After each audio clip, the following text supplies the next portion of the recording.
Okay, go live, and I will raid you over to Emmett, so the fun will not stop. Oh, they're listening to us. There it is. There's the join Discord link. Okay, yeah, thank you. Everyone joined Discord, right? So you can keep track of current streams. No future balls removed streams. in this stream. There's been no balls removed. No balls have been harmed. There's been a lot of balls in this stream. Let me tell you that. Slurping, munching, biting, nomming. Wait, did we even talk about balls in this live? I don't think we did, right? I don't think balls were even mentioned at all. That's kind of gay. Why would we talk about that? That would be gay. That would be untoward if you think about it. Yeah, I mean, it would be wild if we spent 3 hours talking about balls. That would be insane. Yes, that would be insane. I don't think, that would be insane.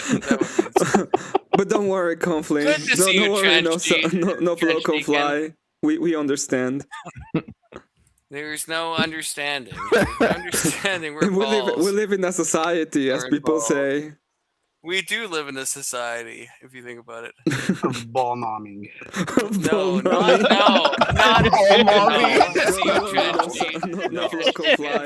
We understand. Ball nomming. There's no...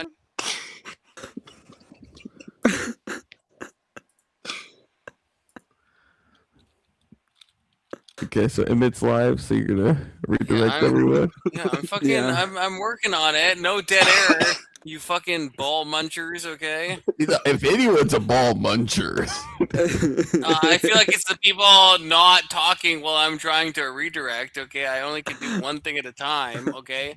I can only eat one ball at a time. No, I'm just kidding. How much slurping sounds are you making before you...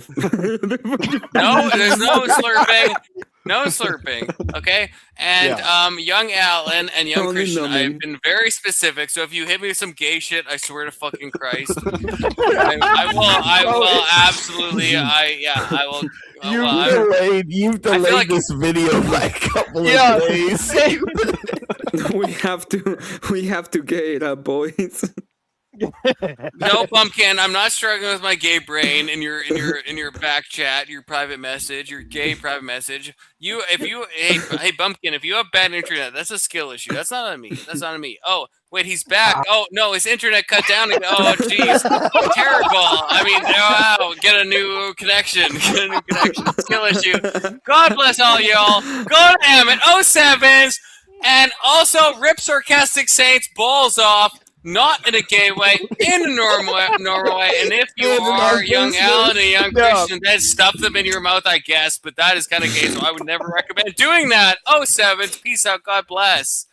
All right. Go to bed, you dumbass. Oh my God! Wait, I'm live. Don't say that. I'll see you guys. Hey, Pumpkin. Oh, the gayest guy I've ever met. Welcome to the internet.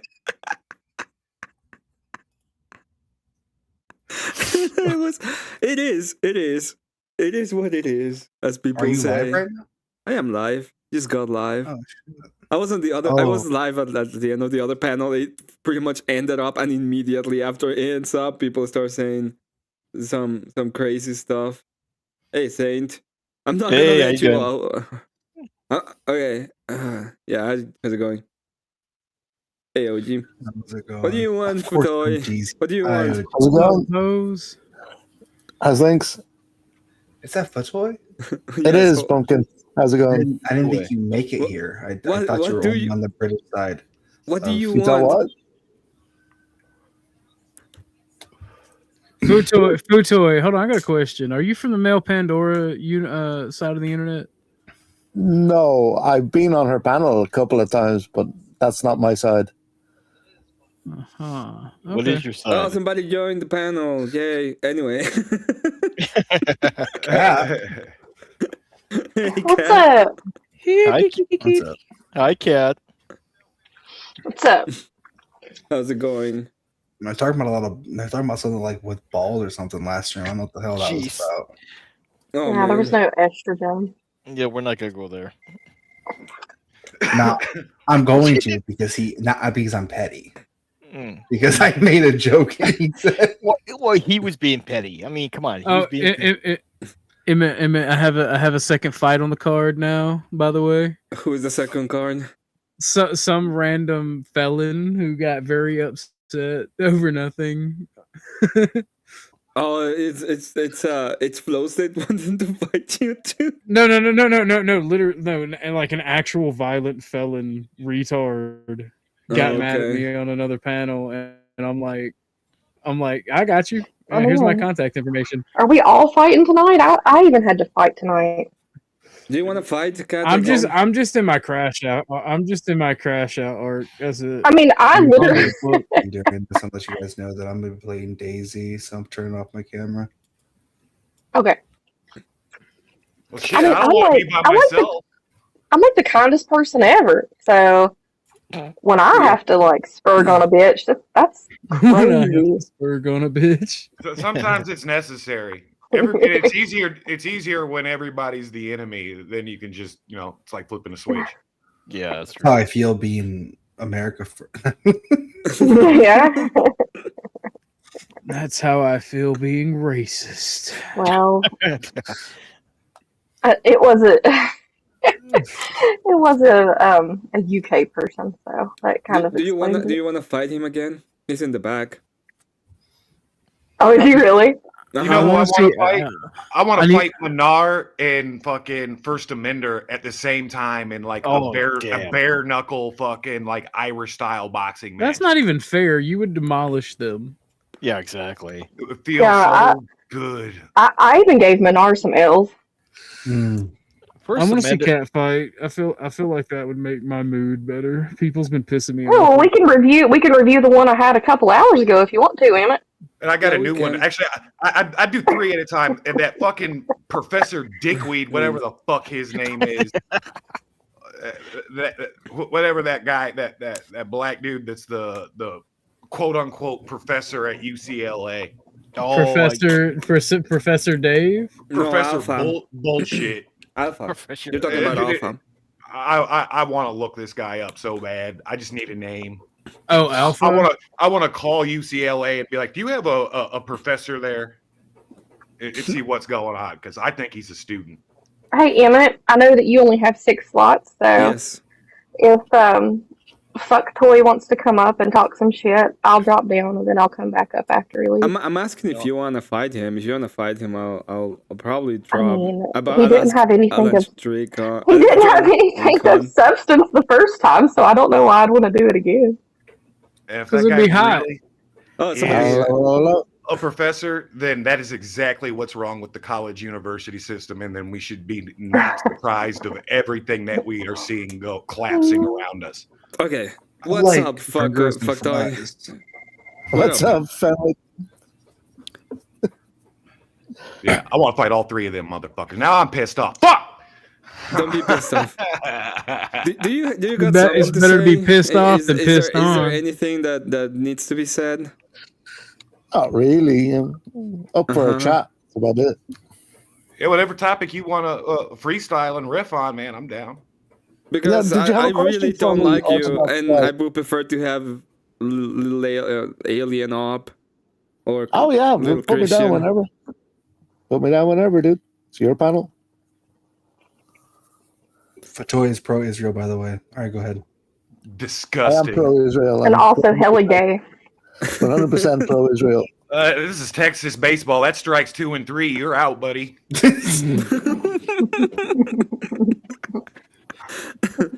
What's next? Black? Sorry. Terrence.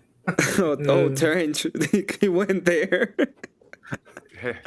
It happens. The third deadly sin. Orthodox guy. I think you had a question for the me. black problem is the white's problem. You broke it, you bought it, you broke it, kind of thing. It's not my fault.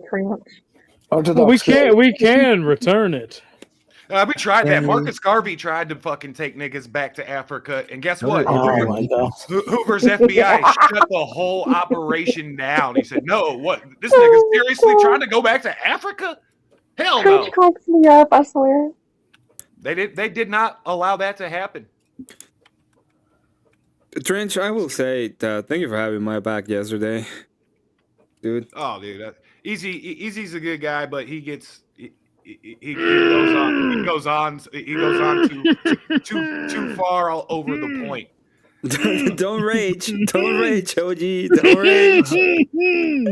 A quick you shouldn't have done that would have sufficed. He didn't need to bring in all the other stuff and black dudes and girlfriends and all this type of nature. Which is why I stuck to the point. Like that dude said that dude said he slept with 365 women. I'm biting my tongue. Oh, you sound like when I like stub my toe and I'm trying not to cuss. I'm literally biting my tongue. Oh, it's gonna be all right though. You got this. You got this. You gotta push. The contractions are getting closer. Emmett, out of respect for you, homie, I'm literally biting my tongue. Like, no, I've gotten into it with Easy. I regularly challenge Easy on his show on like philosophy and. You ever challenge him on being a foot? Well, you heard me call him out. I mean, I love the dude, but I was like, hey, come down off the cross. We need the wood down. He's a hypocritical fucking faggot. Okay, calm down with the F word. He's a hypocritical homosexual. Well, you still, hey, I mean, let me tell you what. I'll let y'all two box in my backyard in Kansas City. You have some neutral grounds.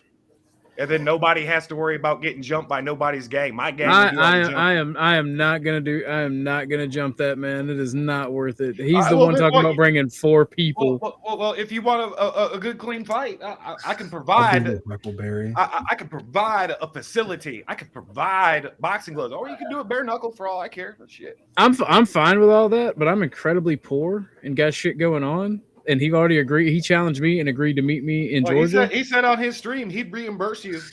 That's show business. You can't get mad at that. Like if you Andrew or people like that call, hey, you don't get paid till he already made the agreement, and he's trying to back. It's his way of trying to back out of it and save face. Well. He's made this challenge to several other people in the past. Resto Chesto is just one that comes off the tip of my head. I warn everybody to be careful because some people like myself are deranged, medically retired combat veterans with a healthy amount of income and a whole lot of time. So my thing is like I don't have beef with like the whole organization or other people. I just have beef with specific people. Based on being fuckers or liars or pieces of shit. I'm not going to talk. So here's the thing. I don't talk bad about anybody behind their back because guess what? Everything is on the internet. And I haven't said anything now that I wouldn't say to Easy's face. Just like. Oh, I've said everything to his face. No, I get that. And would gladly do so. All I'm gonna say is there's a fight. There's already there's a thing going. We'll wait for that. There's no need to rehash it. Yeah. I mean, if y'all box or don't box, I don't give a fuck one way or another. What I will say is, if you guys want a good clean fight, y'all come to Kansas City. We can get some barbecue and shit. Smoke around. If Trench, if it, and I owe you an apology. You may have not seen it, but I thought you was going against my homie, and I'm like, this fucking retard. So I owe you an apology. I thought you were going against Emmett because I like found where you were talking like halfway through. Yeah. I'm like, really? Yeah. And Emmett's like, no, Trench was defending me, so I had to run back the tape and actually watch everything. I do disagree with you. He didn't owe an apology. Emmett wasn't talking shit about nobody's kids. I get why PR. I get why being the better man. I get the whole Christian thing. You should say sorry for your loss. He didn't know that fucker an apology. He didn't make a joke. Easy was virtue signaling because he was mad at me for bringing up. He literally brought up my father who's dead. I don't know any of the meta, and nor do I care. I was busy cutting my hair in the shower and trimming up my beard. It was and then I heard him go ham out. But I see where Emmett got frustrated in the debate itself, because from my position, just listening while I was, cleaning up, he said nothing. He said nothing different than you did. No, what I'm getting at is the dude entered the room on lies, talking about fracturing the Republican Party and how the Republican Party and the right and conservatives and Christians don't agree. So he started off with a presupposition, right? And he worked his way backwards like a cockroach until he found cracks, and he lied horrifically. Like every lie he gave was more outrageous than the other, and this was it started on a slope, like a vector scale, and it culminated in him sleeping with exactly 365 women, if I remember correctly. I love you. And 304. 304 still. That is so outlandishly retarded for a homeless careers. 304. I was done.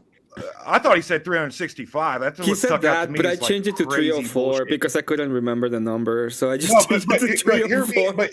but hear me out. That's like me sitting in my living room, and I could be wrong, and I will fucking eat my words. If this nigga really is a fucking college professor at UCLA, okay, I'm from Missouri. I'm from the Show Me State. Prove it. Show me.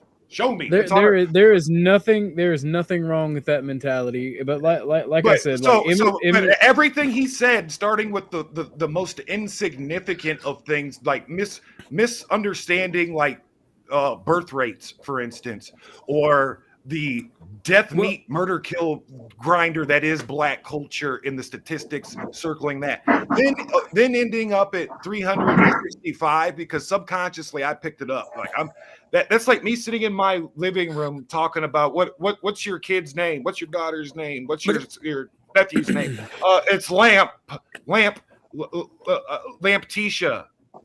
Like 300, there's 365 days in a year, man. That's just. Hey, can I interject for just a second? Sorry. Yeah, that's just such a weird. I can't number. I can't stay. But Fitoy, did you have something to say to me? No. Oh, I just figured that's why you came up here. Yeah. No. Hey, you better. Hey, you better put some respect on Kat's name. She's gonna fucking sock you through the computer monitor. Just making sure. She can try. Didn't know if we needed to continue anything. No. There's nothing. Kat, I approve of Kat's Dommy Mommy arc. I'm just saying, it's nice. Even though I don't approve of women hitting on men's, I'll allow it this time.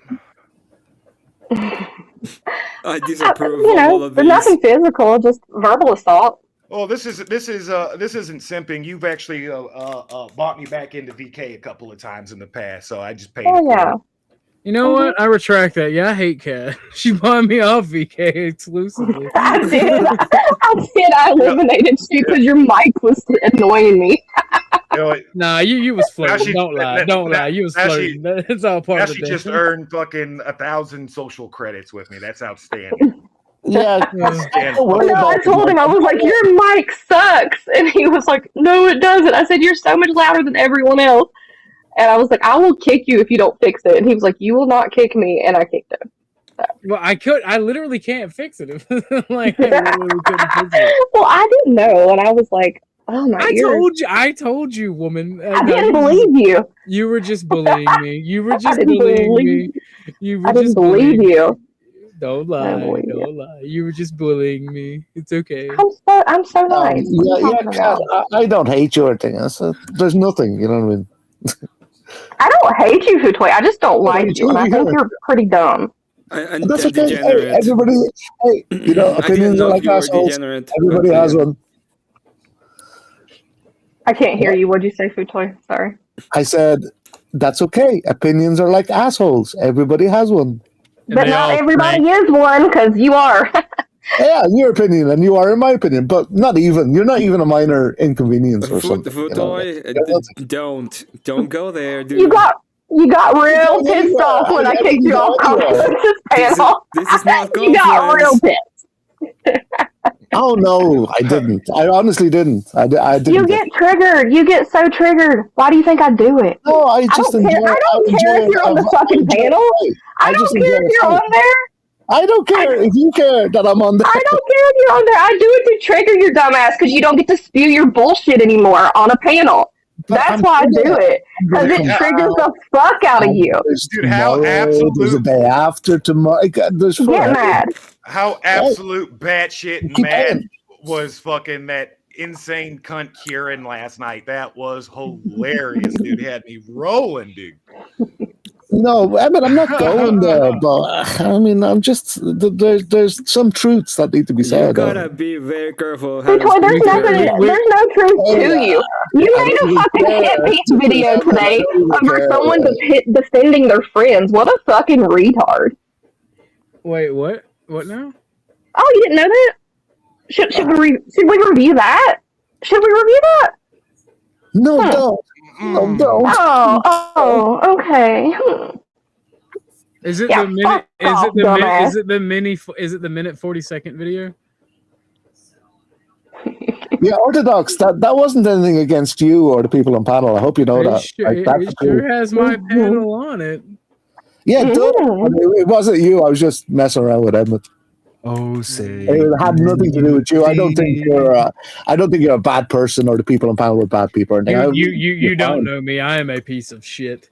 Oh, well, that's self admitted. Like, no, I find you okay. I will say though, like, we can't review it, Kat. We can't review it. It was people. Remember? Orthodox. No, that was on the second stream. It was on second stream? The only criticism I have for you is that this is the internet, and if you're gonna want to fight people in real life, it's not a good look. One, and it's well, to be fair, he was challenged. If you do meet up, it can be kind of dangerous. You don't understand. A lucky punch can disable you. You know what I mean? I don't give a fuck. Never mind. Dude, it's not worth it for the internet. It's only the internet. Like, that's it. Bro, every man is born to die. I do not care. I ain't got shit to lose. I don't give a fuck. Okay. Well, I don't think he would actually turn up anyway, though. Well, he's the one who challenged me. Yeah, ego. That's why a lot of these internet beefs start. You gotta be careful. Like, if I challenge somebody on the internet to a fist fight, like I'm saying, hey, I'm gonna pull up. Don't get me wrong. I understand the feeling. Like, I mean, we're men. We want to fucking fight it out. You know what I mean? I get it. Understand. There's a caveat to that. Again, I'm retired. I've got nothing better to do than to pull up. If you want to risk it, I mean, there's many. Are you talking? If it's a whole deal where it's going to be fucking like recorded for content too, then there's also a monetary incentive. There's many times people have died from one punch. Seriously, waivers would have to I know a guy from my town who went to prison because he got into a bar fight, and it was literally just a couple of punches, and he killed the guy. Well, guess what? This is Missouri. While mutual combat. Yeah. This is America. This is America. Do not care if you could kill somebody or be killed. No, absolutely not. We do it for fun. You're talking to a nigga that smokes with cigarettes and does hood rat things. Oh, yo, let's go. I want to smoke with cigarettes and do hood rat stuff with my friends. You know why? Because that shit fun. In the immortal words of my little cousin. Used to be. Hey, I wonder how you'd feel if you did actually kill somebody. I'll tell you what. Here's the thing. Okay, Bumpkin. Here's the thing I've noticed about like a lot of my conservative buddies, nice combat veterans as well. Like when the enemy got killed, there wasn't a big like celebration afterward. Like every once in a while, dude be like, "Yeah, fuck that guy," in certain other expletives. But after the heat of battle is over, like. These were human beings at the end of the day. Yeah. Versus the shit I saw happen in the gloating. I saw a man carve out of his office in real life and like run up and down the hallway in jubilation, skipping. I honestly think we should double down and expand the fight card. We've been expanding it all day. Here's my thing, right? I'm a 26-year-old, 6 foot tall dude. That is a correctional officer. So if someone unironically shows up to fight me and they die because of it, that's their fault. All I'm going to say is I'm pretty sure that Trench has, and I'm kind of sure that the OG also has. You know, they already Did. They've done hood rat stuff. Let's use everything. What do you think we was doing in Iraq? We was out there we was gang. We like Nintendo. I'm not military. I just lived a really rough life. In Iraq. Yes, that's how we looked at it, dude. You gotta understand. Like my truck, we were like our patrol leader was you can't have a Sergeant First Class Derek Wynn, right? And this nugga was a country boy from Alabama, the type of black folk that got like chickens running around in their yard. Avery, we called him Slavery. Those are my kind of people. He's from Durham. He was from Durham, North Carolina. Can you find a way to win material from me? Kansas City, Missouri. And we had a Mexican with us too. We were Truck Darkness. Were you the Dark Knights? Yes, something like that. But no, highly competent.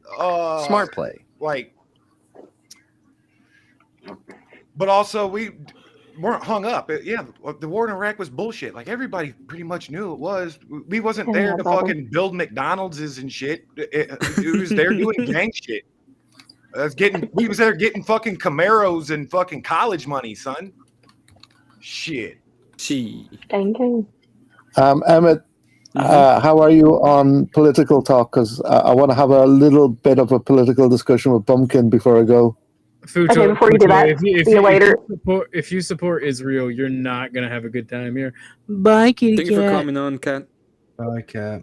Well, no, I do support Israel, but not what just what is the political you want to have? Like, in fact, just have the talk. Just talk to Bumpkin for a second. Yeah, just talk to right. So Bumpkin, you brought up. I already know the reason why he supports Israel. It's because in his metaverse, in his metaphysics, Hitler represents Satan. Hitler is his Lucifer. So by supporting I'm Israel, not Jewish. I'm not Jewish. I know you're not Jewish. Every postmodernist's, atheists, Hitler is their Satan. Well, it's something to do with Hitler. Hitler's a dead guy in history. I've never talked to him, but I like this guy. Hitler's a dead guy in history. It's nothing to do with me. But Bumpkin, I know, right? but you fear him and anything that looks he's like dead. He's dead and ancient. Like, what do you mean? He's how many times have you called somebody a Nazi or a fascist this year? Not even once. Why do I smell? Do you want to call somebody a Nazi and fascist and be correct? I'm also a human lie detector, bro. Shut up, across, like You're the worst fascist ever. Fucking machines that we are Stop speaking it. It's mean. It hurt my feelings. Bumpkin, I wanted to talk to you about it. We can't get past the lie though. We got to figure this out. All right, well, whatever, dude. But I will talk to you about it, but I don't have a long time, and I wanted to just have it out with Bumpkin for a minute. Is that okay? As a form of pushing a form of political, philosophical praxis on people. All right, okay. Bumpkin. How often do you do this? Right. My point, my view on Israel is like everybody deserves a homeland. Everybody deserves that. I just told everybody your view of Israel. Nobody deserves nothing. It's very Protestant. Just listen to me. Let me get it out. You might be an atheist. I'm still not sure about that. I'm not an atheist, no. Okay, hold on. You're certainly Protestant then. I'm not Protestant. I'm not Protestant. I don't believe in religion. Okay. Then I'm a deist. Hold on. He wants to have this discussion. Still more Prot stuff. Right. So Bumpkin, what I'm trying to say to you is, right, but where I'm coming from with the Israeli thing, I have nothing against Palestinians. I really don't. I think there's only one solution, and that's to share the land. Because either side is not going to be happy. But Israel deserves a homeland, right? And it is Israel because the English owned that area 75, 80 years ago.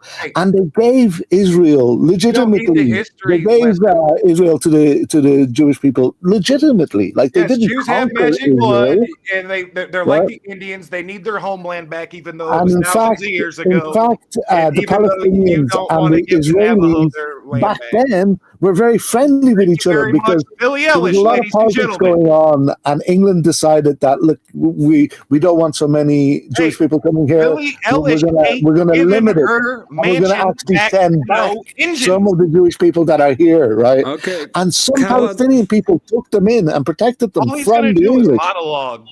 Right? We already know. And so I believe there's only a two-state solution. That's the only solution that can possibly There's work. no way that you can have a two-state solution, Futoy. There's a no one-state way. solution. Two-state, They become America. Yeah, let me tell you. We bought it already. How about I have the final solution, if you will. I have a no. Can I land it? Can I just land it? Right. So Israeli and Jewish people have been coming in and out of that land for thousands of years. No, they haven't. Yes, they have. No, they haven't. So Jerusalem they is a haven't. Palestinian town, right? You are Jerusalem you are is historically gentlemen, you're all wrong. I support the no state solution. Glass it. Okay. How does that work? That's the Orthodox Jewish position. Solution. That there should not be a state of Israel. That only their Messiah can. There should not be a state of Israel. Okay. There should not be the state of Palestine. There should be the kingdom. There should be the kingdom of Jerusalem. I agree. There's a reason why the place was called Palestine and it's still called Palestine in the first place today. It's because of the history. It's because of Romans. Yes, because of the Romans, and because the Who Romans did the decided Romans that they take were it going from? to. It doesn't matter. It doesn't matter. The Palestinians. Of course, it matters. Like, okay. Wait. Let's answer this question. Wait what was the state of? What was the state of? Because it wasn't just Israel. We're talking. Which part? The Kingdom of Jerusalem? Are we talking? Yeah. This is all idiotic. He made it's a not point. idiot. It's not idiotic because they were expelled and they left, and then those that stayed all behind know converted this. to Islam, and they stayed out of there. There wasn't thousands of years of Jews coming in and out of. No. There was. It's fact. You can't even to actually say deny that is why does the fucking modern state of secular Israel arrive in 1948? Because the English had taken over that land. They owned it. The English owned that land. Right? Do we agree or disagree with this historic point? Stupid thing to say. Is it true or is it not true? Who did the English get it from before? Right, and the English, gave Israel who did the English? Who did the English? Did they just possess it? Did King Solomon give it to them? I, for one, blame the Anglo, the most subhuman. From who? From the Semites. You watch they took it from retarded. They took it from the Ottoman Empire after World War I. Remember that empire that you thought was conquered by Rome? Okay, they took it from that empire. What are you talking about? The Ottoman Empire. Oh my God, Futo! Oh my God, dude, you need to go read a whole history book. I'm not going to. I don't know what you're talking about. When it comes to history. Don't Emmett. I think you're misquoting me. Pearls down to swine. Again. You stay ignorant of history. You hear me, Futo boy? I hope you stay ignorant of history. I love this man. Yo, this guy is awesome. Trench is awesome. Okay, so he asked me. I aim to please, Orthodox guy. He did ask me the question. No. I'm talking about Trench Futo. I know you are. I know. I'm a joker. Wait. I'll let Bumpkin go, and then we have to say hello to someone in the panel. Go ahead, my shit's quiet. There we go. That's better. I'm gonna go outside and smoke with cigarettes. I'll be back. Okay. Sounds like a plan, bud. Go ahead. Okay. So, do you believe that Europeans deserve a homeland? I believe everybody deserves a homeland. Everybody. Okay, so would you send all the migrants back from Europe? Would I send all the migrants back from Europe? Well, see, this is a much deeper question than a one-sentence answer. So I don't know if you will accept my in-depth answer. It's really clear. It's really clear. Yeah, your logic doesn't track. If you're being logical, it'd be yes. If everyone deserves a homeland and the Jews deserve Israel and it's theirs, then the answer would be absolutely send the migrants. Absolutely, yes. And if that was your actual position, if that was your incorrect. Futoy, you haven't heard my answer. You couldn't possibly know if I'm wrong or right. Come on. Futoy. Let him if that speak. was your actual answer, then I'd be okay with you being pro-Israel. I wouldn't care. Yeah, but that's not my actual answer. Right. So, and you've got to be okay with me being pro-Israel, and I'll explain why. Because you're a Semitic shill that I'm not a Semitic shill. I'm not a Semitic shill at all. Your people. So, to answer your question, was it a rhetorical question or was it an actual question? Because I'll answer if it was an actual question. Or you just want to talk at me? Well, then go ahead. Right. I'll stay quiet. Fun fact: you monologued for like 18 minutes. Go ahead, buddy. Go ahead. Right. So, well, I mean, I think a lot about things. Right. According to human rights, okay, seeking asylum is one of those rights. Is a human right, and I agree that people should be able to seek asylum from political persecution and all those things, and war and all those things. Right. The problem, what's happening in Europe, is that they're getting a whole lot of people, dumping them onto a country and expecting the indigenous people to just put up with it, to put up with what's looking like a dilution of their culture. Not only does everybody deserve a homeland, everybody deserves to have their culture maintained. No, right? No. So it's okay. It's okay to let. Wait. Let me ask you a question. Do you think the Aztecs deserve a homeland? Everybody deserves a homeland. Everybody deserve a homeland. Everybody. Think about what you're saying. Of course the they do. Everybody does. Okay, so you would be perfectly fine with a warring tribe that thought they needed to sacrifice, to make blood sacrifice and take the hearts out of people because otherwise the sun would die. So every year they had to sacrifice about 50,000 people. You would be fine them having a homeland. I don't like that they did that, but everybody deserves a homeland, dude. It's like saying Germans don't deserve. It's like saying Germans don't deserve a homeland because of Hitler and the Nazis. Hey, whoa, watch your fucking mouth there. First off, never mind. I ain't gonna do that. Go ahead. All I'm gonna say. Sure I'm gonna fight you, Orthodox guy. Put me on the ticket. Let's say that they had the capacity of the United States militarily.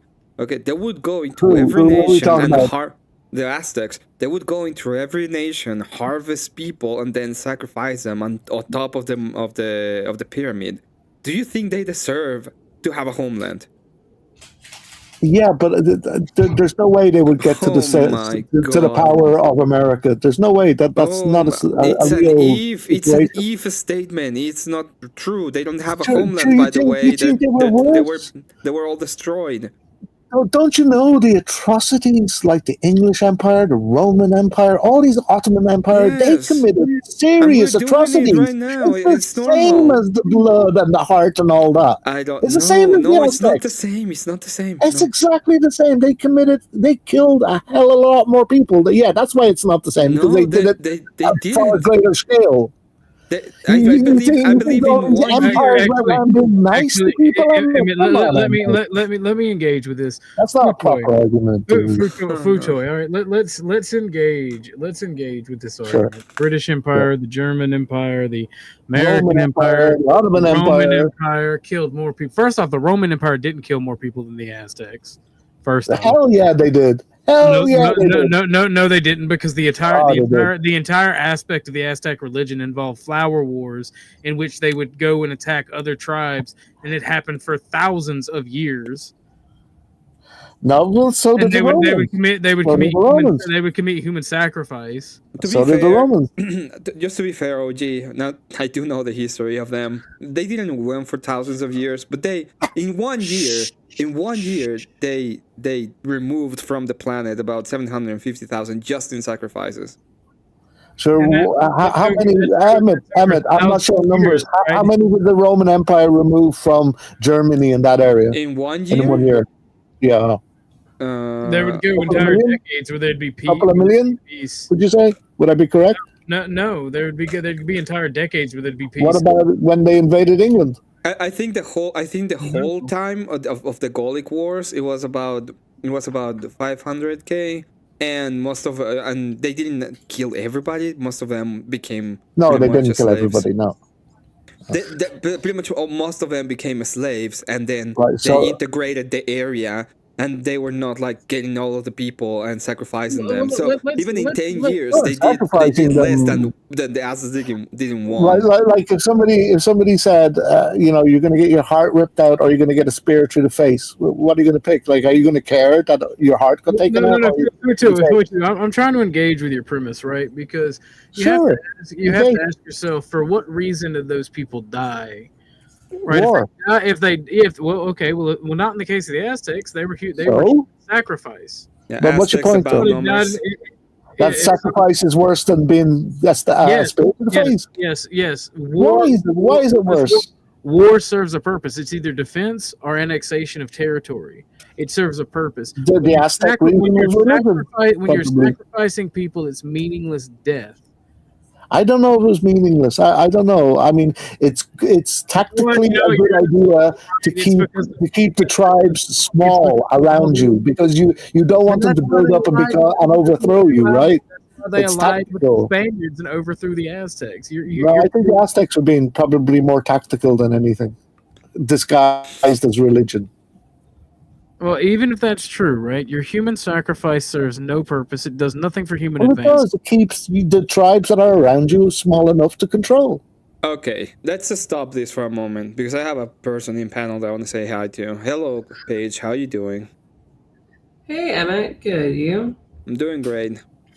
What are the plans for tonight? Are you going to do some invasions in TikToklandia? Probably, yeah. I got some overtime that I'm working on right now. I got some cabbage rolls that I just put in the oven. And, and then I'll probably... Yeah, you're getting ready for trial, aren't you? Yeah, pretty much. But I also got regular work to do. So I got lawsuits and strat docs to get out in the interim. I see Orthodox guys chilled out since yesterday. He's not being No, he hasn't. Don't bring it back. Don't. Ain't nobody. First off, bitch, ain't nobody being a bitch. Right? Yesterday you being kind of a little bitch. Yeah. Hey, Paige, just because you don't like my methods don't mean shit to me. I don't care what you think. Okay. I know that. I'm just saying. I think you're being a little bit. I think you're being a little bit. Okay. Well, I don't care what you think. The Southern man will always hate the Northerner. Counterpoint, you're a super Yankee. I don't give a fuck. Okay, in all fairness though, Futoy, it's really a shame that I found yet another European cuck that hates his own people, and I think we should just move on from this topic. I hate my own people. What? Yeah, yes. So should Americans go back to Europe because the Indians were there first? No, we conquered this. Indigenous. No, Futo. You know what we should do? We should go on the reservations at about 2:00 in the morning. Oh my God! Stop. Finish the fucking job. Damn, Orthodox. Damn. So Bumpkin, should the Americans go home back to Europe? I can answer. I can answer that question. By the way, I can answer. I can answer your question. Can answer it. I can answer your question. That was a war. They lost. If they want to try to run it back for another time, they can. What home is for Americans in Europe? You guys wouldn't want us anyways. We bring like guns, and that's really scary. So no, but like seriously, what do you even mean by that? Hold on, sorry, Bumpkin. My point is, how can you support Palestine and not the Native Americans? I don't support Palestine. Who the fuck supports Palestine? I don't have my brother in Christ. I don't think you understand. I said I support a no state solution, glass at all. Yeah, but Bumpkin, I'm talking about. Bumpkin also supports a no state solution, glass at all. No, you're just anti-Jewish people. 15-year-old girl's view of the world where everybody should get a pony and things are fair all the time. Yeah, that doesn't make sense. Christianity's helped me cope with all that quite nicely, to be honest with you. So you're not on the Palestinian side. You just hate Jews. Is that it? Nobody's in the Palestinian side. Let me answer the guy. Let me answer the fucking guy. But I'm talking to Bumpkin though. Hey, you guys have a different argument than Bumpkin does. Can I answer your fucking question? Shit. When did you stop punching your fucking boyfriend in the mouth? I've never punched Emmett. Well, if we're gonna beg the fucking question, do your parents know you're gay? Have you told them you're gay? I will fight you. And when I beat you, you'll be beaten by a gay guy. How does that make you feel? Hey, shut up. You understand how you just Can I answer the question? Go ahead, No, Duncan. you don't answer fallacies. You made a giant fallacy. It's because I must be anti-Semitic, therefore I don't support. I wasn't talking to you, Orthodox guy. I was talking to Bumpkin. No, but I'm still. It doesn't matter who you were talking to. My nigga, I wasn't even talking. Fucking ask This is my non-questions. fault. It does, the Orthodox guy. Of course, calm down. Calm down. Calm. Nah, bro, I'm in my YN arc. I don't give a fuck. No yeah, more. but you're raging for somebody else. I was talking to Bumpkin. You have a different I argument. wasn't talking. That was Trench Deacon. Okay, I'm sorry. I thought it was. Oh, sorry, that was Trench, not Orthodox guy. Sorry, Orthodox guy. No, Bumpkin. I mean, could you please answer that? Could you please answer him? Sure, absolutely. Despite the memes of me just saying yes to that, to answer that question, which I'm really You're really low, dude. Can you turn up your mic a little bit? I'm struggling to hear you. I'm gonna mute you, Vutoy. Let him speak. I mean, that's 89%. Yeah, man. My thing is this, all right? Israel has a huge, and I repeat, a huge influence on my nation, the United States of America. I don't think we have to go into details. I don't think we have to. I have to show proof of that. Opening lobbying for Israel is a thing. So anything that sets Israel back from freeing my country from being sort of like a puppet state to that state, I'm going to support. So if that means I support Palestinians that I don't even really care about or agree with, sure. If that means that country stops occupying my governmental apparatus. Wait, what is the question? Is he asking you directly if you support Palestine, or did he load? No, he asked him if he hated Jews. That's what it was. Therefore, you must love Palestine. Yeah, dude, there's a world that exists where I don't have to support either. Yeah, no, he already answered that. Futoy, let me answer the question. Not the scenario, because he already said he doesn't support Palestine. I wouldn't call it hatred. I would call it an existential threat that needs to be removed. Can we? In totality. Okay, we're gonna have to move away from this topic real quick. For a long time. You know what this For a long time. What have they done wrong? What have they done wrong, Bumpkin or Orthodox guy? I got you. I will answer your question on the Jews and their lies. Hold on. No. Say, it's over. This conversation is over. We can't go there.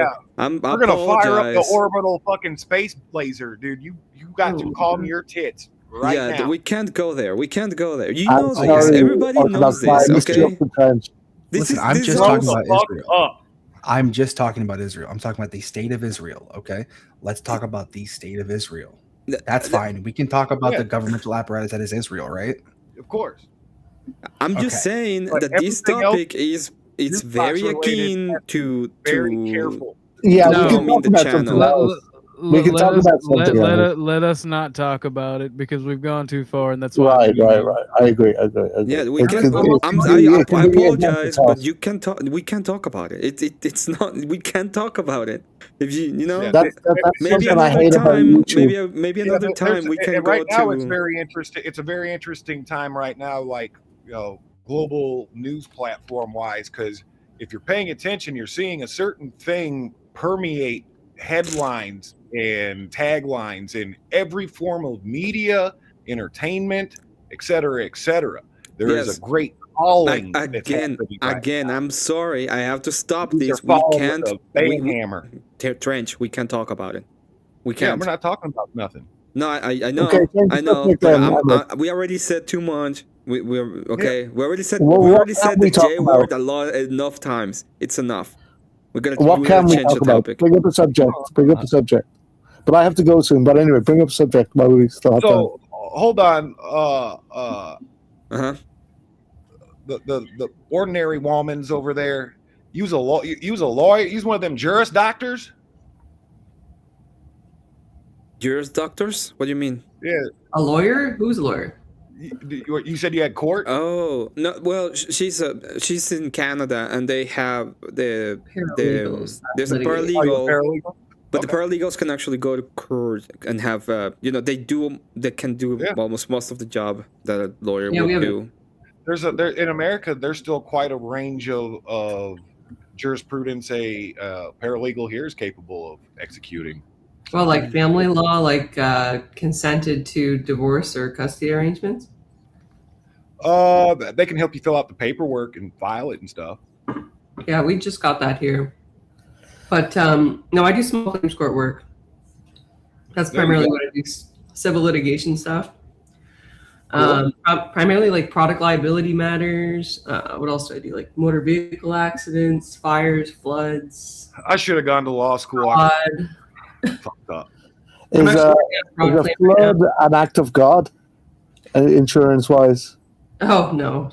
I love that philosophy. That's like one of my favorite philosophical, ethical conundrums as far as like, you know, my old secular self smashing into my absolutist orthodox self.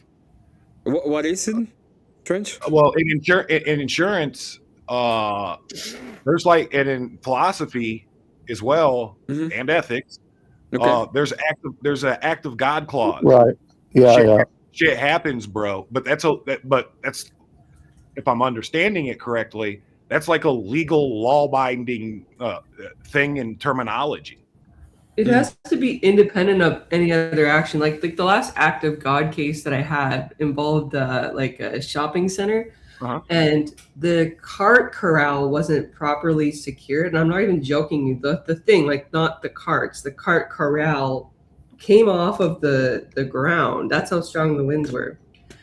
Hit a bunch of vehicles in the parking lot, causing like, I don't know, 120K in damages. And then the one car that we represented was like, I think it was like 12,000 to get the car repaired. Like it was pretty badly dented in one part, right? And you'd think like act of God, right? Because the winds were so strong, but the fault was on the shopping center because they failed to like properly secure and inspect the cart corral. Yeah. In that case, yeah. Like this I think is why lawyers are like, you can't get insurance. Like for example, if you build a house in the tornado valley, or in Florida, I even think you have problematic getting insurance. You have to have certain insurance for that. Like you have to have like hurricane insurance. No, but the wild part is like Florida has wild insurance. Like you're not getting insured so easy in Florida, especially like buying a home. It's like there's a whole like legal loophole system for insurers. So like a big problem in home ownership in Florida is buying insurance from scammers. And because of their legal system, the way that their insurance is set up, it's kind of set up so they don't give a fuck if they're scammers because they need it to work this way because of the hurricanes. Yeah, they just need like a piece of paper that says that it's insured in order to like get the house around. Yeah, I'm familiar with that's one problem. The secondary issue is like if it becomes too like there's too much of a loss to insure vehicles or homes in a certain area, right? Like out west right now in Calgary, there's so many vehicles being stolen and damaged that a lot of insurance companies have pulled out of that market. Like they just won't insure any vehicle in that when market. You think about it, which like this is also where sense. like law and philosophy like smash into analytics and accounting, because look at like culturally things that are underwritten, where you have underwriters counting the beans and analyzing the risks and the probabilities of those are actuaries. But yeah, like, they're called actuaries. But look at department. the education system here in America. After the federal government took over the student loan process, you used to, if you went to the bank to get a student loan, there was a whole underwriting. What is the damage? Okay, you're going to be a doctor. You're going to go to law school or something. Okay, that's a good job if you get through the program. You've got good grades, so there's no reason for us to think you're going to fuck this up. What else are we? A good solid work history, X amount of money. So yeah, we think this is a healthy investment. You proceed. Now there's no underwriting process, so you can go through it and get a master's degree in theater with a. I'll see you homies later. You going to bed?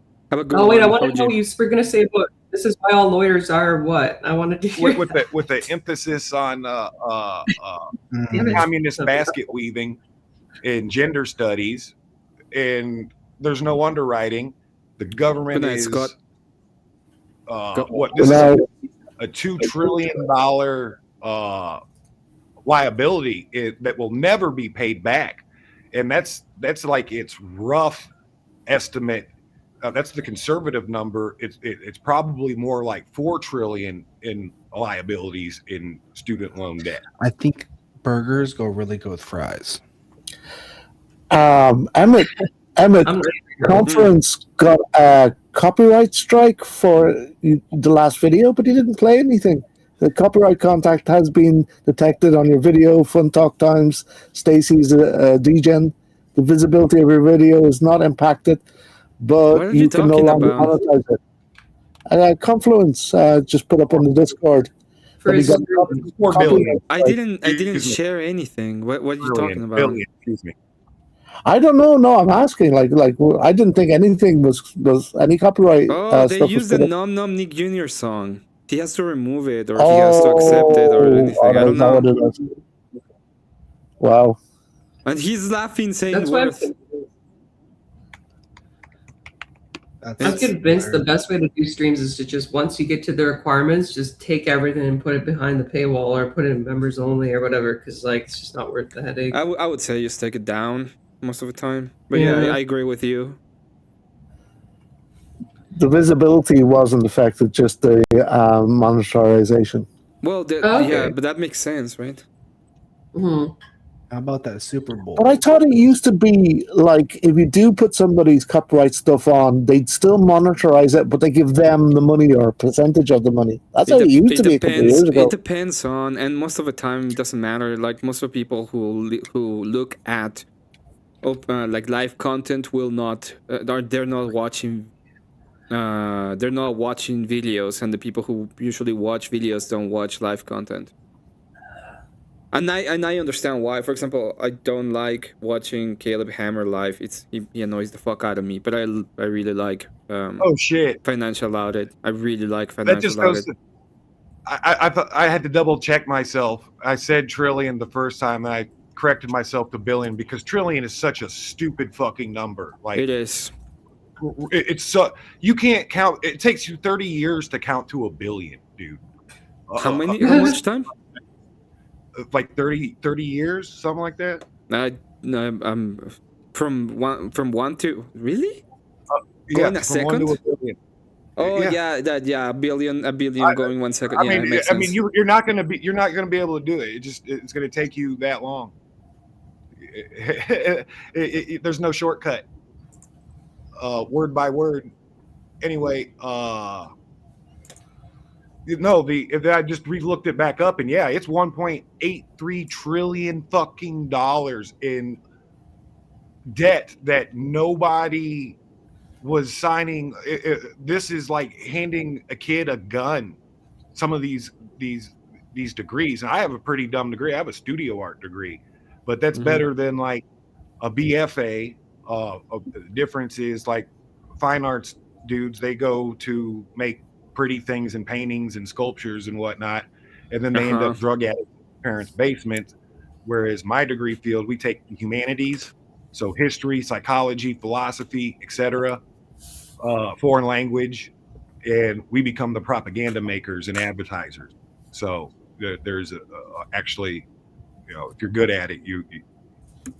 You're good. I know what you mean. But anyway, there's this whole underwriting thing is just you see where shit falls apart when the government starts turning its back, or the rules start turning its back on the safety net. Look at the housing market. That when the collapse happened in 2008, the bank drastically changed the underwriting process and let any asshole get a fucking $250,000 house he couldn't afford. Oh yeah, for mortgages, for primary mortgages. Not the problem with the student loan problem is a big problem. There's too much into it. It is insane that people don't understand the whole $2 trillion thing, dude. Well, we really have to get rid of all of it. when the federal government took over the college tuition system, it created like the second or third world's largest bank overnight when it did it. Go no, Alan, if you want to. If you want to saddle people up with fucking, you know, in some cases $2 million of debt that they can never pay off and make them fucking slaves to a certain type of postmodern indoctrination, it's a pretty good racket. You have to. The guys doing money are not this. This is not for the students. This is a Ponzi scheme by the government. Yes, it's a Ponzi. It's creating. They're creating the actual Plato's Republic shit. The how do I say this? They're creating a Brahmin class. That's what it's about, and that's why it's the money pit, because they're making Brahmins of these people, the untouchables, and the Brahmins at the same time. Really, when you think about it, it's not even what happens. that. They all have the same postmodern. They have the same postmodern ideology. They literally all worship at that same altar of collectivist, egalitarian. No, they what do don't. You call it? I don't believe it. I think this secular humanism. It's a misnomer. Everything is a misnomer when it comes to these ideas and the exactly. ideology. It's a big tent, but when you pay attention to the core of it, they're singing the same song. That's where the intersectionality collides. Hey, young Alan, welcome. Sorry it took a while. And that's why even though isn't the LGBTQ cause, isn't the juice box clause, isn't the feminist cause, isn't the socialist cause, they still all overlap the same schema. You have to understand them as a power dynamics. They all they care about is power, because that's the only thing that they believe makes anything. But historically speaking, whether we're talking about the French Revolution or the rise of the Red Army or Mao, it still fits the same shape. It's still this radical collectivist mob. Yeah. That's if I was to anthropomorphize it, it would be like this. Like ants.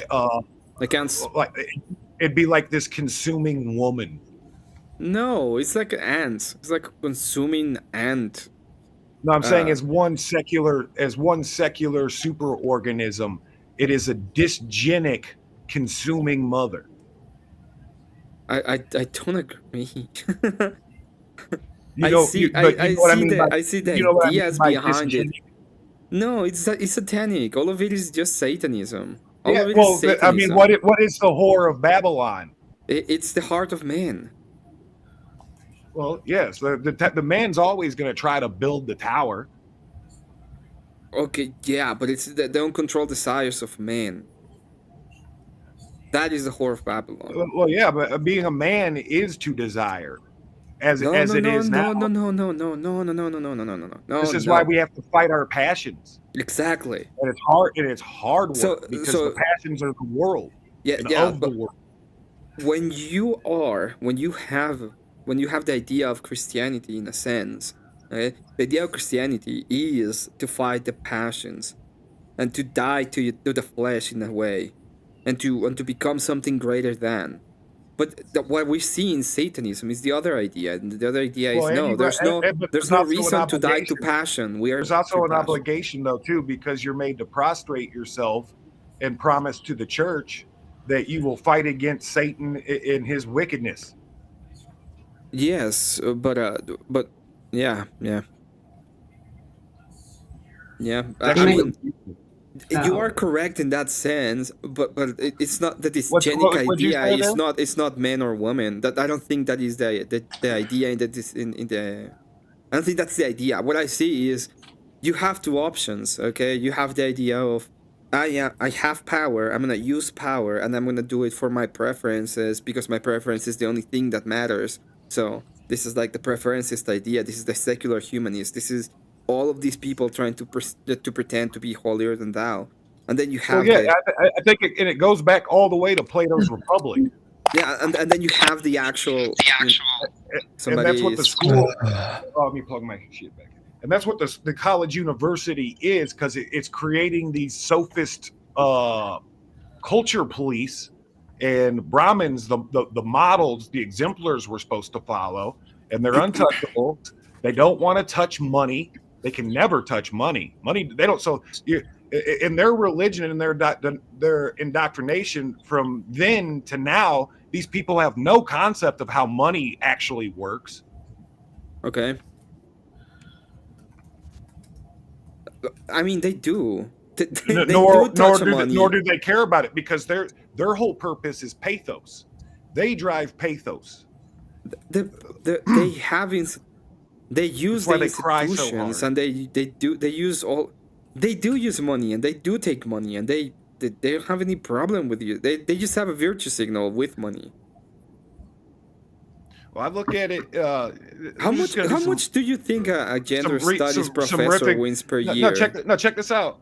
We're gonna riff some philosophy with me, brother. Mm-hmm. Aristotle, he has his 3 forms of power, right? There's the virtuous form, which is to include of God, like a divine nature, or what do you call it? A pious and reverent nature. This is when there is virtue. And then there's the degenerated form.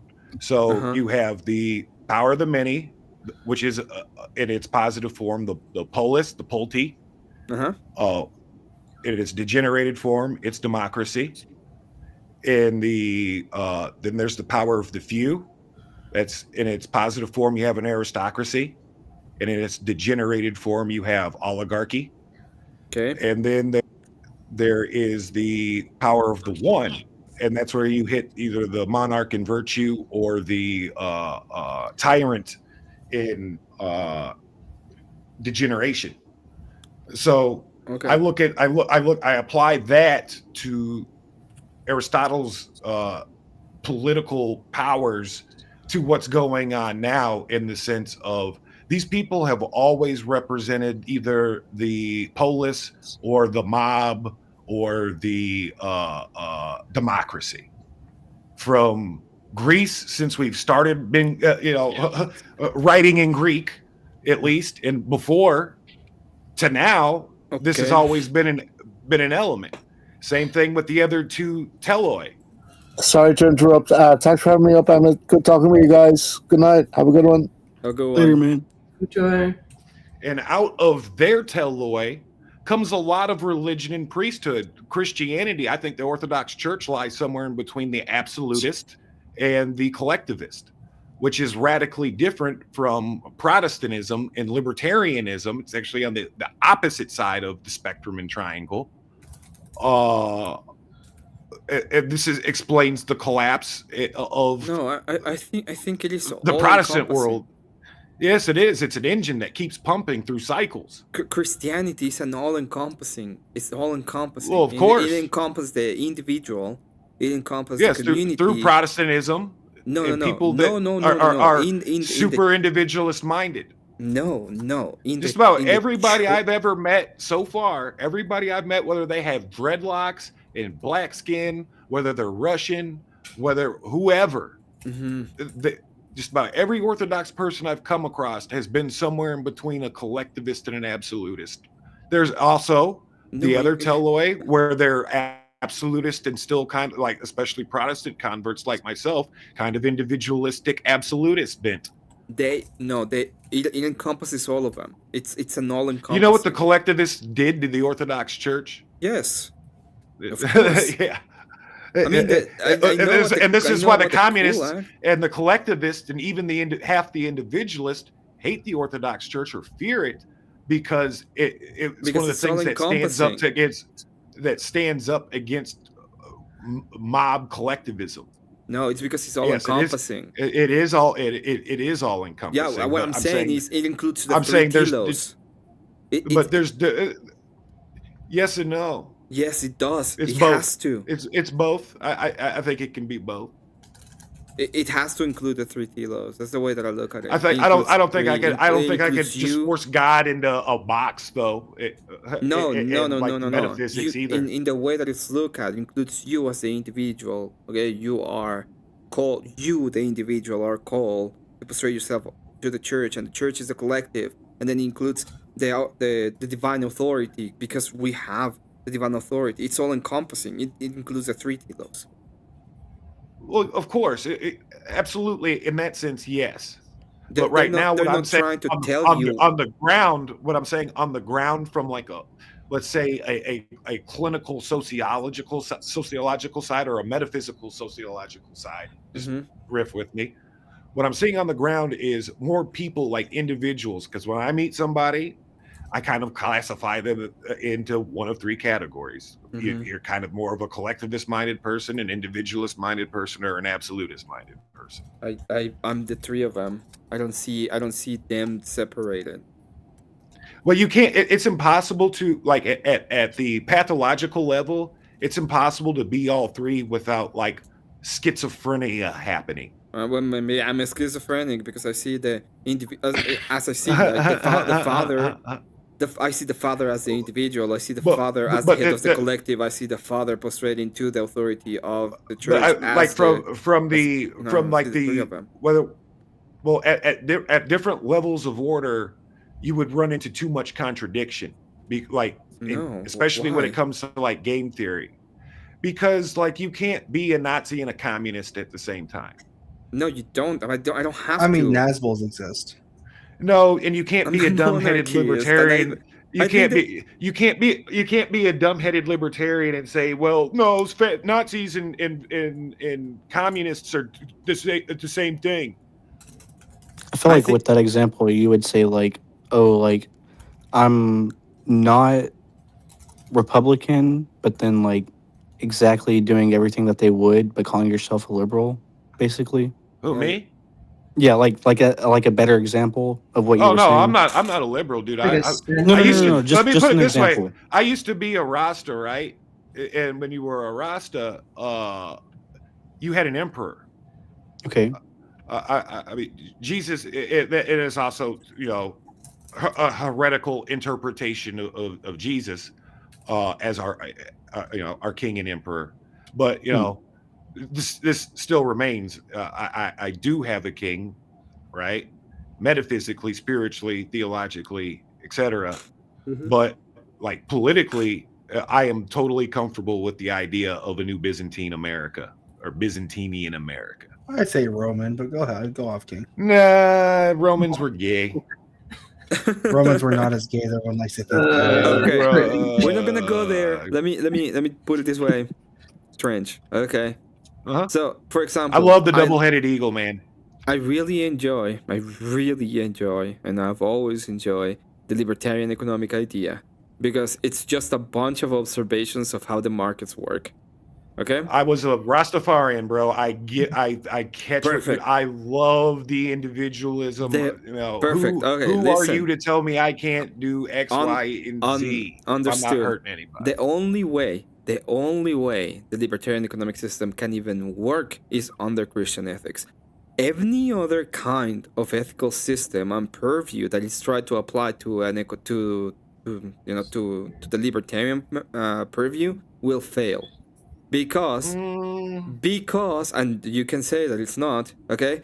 They are saying if the government this is the idea, the less barriers to entry for any kind of market, the more the market will grow.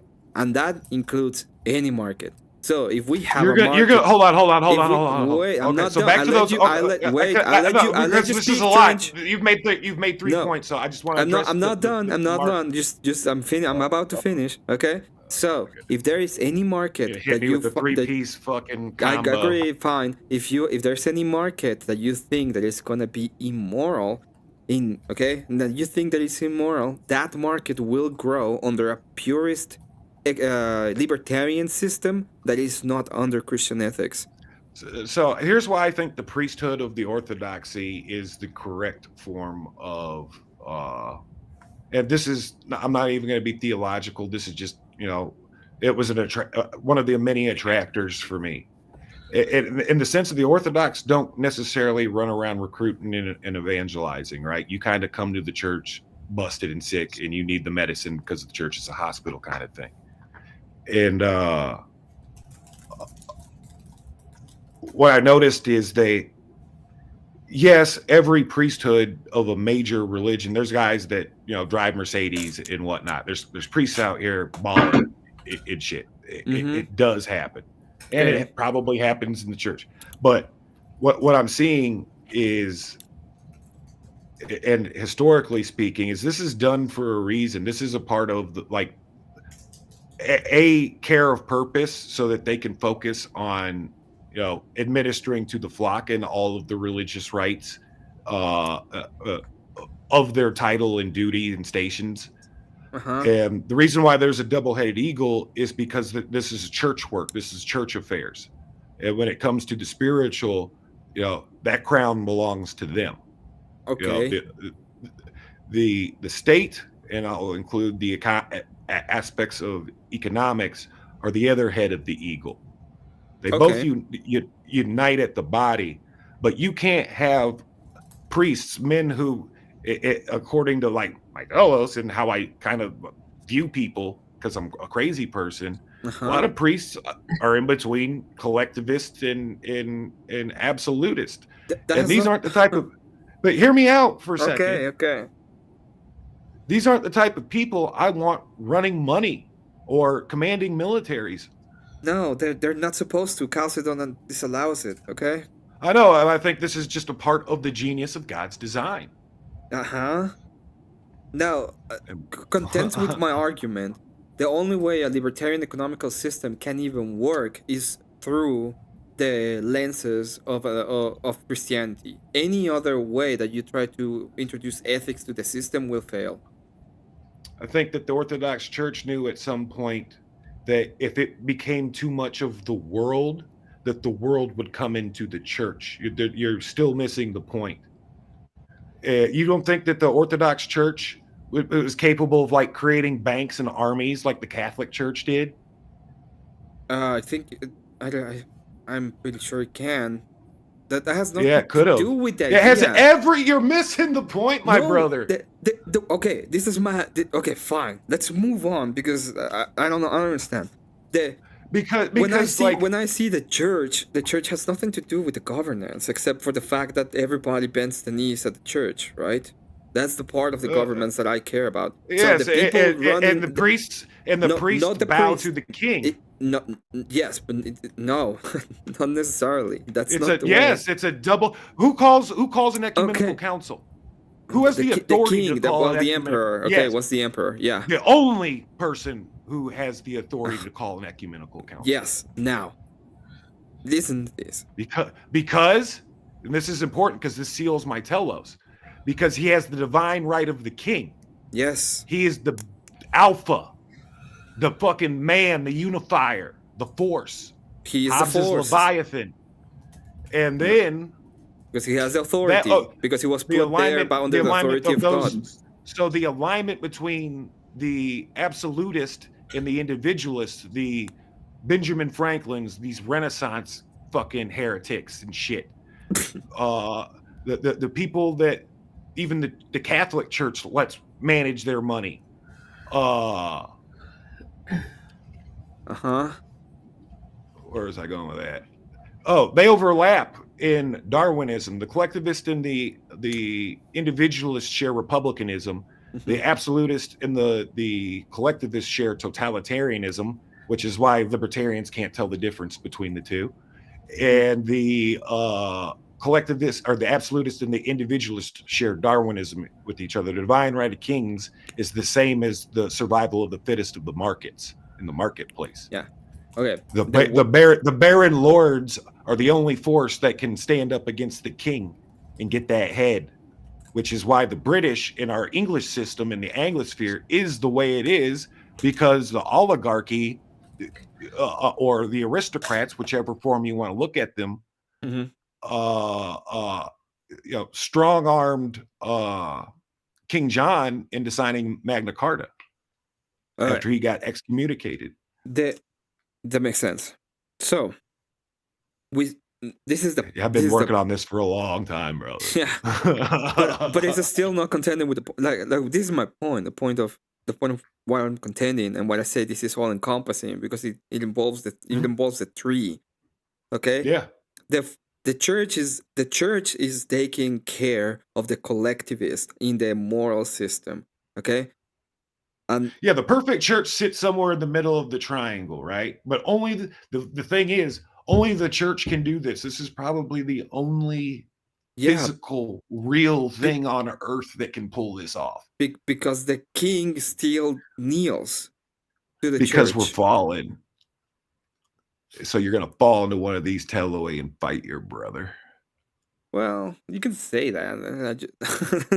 If there's no... It's like there's no hope, then fine. But the whole point of there's hope in the middle of that triangle. Yeah, exactly. And in the middle of the triangle is the church, and I think it's all encompassing. If you make a compass on my triangle, it'll face east towards the church. Towards Darwinism, it is a more conservative view. Towards Darwinism? Yeah, on my map. Dude, I've got files and maps. What are you talking about when it comes to Darwinism? Are you talking about... Okay. Hold on. You're not talking about evolution, are you? You're not talking about evolution. No. We're talking about social Darwinism. Survival of the fittest social structure. Except for the fact don't be of bad stock and bad breed. Except for the fact that there's been eugenics. A bunch of one force. So my triangle points going on. My triangle points left towards the dysgenic force, right? Towards the all-devouring superwoman monster. In another demonic form, it looks like Kali Ma, the Indian goddess thing with the skull necklace and the horrible wicked tongue thing. Yeah, it's a beast. And then on the other side, opposite of that, you run into the eugenic force.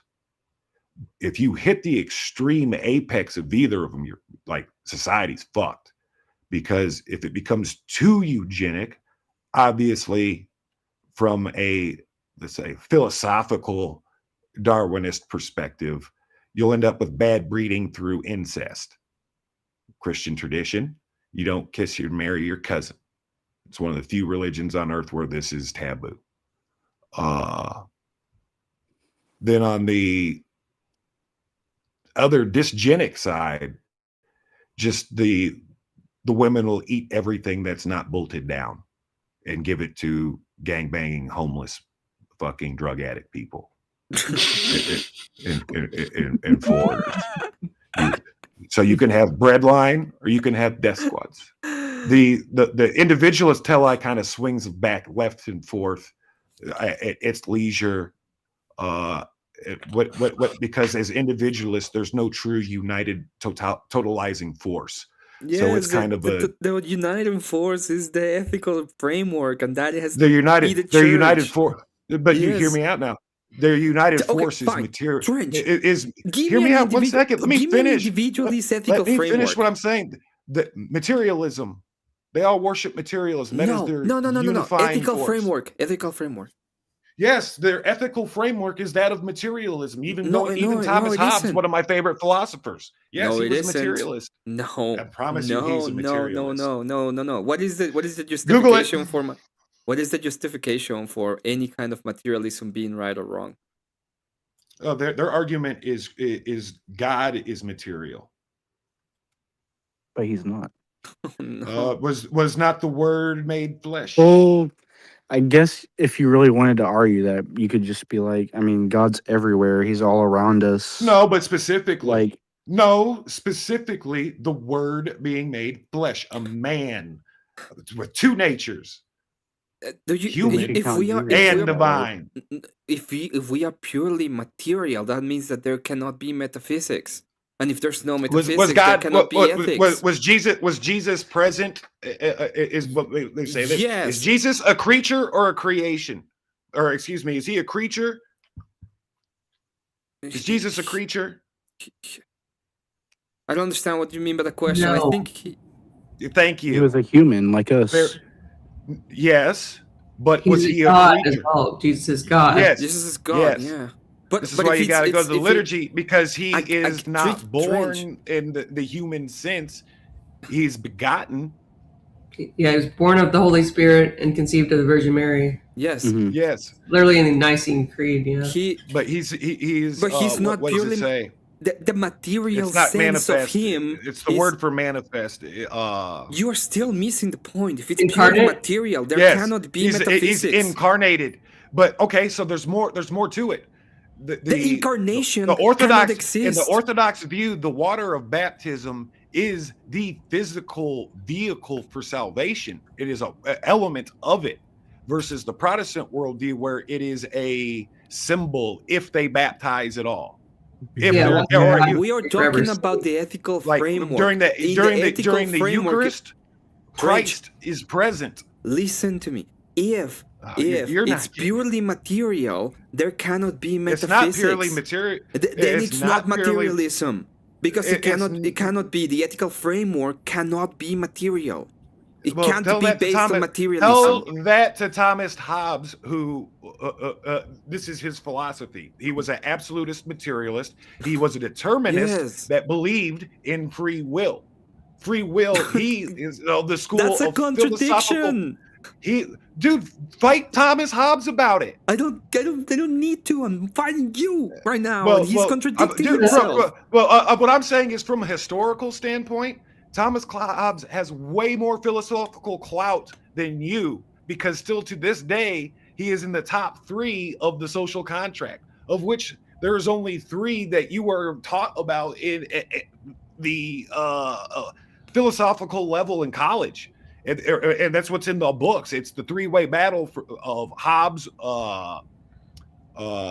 Locke, and Rousseau. I still want to know what is the philosophical. I still need the philosophical framework. What's that? The ethical framework for libertarians. They don't have one. They are contradicting themselves. They have no justification. That's the problem. But what I would say is, because their ethic is material at its core, it's no coincidence that Protestantism and capitalism have the same birthday. Like, these arrive in history at pretty much the same time on top of each other, and they interchange with each other. Why does there have to be a separation from the church? Because there's a better marketplace the farther you get away from it. That had to do with power. They call it the Faust. I guess in Oswald Spengler's book, The Rise and Fall, or The Rise and Fall of Nations, or The Decline of the West. I think in German it's like The Setting of the Sun or something like that. But there would still like, I see that as a problem with the whole idea of the West. The problem with the West has been they've been moving away from he calls Christianity. the West. He calls the Western Protestant world, because he kind of divides up the West. He calls the Western Protestant world inheritors of, like, the Faustian myth. It's like the capitalism is the deal with the devil. Okay, that makes sense to me. And this is why the concept of a republic is completely different of the liberal, and I even mean like modern liberals, libertarian, than the socialist idea of republic, because they're standing at 2 different spectrum of the thing. But the way that I look at it, once again, is that the one that resolves all of the problems in the justification and the contradictions is the church. That's the only place that I see. And where I agree with you there, especially just looking at the data, first, I'm not just gonna rain elbows down on Protestants. They do it on their own. They beat themselves up hard. Understatement of the century. I was raging at the fucking sky myself. I still do.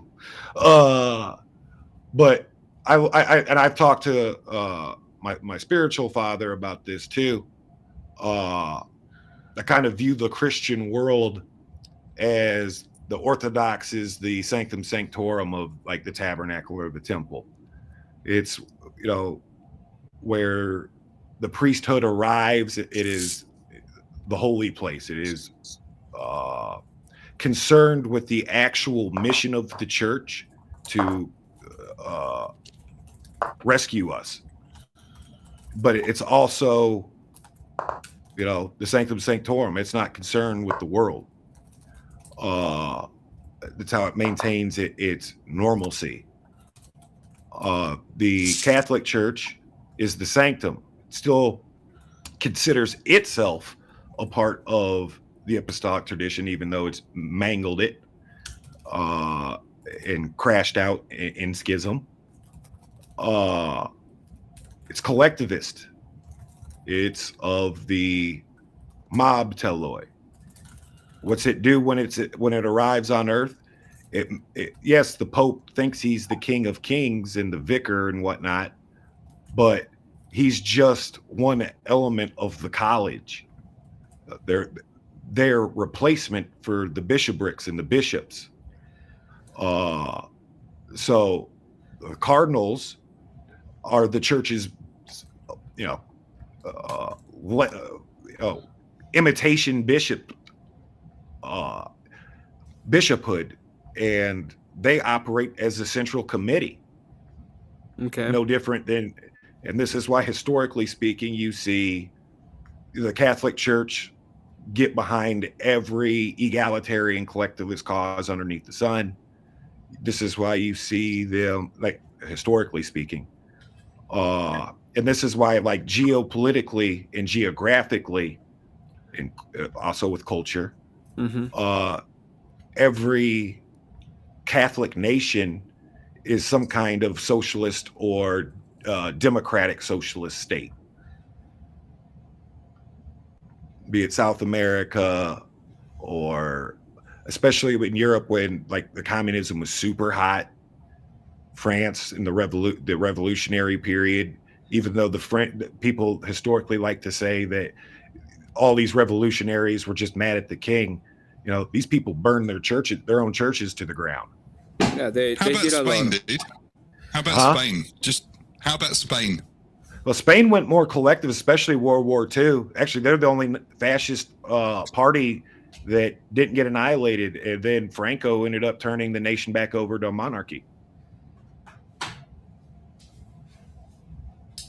I'm going to slip back down to the comments section, gentlemen. My cabbage rolls are almost done. You have a good night. Pleasure speaking with you all. God bless. Thank you for God jumping bless on you. the panel. Goodbye, Paige. Hello, goodbye. Hello, goodbye. Have mercy on me. I'm a sinner. Likewise. Do you have any comments, Dave? No, I'm listening, to be honest. I'm learning more than I could contribute. So I'm quietly listening. When Trench asked if Jesus was a creature, I just revert back to the creed. And when I look at material and immaterial, I always remember that I believe in one God the Father, maker of heaven and earth, of all things visible and invisible. Absolutely. And that at no point in time has any man seen the Father, or will. I do believe. Yeah. What would you say about people that have? Only through Jesus may we know the Father. What would you say about people that have near-death experiences and say that they see God and Jesus? I can't speak to that. I don't know anything about it. I mean, I know that if the brain is deprived of oxygen for periods of time, You can hallucinate. all kinds of wacky shit happens. But also It miracles could have really happen been. too. Whether you've seen a miracle or not, you should talk to your priest about. Like as far as like the angels came down and whatnot, but as far as like broad statement of miracles, I've seen people survive some wild shit that they shouldn't have. I've seen weird little phenomena that don't make sense. I had a neighbor pass away. She lived like 105. This woman had like 20 kids, literally 20 kids. And after she passed away, there was easily 150 people in her small house on the corner. She had a little corner house at the bottom of the hill. And she had lived in this area in Kansas City, Missouri, that used to be a strawberry patch. And her house has been here forever. She, I guess, was made at the cornerstone of the foundation of the firmament. She came with the place, but she was super nice lady, really pious, donated to the church, and all her kids are awesome. Good. She got a good girl token, hopefully. But when she died, they were all standing in her window their mourning the day after the day of the funeral, and you could see it was like a weird Disney card moment. It was snowing and shit. But they were all kind of huddled up around their living room and had the front door wide open. And all of a sudden deer came into the yard, and then more deer. And then there's like, before you know it, there was like 4 bucks and 7 does and a handful of little kids running around. And then all of a sudden the bucks took front center, like 5, 6, 7 feet from the window. And this is still Kansas City. Like, these are city fucking deer. Wild shit. Like, city deer don't fuck around, man. They're skittish. They don't, it's not how it works. So for a couple of them to be seen and not be spooked is one thing, but this many is nuts. I'm a hunter too, so sounds like, sorry to interrupt, dude, but that sounds like a lot of experience that the Saints had. I'm a hunter, man, and a fisherman. I also love, when I was getting out of the Army, we had volunteer jobs that we could do in the Wounded Warrior program. To get out of the fucking being a barrack sergeant, because that shit was lame. You got to go down to the hunting ranges and track the deer populations and stuff for their conservation department. So I like that shit. And I volunteer for when you have someone has a near-death experience, from my very, very ignorant perspective, and I know nothing, as I always say. I've just been reading about Saint Siloam, who had an encounter with Christ, and the book's talking about the different stages of spiritual understanding, and the first step being, the first step is more than that, but one of the first step is where you get bestowed grace, you experience grace. Then the second step of that is losing the grace, and then the third step is then finding that grace again. And I wonder if when people have these near-death experiences, that is essentially it's a gift. A gift that's given. And that sounds interesting. It's like being baptized, and that's a cleansing. So you then you fall, but that's the process of confession and going to the liturgies and fasting, and doing the work to repurify in this cycle of rising and falling and rising and falling. That's what, when I have my catechesis class, I think that's something that we've spoken about a lot recently, is the rising and the falling, and that we have to fall away. We have to go down. We have to go down before we can come up. And that's the other thing that was unsettling with Protestantism with me, is just through all of the piety and grandstanding, there's no accountability. And thus you can be the biggest piece of shit scumbag motherfucker, and you're cool because you say Jesus is real and you believe in him and you've got the faith. So, good job. You're saved. And that's always been unsettling to me. There's a question in chat that I think is interesting. How is omniscience captured and written down by humans who can't possibly be a container for that knowledge? What is he asking? How prophets are prophets? Well, he's asking how it's captured. How it's captured and written down by humans. It's pretty much kind of can be because we're talking about real people. We're talking about the apostles. This wasn't this isn't make-believe. Jesus wasn't some idea.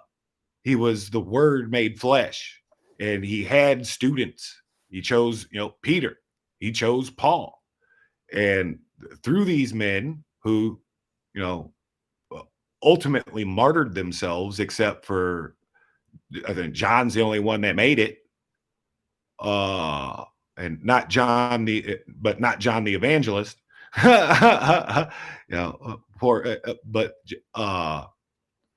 So, and then through them, the early church fathers and bishops, and that's the importance of normalcy in the system, because it's the process of placing hands on from Jesus to the apostles, and after it's important because Jesus, the material, physical human being, in half of it, well, that's the wrong way to say it. It's two parts, one totally human and one totally divine. So through his hands, the God-man, part of the essence and energies that pumps through him, pumps through the Father and the Holy Spirit. And through his hands, that touched the apostles. These guys ran around performing miracles because of Christ. So that's why I always ask the water question. Because if the water question is nonsense to somebody, then how are you going to understand like the greater authority concepts? What is the water question? Is baptism, is the water in baptism, and I saw Jay's the one that I saw this from, but because he was thumping people with it. Thumping Protestant people with it.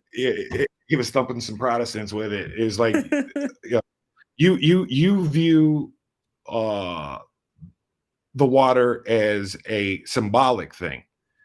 It's just the same as how the Catholics try to legalize the Eucharist. What is that? They have a system of transubstantiation. Okay.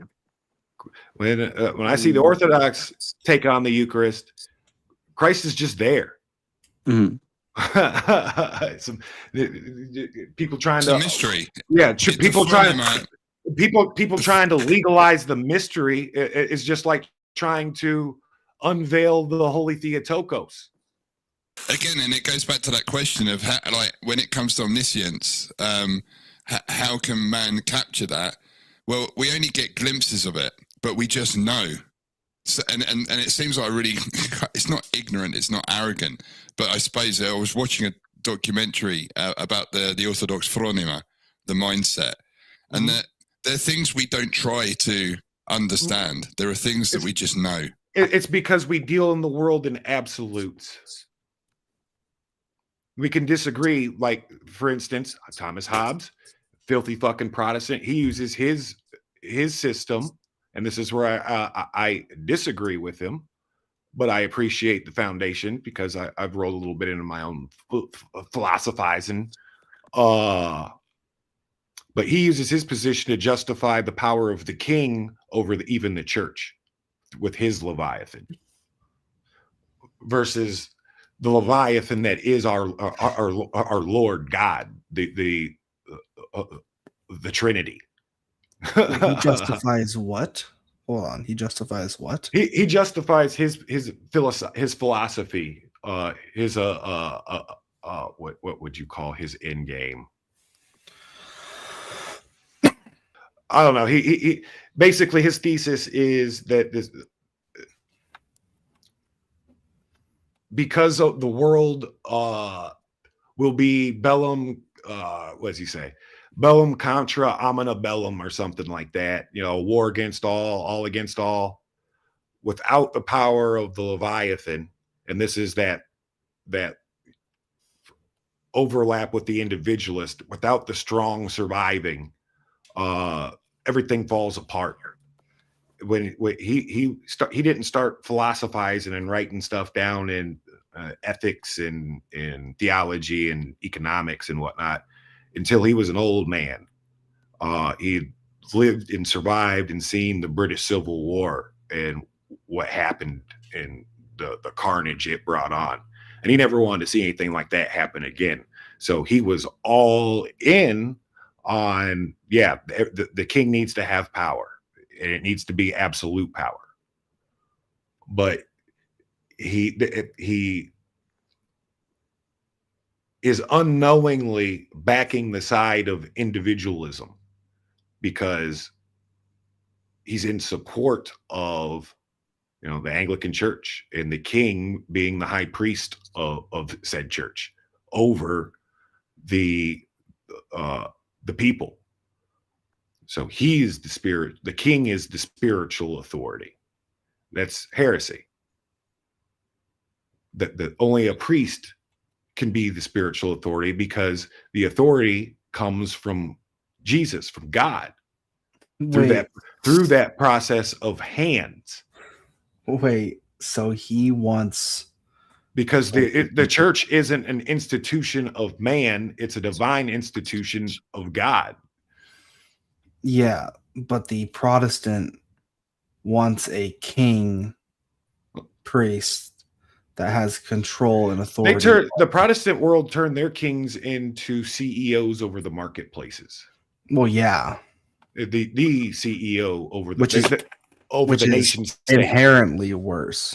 And the oligarchs run these nations as board members versus a more totalizing version where the chairman or the pope rules over the committee, which rules over the people.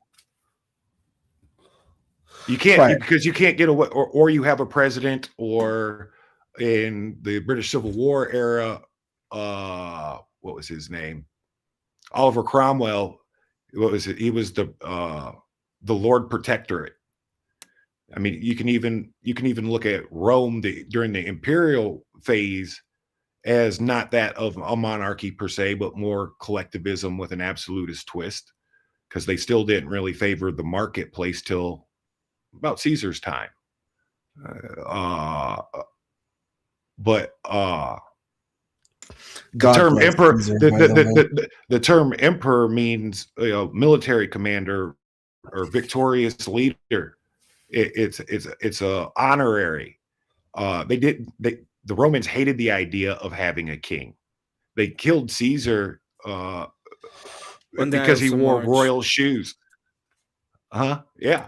But it wasn't because he wore Brutus, shoes. He did it because his homie, because of what he was going to redistribute the Baron Lord's land to his foreign army. Rightfully so. That's not it. Not exactly. Yes, it's exactly. That's one of the many reasons. But Caesar had very large armies of foreigners that he had just converted into citizens. With the annexation of the province, yes. And Caesar died? No, from Spain and Gaul.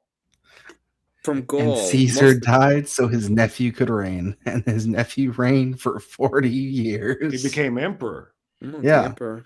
But not king, because there's still a process to be emperor. By the patrician period, the patricians said who was going to be emperor, and they pretty much voted amongst the oligarchs.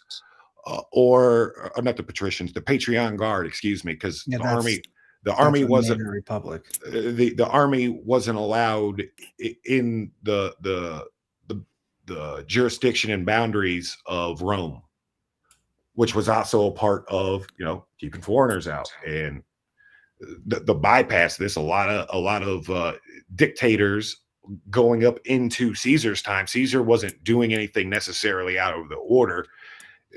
It's just that he was making a lot of noise and was doing a lot at once, and the scale of which he accelerated to, especially at the cost of taking from the patricians and redistributing it to a bunch of fucking foreign plebes. They're gonna feel some way about it. That whole YouTube Brute thing is Brutus was his friend, whether he really said that shit or not doesn't matter, but they were tight. And but the other side of that was Brutus came from a really famous, notable family, whereas Caesar came from a nobody fucking patrician family. But Brutus's family goes back to the Roman heroes of the guys who dispatched the wicked kings of this the what was it, the 7 tyrants or whatever. What was it? What was it that sparked Caesar? It was he looked at a statue of Alexander the Great, right? Yeah, it's supposed to be. And well, that was one, but economically, you could say he during one of his triumphant parades. What was it? For an imperial parade, he imported purple, and which is made out of ultramarine blue, which comes from Babylon and farther east. But so, like, as far as like from Babylon, it came from the coast, and it was extremely costly. And it's what I know that it came from Babylon because the kings used to wear it. That's what the kings used to wear. And just throughout like all of the Mediterranean culture, which kind of has a unifying theme to it throughout cultures and nations and city states and whatnot. There's a reason why their aesthetics are all the same. It's not till Christianity until like blue and purple start getting used in more art and patterns in society even. So when Caesar rolls out purple, this was like insane. Like you don't. That see was the purple. thing that actually killed him. It's not because of the shoes. It's because he was wearing purple, and it was so much going around with a throne of gold. Purple. And purple was also reserved for the lining of the tunic of a senator, because this was all everybody. It's funny. They all try to model in their own aspects. A lot of nations, to include America and to include Rome, in both its imperial and its republic phase, they all kind of try to dance around Plato's fucking republic in some way, shape, or form. It's hilarious to watch. Oh, the founding fathers in America were Romophiles, for starters. George Washington himself loved Rome, like literally loved reading about Rome, learning about Rome. He ran Roman plays. Oh yeah, and they thought democracy was 2 wolves in a sheep voting on what's for dinner. Yeah, that's why they chose a republic. Well, it wasn't an oligarchy. That's why they put a limit on said democracy. And you got to understand the tyranny that all this is birthed out of, like culturally, because King James of the King James Bible is arguably the last of the British absolutist monarchs. Exactly the last, and even that last spurt in this,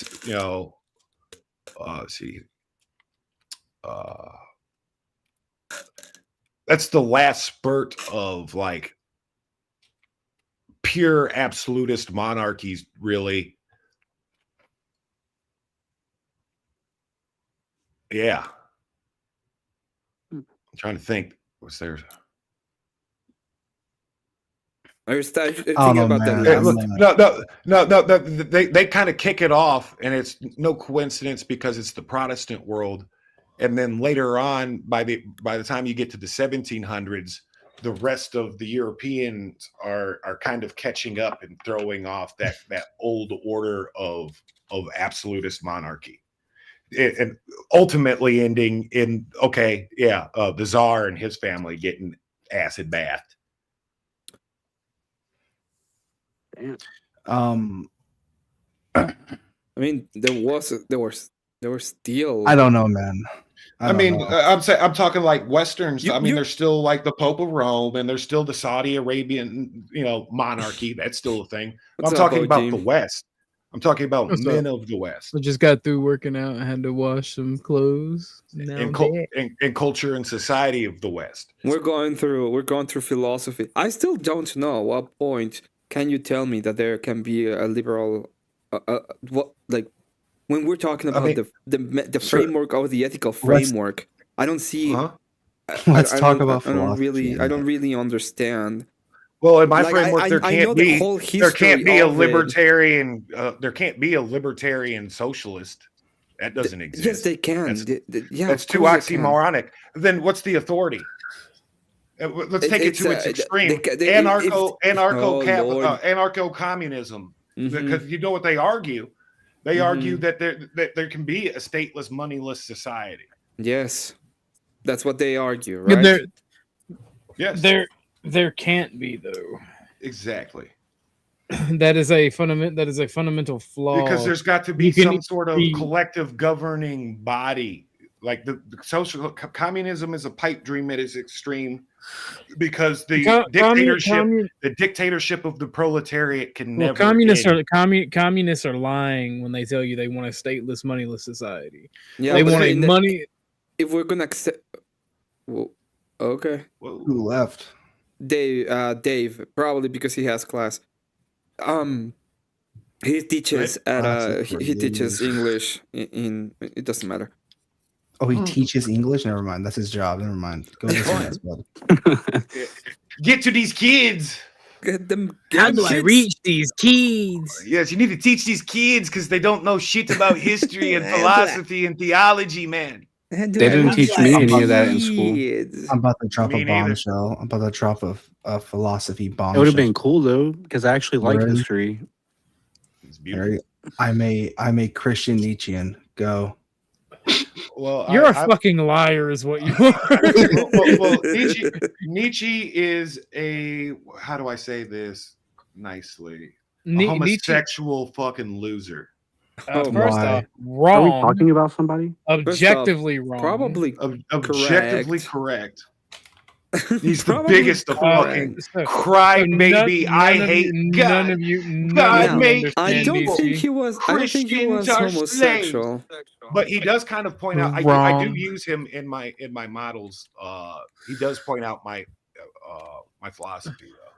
Nietzschean is probably objectively the best philosopher that humanity has ever produced, because his ideology is not whiny boo-hoo. Life doesn't matter. It is. You create your. No, that's communist nihilism that the party indoctrinated. Read him all over again, and I have. And tell me that's not Nietzschean philosophy. Just because you speak over people doesn't mean you're right. No, Nietzschean philosophy. Trench. Well, I fucks with you, Trench. I like you. I fucks with you. But Nietzschean philosophy, because Nietzschean had a Christian friend, and he spoke on this. He's like, my friend was one of the fullest men I've ever met, and he wept when the man died. The thing is, his philosophy was not that the world is meaningless. It's that we create our own meaning in our life. That's not. He wasn't justifying atheism when he said God is dead. No, not at all. Not at all. Yeah, he's pointing out the man-made horrors of science to come. The nature of man to try to put himself above God and put himself above anything, and for like hedonism and whatnot. Like Nietzschean's philosophy on the truth, right? That arguing with people in general is unnecessary because the truth doesn't need to be defended. But I think that's pretty. I look at him because I do classify him as an absolutist. I just think he's crying about it the whole time, and he hates Christians. I don't know, but his best friend was Christian. Yeah, that doesn't mean anything. Like my best friend's a black guy. He didn't hate that. That's a you problem. All right, you can rectify that.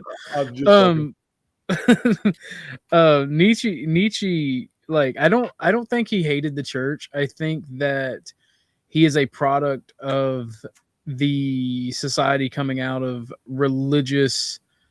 Not extremism, but like religious-led society. Religious-led society. He's post-enlightenment industrial, so he's at a time when everybody has the individual. The concept of the individual has fully arrived.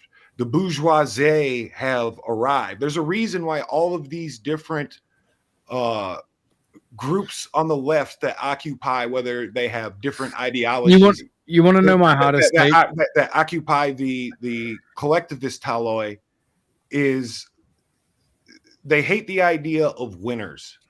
Oh no, you don't want to know my hottest take in existence? Mm-hmm. While communism is fundamentally flawed and wrong, they're right about the hedonism and degeneracy of the bourgeoisie. I mean, yes. This is how we end up. Transgenderism. That's why I laugh at trainee communists. I'm like, dude, if they could take over, you're the useful idiot in all their manifestos that's going to see the wall first. Well, it's not even that, right? They don't understand that's how it will go down. If they were crazy enough if America fell tomorrow by the collectivists, right? The only way, because it's the three telloid, there's a Emmett's like, yes, tell me of the utopia. No, I already hear about the telloid 3 times in this conversation. I'm trying to I try to bring it to something I can actually talk about. We go back into either history or the telloid. I'm trying to agree with you what you were saying earlier, though, where the things overlap, and you fucked me up. The individualists have no moral compass. That is the problem for the individualists. This is what I said. This is why I say the only way you can have an individualist society, the only way you can have a free market society, is under the purview and the ethics of the church. They have no moral compass because it's replaced in a idol of materialism. No, they don't have it. They don't have it because did you hear what I just said? No, Trent, no replacement. You have 2 ears and 1 mouth. You are a very smart man, but you have 2 ears and 1 mouth, all right? Listen more than you speak. Hear him out. Man has to have something he holds. You're right. That's the thing.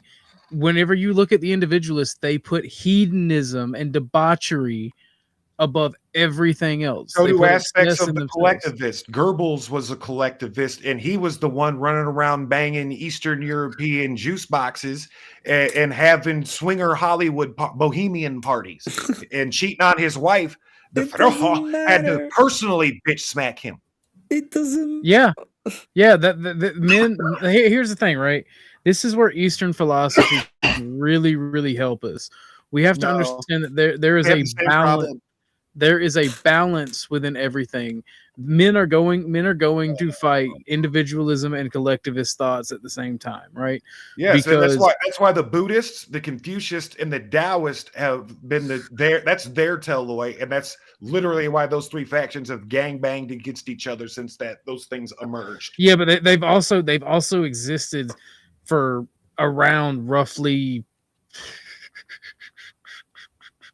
6,000 years, I want to think. Buddhism is 500 years older than Christianity on paper. Don't get it. It's man-made. Oh, for sure. And they even say it is because they have an atheist philosophical worldview. They don't. There's very few of them that actually believe in like deity. Shiva's really good at explaining their metaphysics from an atheist Buddhist standpoint. Well, Buddhism. It's sophistry. To me, Buddhism is the exact same thing as Gnosticism. The first proto Protestantism, which is why it was weak as individuals, and the church was really strong back then, and it was able to crush all that out before it became a fucking major problem. That's what the ecumenical councils were for. Because counterpoint, Buddhism is, as the priests have told me. A counterpoint. Buddhism is from India and thus garbage. Counterpoint. It is. It's from India, but where now? What does that mean? India? Are you thinking of like Hindu dots on their foreheads? Yes. Well, because the Buddha was literally a Hindu nobleman who was Gautama. And what ethnicity would you consider? Do his eyes go sideways, or did he have a dot? He had a dot. Are you sure? Where's that area located geographically between China and India? Oh no. Well, the Buddha is depicted as Asian because Buddhism was primarily adopted by the. How would you consider the? This is going to be fun. How did you consider Himalayan type people? What do you think they is? Like the Mongolians? No, that's farther north. That actually is a good question. And more to the Mongolians are a whole other thing. So the Nepalese, farther east. The Nepalese, the Khanite is a Can we stop talking over each other? Sorry, people really enjoy it. Go ahead, Orthodox. I'm sorry, sorry, bro. So you asked me a question with the people from the Himalayas. So like the Nepali, the Bhutani, and those people, right? So they're like, it's weird. They're brown slant eyes. It looks like. Yes. And what who do they say Gutiyama is? And where did he come from? Where did he come from? This is where I have 2 ears and 1 mouth and have to listen more because that I don't know. That's the fun part. That's a fun little. Well, enlighten me, good sir. I love history. Well, that's the area, dude. The Himalayas, and the adjacent provinces have been the disputed territory between the Chinese and the Indian governments for a long time, which they still beat the shit out of each other with like baseball bats. Yeah, quite regular. Yeah. And that's what all the free Tibet stuff is about. There's a lot of stuff that once you like start looking at it, it's like, damn, I need Jesus. Well, see, and it's that histrionic. Here's a part of that. But this is where I can kind of give a thing a little bit of the devil its due sometimes. Like the monk that sets himself on fire on the Rage Against the Machine Burning Man album. That is the collectivist force in a weird, morbid, like self-sacrificing way. Christianity is largely collectivist. Yes. So I mean, but it got married because of the nature of a kingdom through Christ. So we're automatically anchored to the patriarchy. I disagree with that once again. Christianity is holistic. It's all of them. He takes from the tree. He takes from the individual. He grounds the individual in the ethics. He grounds the collective in the church, and he grounds the authority. Yes. Once again in Christ, because I become all things to all men. Or how does Paul say that? Yeah, that is. Yeah, but what I mean is that it's the three of them. It's not one or the other. It has to. He has of the course. Three. But here's the thing, Constantine. What's with Constantine? Constantine was the ruler, right? The monarch. Yes. He was a philosopher. Authority. He was all of these things: soldier, philosopher, holy man, pious, believer of ethos. So part of what I'm learning from the church and my spiritual father is the Orthodox Church is about ethos. We get plenty of logos being individuals, and we get plenty of pathos in the collective. Think of the children. You're buying a warship. We could have built 20 hospitals.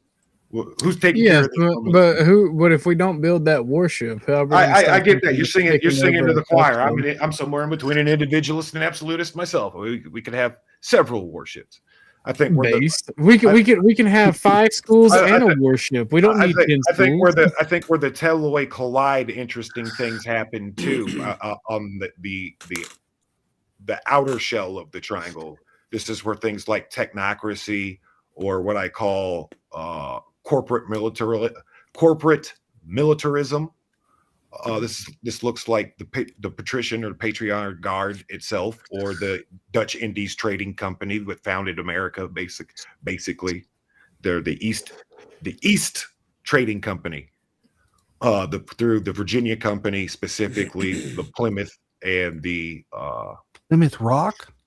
Yes, the Plymouth and the Virginia companies. Well, I find it funny, right? Because you bring that up, and individualistic as fuck.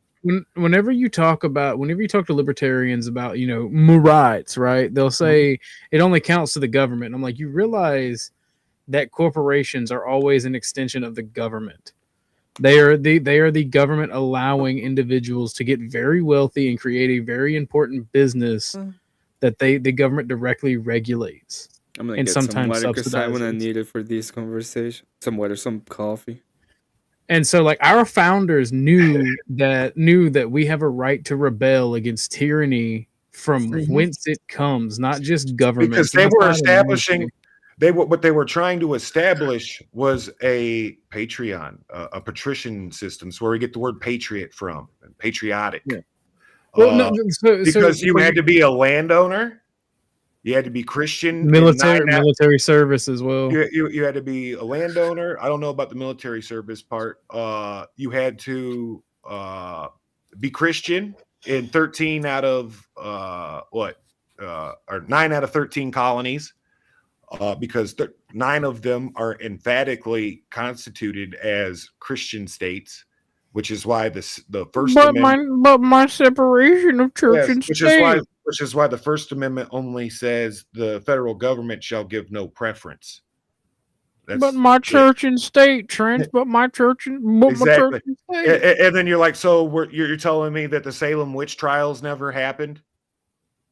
So what are you crying about there, feminists? It never happened. But my church and state. Those women were political fucking. Those were political executions. You think the communists would like that? Well, they do. I mean, that's just another form of religion, though.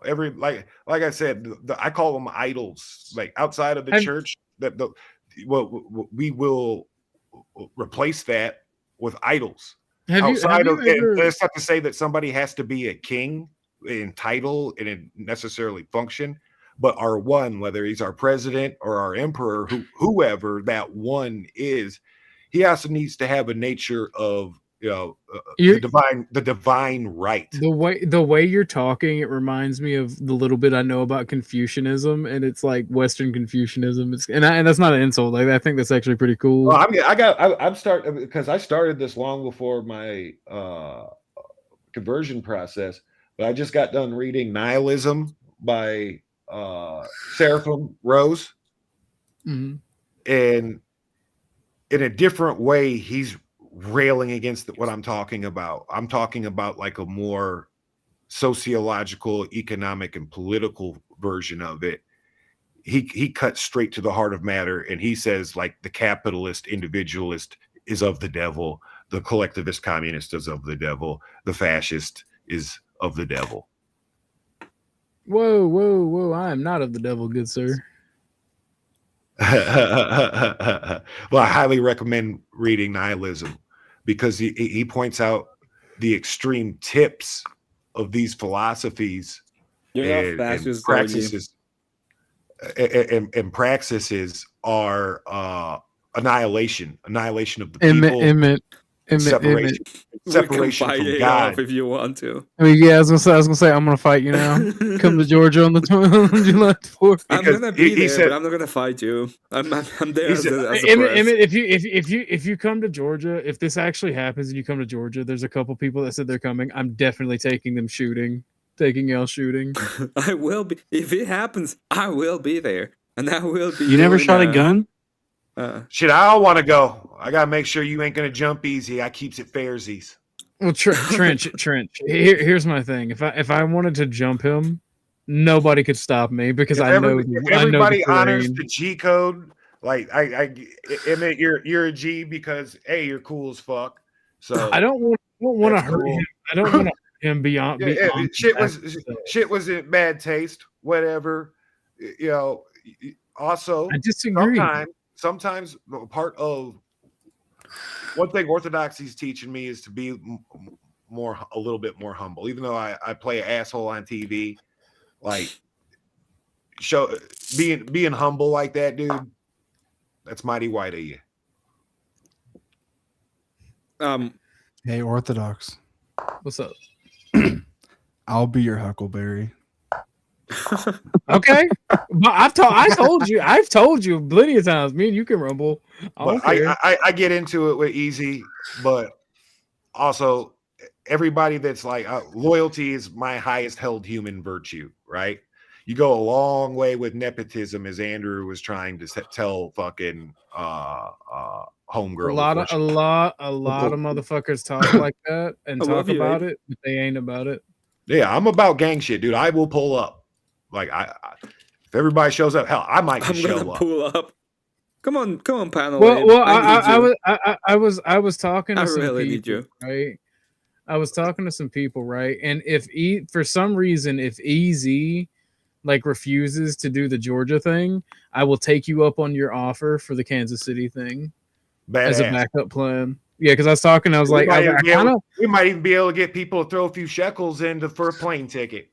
Well, I was talking to some people like, he's not going to show up, but it'd be badass if he would. And I'm like, you know what? If he won't show up to Georgia and we can't make the Georgia thing work, I can take us to get barbecue everybody, so it's a good clean fight on the level, and then it's squashed like men, and then you guys I rub honey on your back, throw you in the bathroom, and y'all get along like cats. Well, that's the thing. And I was talking to him. I'm like, you know what? This guy Trench Deacon, he seems cool. And if he's actually down and like easy, like refuses to come to Georgia or there's some issues, I will definitely see that as an awesome backup if Easy agrees. So if Easy, I don't see why he wouldn't. Yeah, I told you could fight there too. Shit, he knows. I told him. I did it on air last night. Right. So and then after fucking getting in a little spat with them about, I disagree with them in the sense of I look at everybody on a panel. If this is an army, everybody has the balls to come up on panel and clash, whether you're a fucking weirdo, loser, degenerate, or you're the most pious, awesome, right dude all the time. Getting up here is a different story. Why you want to slap me, Abe? I mean, I've never hit a president. I've never hit a president. I look at like if you're the host, like Emmett right now. He's the commander. I was saying Abe, but if you want to come back up, you can come back up, Paige. Oh. Well, no, I saw the, and I wasn't trying to cut you off, Trench, but I saw Abe's like, I will slap OG. I'm like, Abe, I thought we were cool. He just says that. Dude. Don't worry. I've never lost to a president before. Abe's a Marine. Like, I'll throw a punch. It may not connect. Dude, I would fight Abe just for fun, dude. That'd be fun. Like I'll fight anybody, but Abe's cool as fuck. Like the real Abraham Lincoln, I'd fight him too. But that dude's got a reach. He's big. You'd have to like do Krav Maga. Abe Dinkus has a fucking reach. I know. Abe Dinkus was a Marine. I'll be quick. I don't like fighting big dudes, but I'll do it. And you got to be fast. You got to be a whole whirlwind of violence before they can be bigger than you. Abe is like 6'6", dude. Mm-hmm. Abe is one of the people that I mention when I talk about my influences on the YouTube sphere, and it's like I'm talking about positive. Like the we people had that I like on the internet. No, Abe's cool people. Abe is awesome. But like, I would not want to fight him because like just sitting there, he's like looking down at he looks like a giant just looking down I think when he's looking at his camera. I think it would be fun because he looks a lot like Abraham Lincoln, and it's a wild card kind of thing because he's a nice guy. Well, I've never lost to a president before, so I'm sorry. I'm gonna call it. Abe would probably mop the fucking floor with me. I have this whole like Shutter Island kind of philosophy. You know the scene where the chief of guards or whatever is driving around with him in the Jeep, and he's like the real question is, can your violence conquer my violence? Could you stop me from sinking my tooth into your eye? I thought that was amazing. That is actually a pretty fucking beast conversation in a movie. That's crazy. Oh, that whole dialogue right there was quite deep because it's a whole play on the Faustian myth. That's crazy. That's like a bulk of the American entertainment that is consumed is different variations of the Faustian myth. I mean, I don't know. But you don't think so? You don't see it? I would agree with that. The American experiment, or like the founding of America. Just everything about it. The founding of it. This is why A lot of people associate Freemasonry with Satanism. But I mean, it is associated, right? I thought it was a cult. David Healy says he wants to see Emmett fight Kinetic Hell. I was a Freemason. I say it's radical Protestant. Why are you trying to fight my wife, Abe? Why are you trying to fight my wife? Which makes it of the devil. You said you were a Mason, Trench? Mm-hmm. Was. Did you have a Mason Bible? It's a First King off, James Bible. it's a girl, and I will not. Why did you stop? Because my grandpa was into that, and I know for the longest he wanted me to do it, but I just see it as a cult, and I was when I had joined, there was like World War II dudes that were still alive. Like one of these guys was a Black Knight. I had just gotten out of the army, so I was looking for, camaraderie, I suppose. Yeah. And then when I was in the army, there's all kinds of Mason lodges always around. A good chunk of the military has always been Freemasons, and probably for the foreseeable future. I didn't know that. Will always be, especially the Black Masons, especially Prince Hall Masons, because those were the ones who went around with the army during the expansion period, and they established lodges, especially throughout like the Lewis and Clark trails that freedmen's towns like Lawrence or Leavenworth were founded at. Or like, what's that? Yeah, I've been systematically learning the internet for the last 20 years.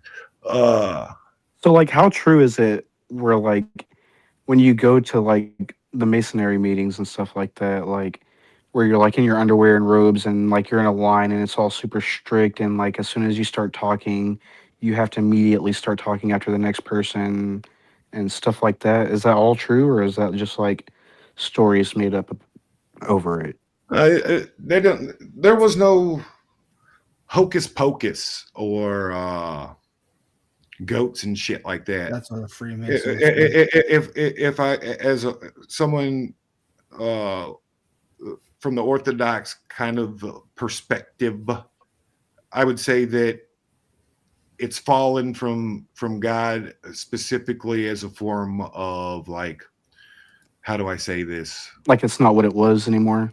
Not just that, just at its whole level. Let's just say that Zionism and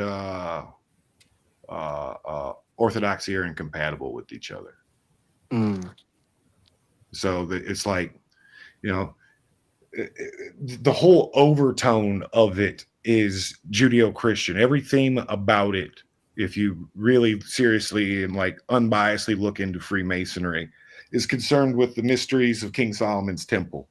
Well, I've tried looking stuff up before, but like, most of it, like you can get like copies right now of like Morals and Dogma and of like Mackey's constitutions and stuff like that of Freemasonry, and you can pretty much see how 80% of Freemasonry works as like. Well, that's why I asked you if you had a Freemason Bible, because when I was in Job Corps, a friend of mine brought his grandfather's Freemason Bible, and it was literally the King James version of the Bible, but with a bunch of stuff about rebuilding the Temple of Solomon in it, like the actual schematics and the actual like what you would need to do it appropriately. I burned my books.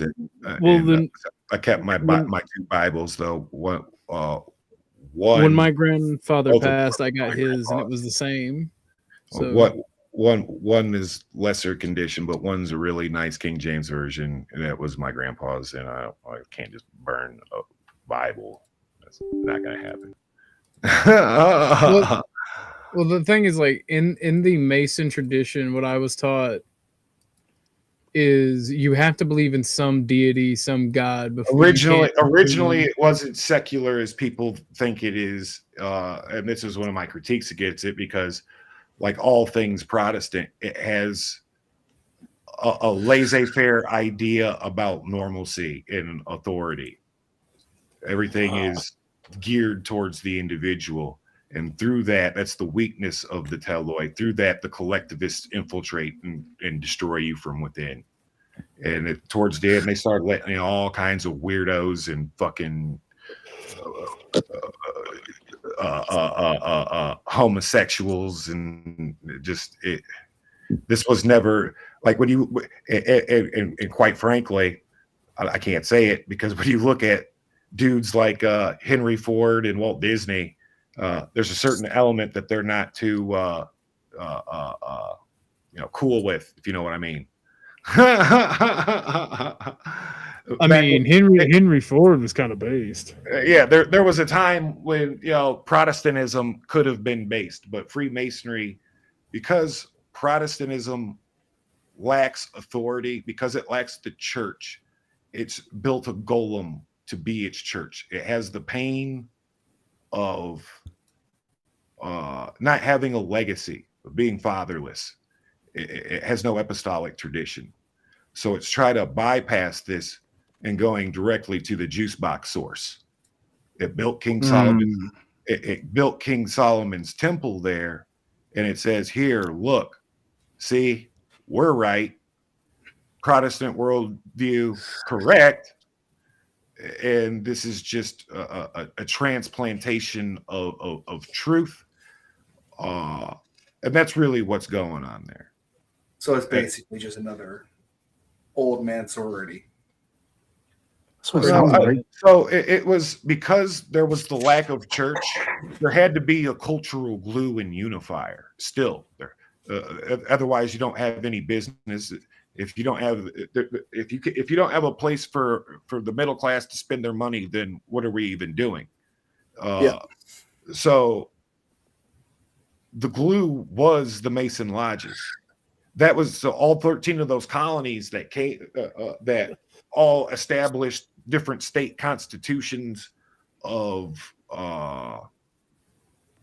different flavors of Protestantism, ranging from different laws like if you miss church on Sunday, you owe the state 2 days slavery at the church farm for alms for the poor and for the collective.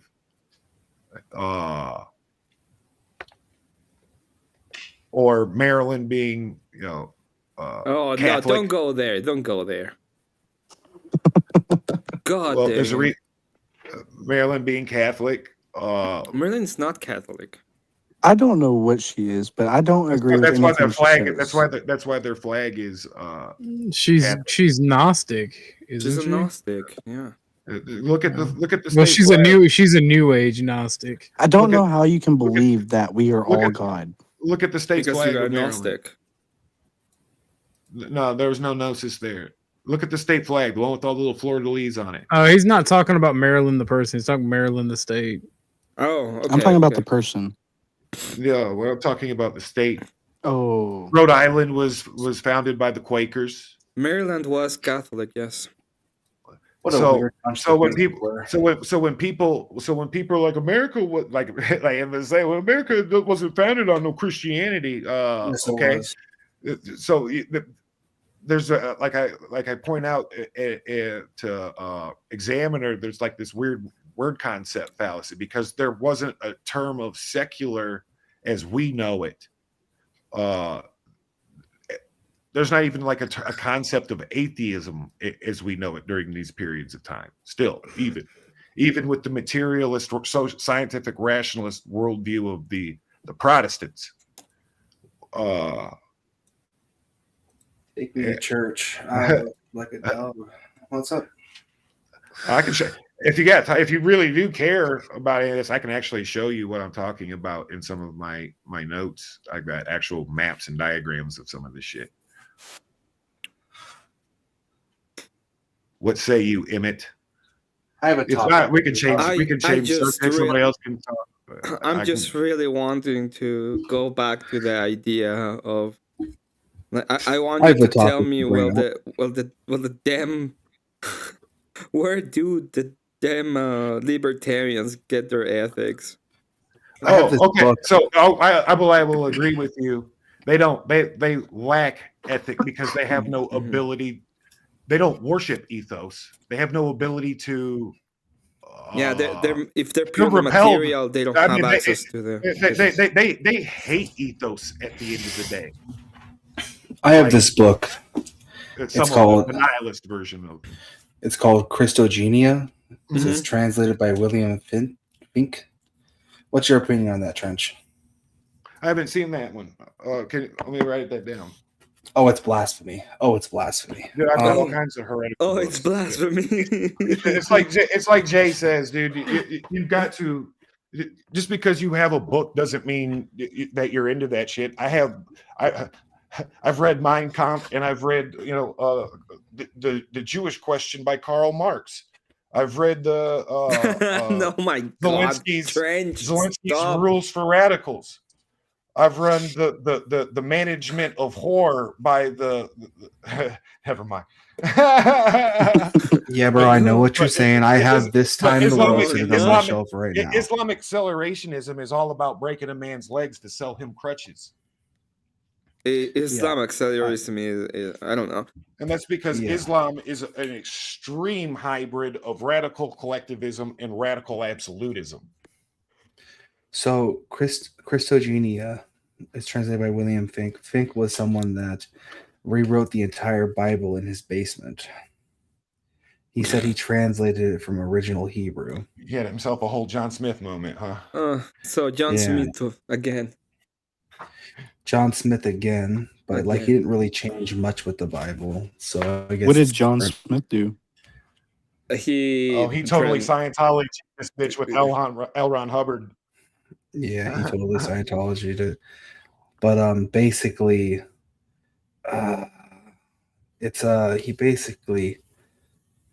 his claims are that Europeans are the original 12 tribes of Israel.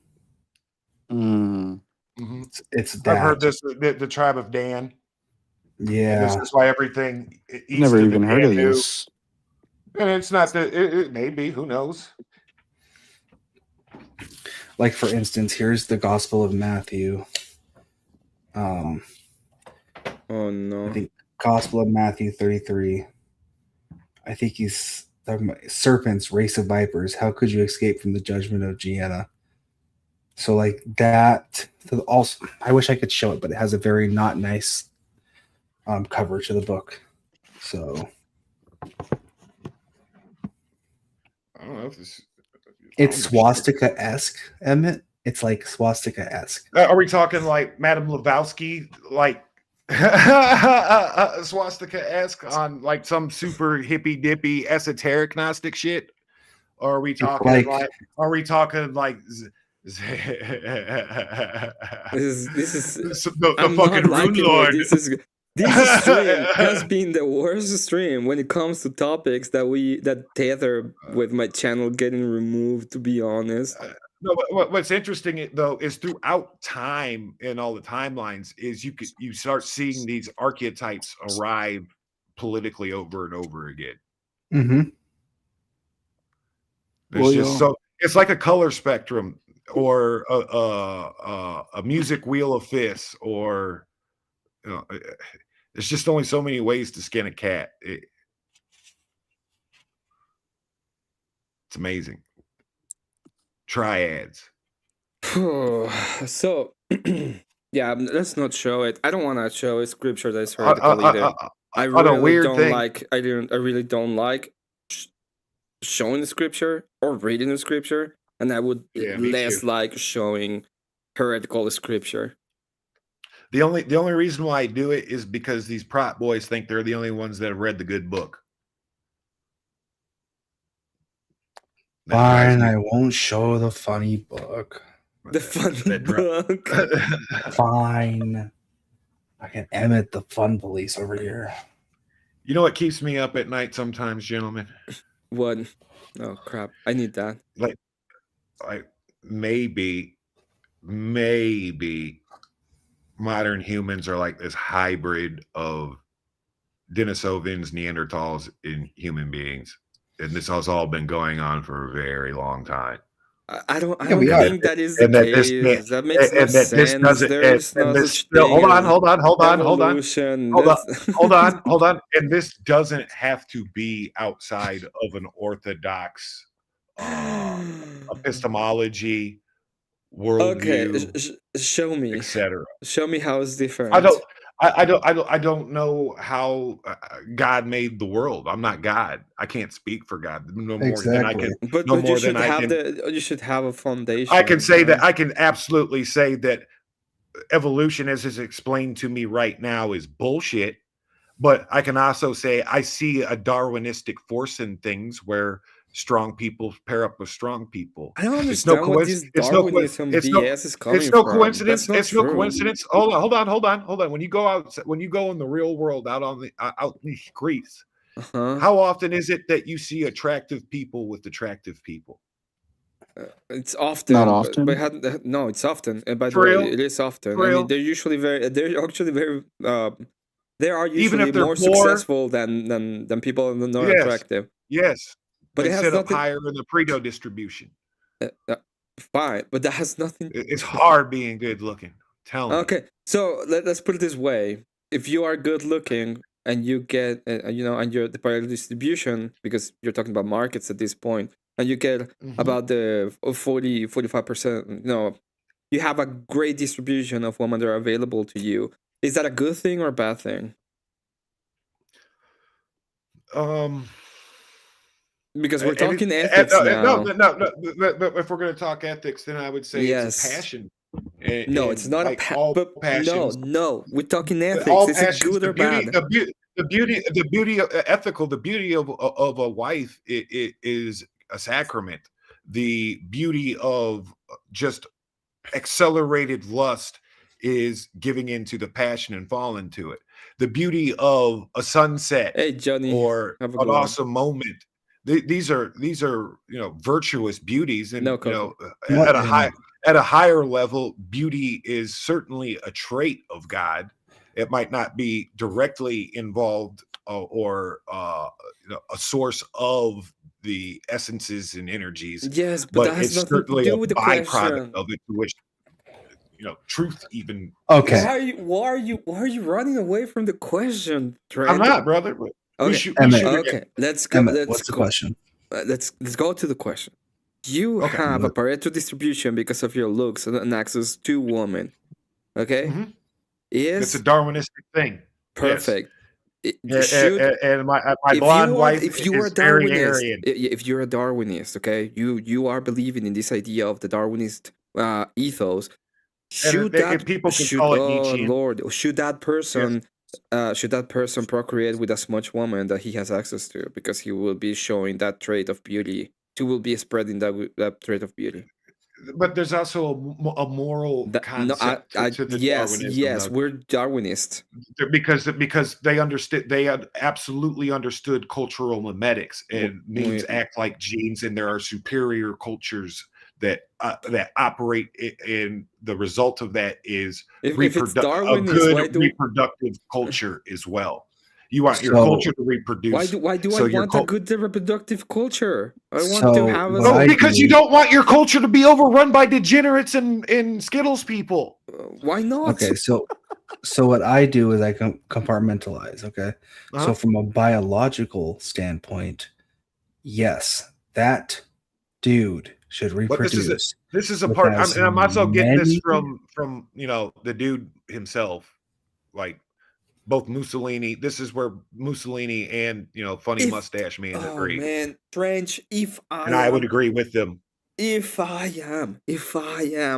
believe in this idea of Darwinism, at least in that, why shouldn't that person screw as many women as he can and get as many kids as he can? Mussolini did. Because they could fall, but Hitler didn't. He hated that kind of stuff. Like I said, he spanked Goebbels for doing it. He spanked him pretty hard. Oh yes, we can say both of these people hated this, but Mussolini in practice loved it, and Mustache Man, because we're on YouTube, But they were still eugenists. You didn't have to be a heathen to produce for the state. That's what the Lebensborn projects were for. Yeah, but the Lebensborn projects were basically giant breeding pools. Yes, but was it just about birthing the physical human being? There was another component to it. The human being had to be programmed correctly with proper ethic and virtue, ethos. Why do I care about the ethic and virtues? That's why it's called ethnicity. I'm a fucking Darwinist. What is the ethic and the virtue of the Darwinism? I didn't know you were a homosexual, Emmett. I'm not a homosexual. I am a I'm trying to figure out. Like, you do the same thing to me. You did the same thing to me that JS did to me the other time. I'm going to JS. He's making a consequentialist argument. I go into his consequentialist argument, and he hits me with predeterminism. And it's like it doesn't. Those two things have. I'm explaining something, Trench. I'm explaining something. I'm explaining to you what he does. Okay, I'm not talking about you. JS is a bad example. Emmett, why do you sound traumatized? I'm explaining what was done to me. He knows I'm right. JS doesn't even know what those words mean. I'm not. I'm explaining what JS did. This is not about you. JS hit me with predeterminism in an argument that is consequentialist. I'm attacking your Darwinist idea. If I am a fucking Darwinist and I think that the social order has to do with epigenetic, well, in their case, genetics, okay, and the great idea of the genetic pool has to be reproduction, if this person has access to every woman in the block, why, as a fucking Darwinist, should not just reproduce with all of them? Okay, so back to the core of this orbiting absolutism. Most of the absolutists that come from the West. Hold on. I hate your people. This is why I hate Darwinism. The whole point of the Darwinist idea is that you don't have access. You don't have access to the other fucking side. You're a Darwinist. You cannot go ahead and give me authoritarianism. Under what authority? Did Constantine have a bunch of concubines? Yes. You sure about that? I don't know. I'm not gonna go there because I really don't know the personal life of Constantine. Okay, let's throw Constantine out. You don't think there have ever been pious kings that didn't have concubines? David had a bunch of concubines. David was a juice box. So what? You ask about a king. He was a king. Talking about Christian kings because lots of things end. You can't have more wives than one. Yeah, the whole point that they shouldn't, right? It was a fault. You can't bang your cousin anymore. It was a fault on the moral ethos, but that's not the point. It was done to break up the individualist, tribalist system in place before. If he did it, okay, let's say that a king that was a Christian, he had this whole thing. He was a Christian, and there's a king, and he had many concubines. If I am a Darwinist, what is wrong about him screwing a bunch of other women and having a bunch of babies? Okay, I'll devil's advocate it from the Darwinist perspective. Oh, okay. You're talking from the Darwinist perspective. You're not actually a Darwinist, all right? I mean, I'm sorry. Yes, no, I'm a Machiavellian. In real life, Trench is a Darwinist. I'm trying to figure out why. No, I'm not. You said it yourself. I said I'm a Machiavellian. I said I am a Machiavellian personally in the real world, here and now, and always. I'm a Machiavellian. I said Machiavellianism, Darwinism, and absolutism, they orbit each other. They're very close to each other because it's more of the absolutist worldview. Getting closer to an extreme, but still not quite there. Yeah. So we believe in evolution, right? Yeah, we believe in evolution. No, that's the whole point. I don't believe in evolution. No. Do you believe in race? Huh? Do you believe in race? I said I'm kind of a cultural Darwinist, like the cultural Darwinist aspect earlier. Yes. So you're telling me you can look at me, Northern No, European I'm just DNA. simply saying winners win, and they have winner babies that go on to win. That's not, and it doesn't have okay. to be tied. It doesn't have to be tied into like race specifically, because Patrick Mahomes and Derek Jeter are biracial angels, right? And they came from winners. And if if Patrick Mahomes goes on and screw every fucking lady in the block because you are a Good night, ladies and gentlemen. Thank you for having me, Emmett. Good to see you, OG. Have a good one. I'm not advocating for biological bumping of uglies or Lebensborn fucking programs. What I'm saying is that Machiavellianism, which I am, is adjacent to Darwinism. Winners win, which is also adjacent to certain aspects of extreme forms of libertarianism, where the market wins. So it's okay for me to sell a Nazi flag, a pride flag, a Jewish flag, a Christian flag, all the contradictory flags at my kiosk. Trench, I'm gonna try once again. Okay, you have to look at these. The Darwinist framework has no moral grounds to exactly. So there wouldn't be anything outside of winners win. So the libertarians today are looking at the biggest rock pile in place of God and authority. Okay, so there's nothing wrong then, right? There wouldn't be anything wrong with them going to philosophically. It proves my model.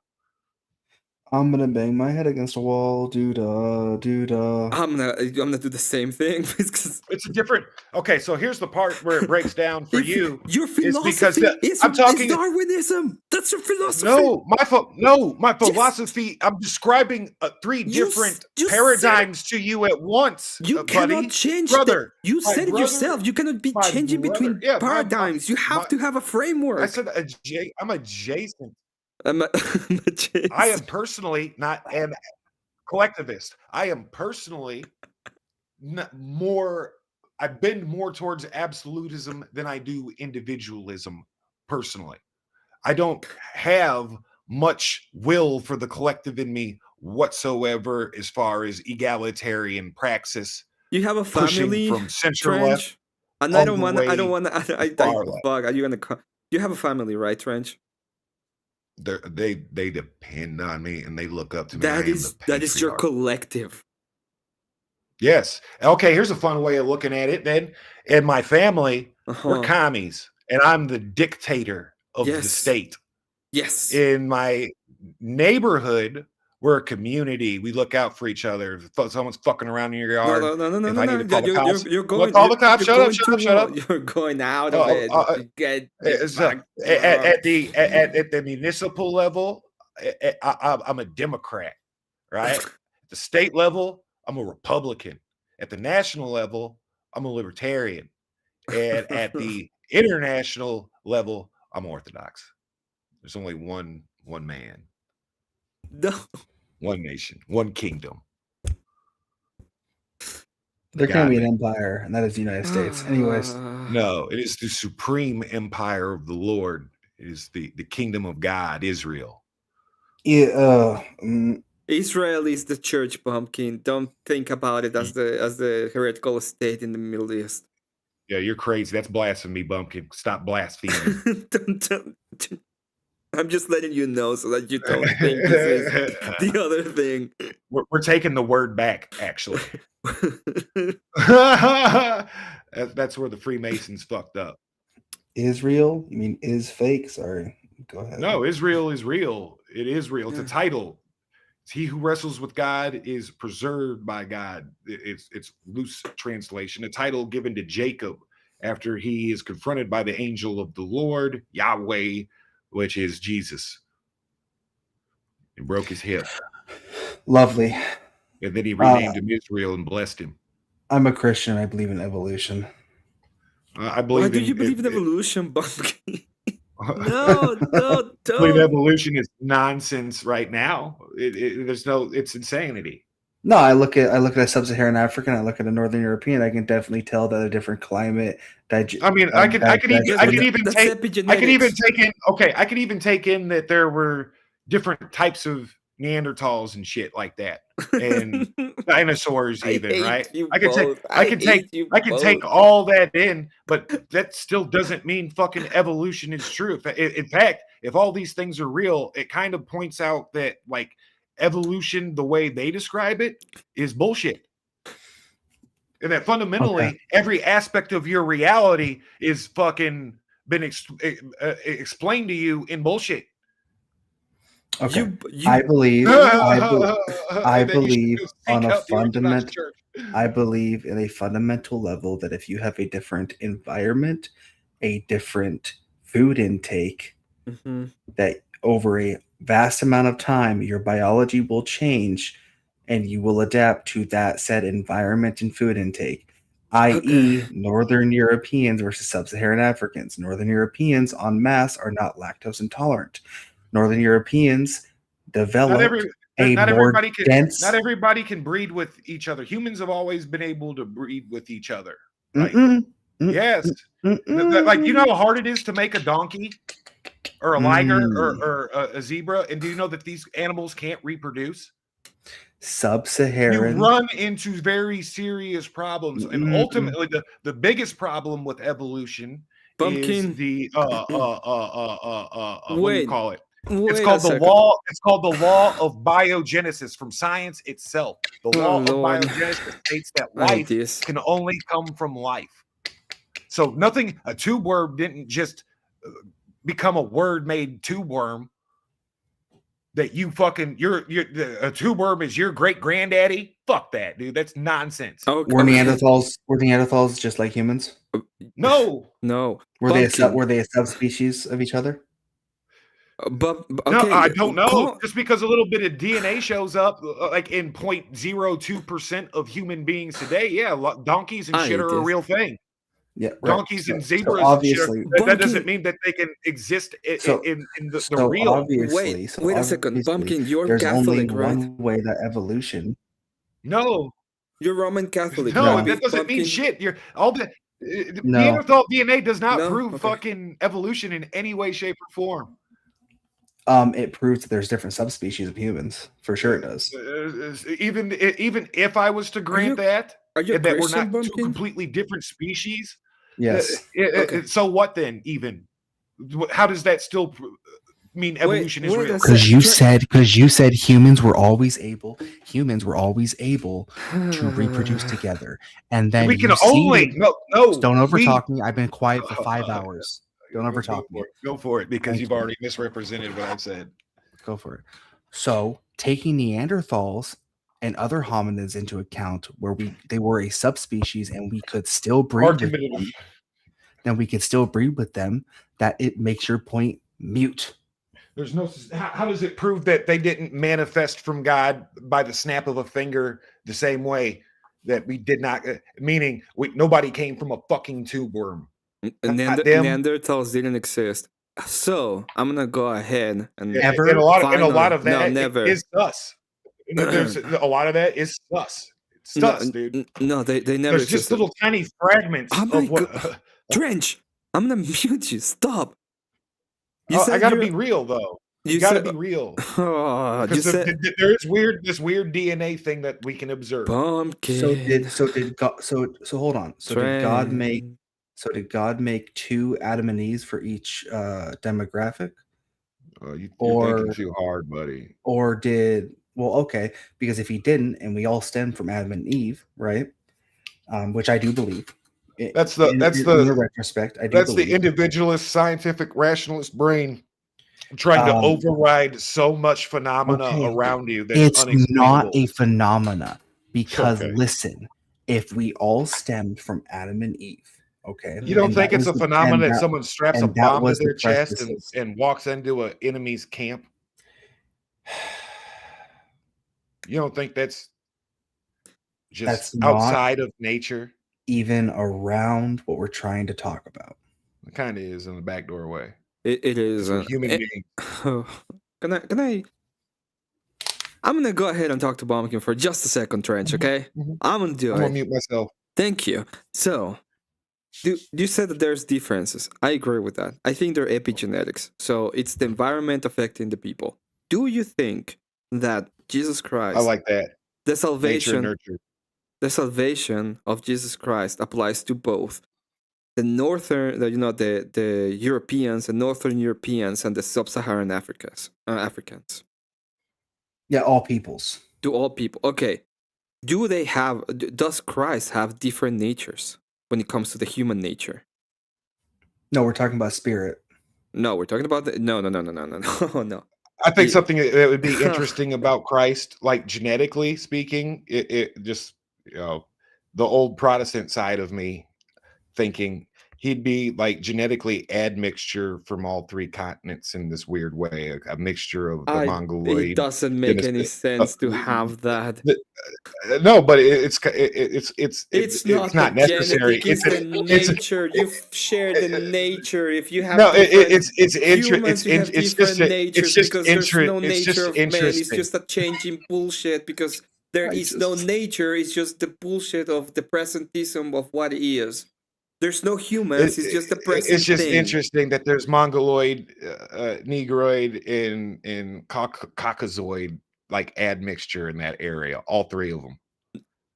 It doesn't matter. It doesn't matter. To me, it's the machine. It's the machine behind the veil that we can only get glimpses of. He came from the specific people, were the Jewish people, and they follow a specific bloodline that had nothing to do with the other bloodlines. But it's a very specific bloodline from 77, exactly 77 men. From fallen Adam to Jesus.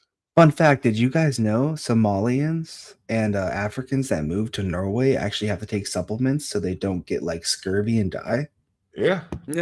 I mean, so how is that incompatible with God's incredible ingenious in design? I'm separating.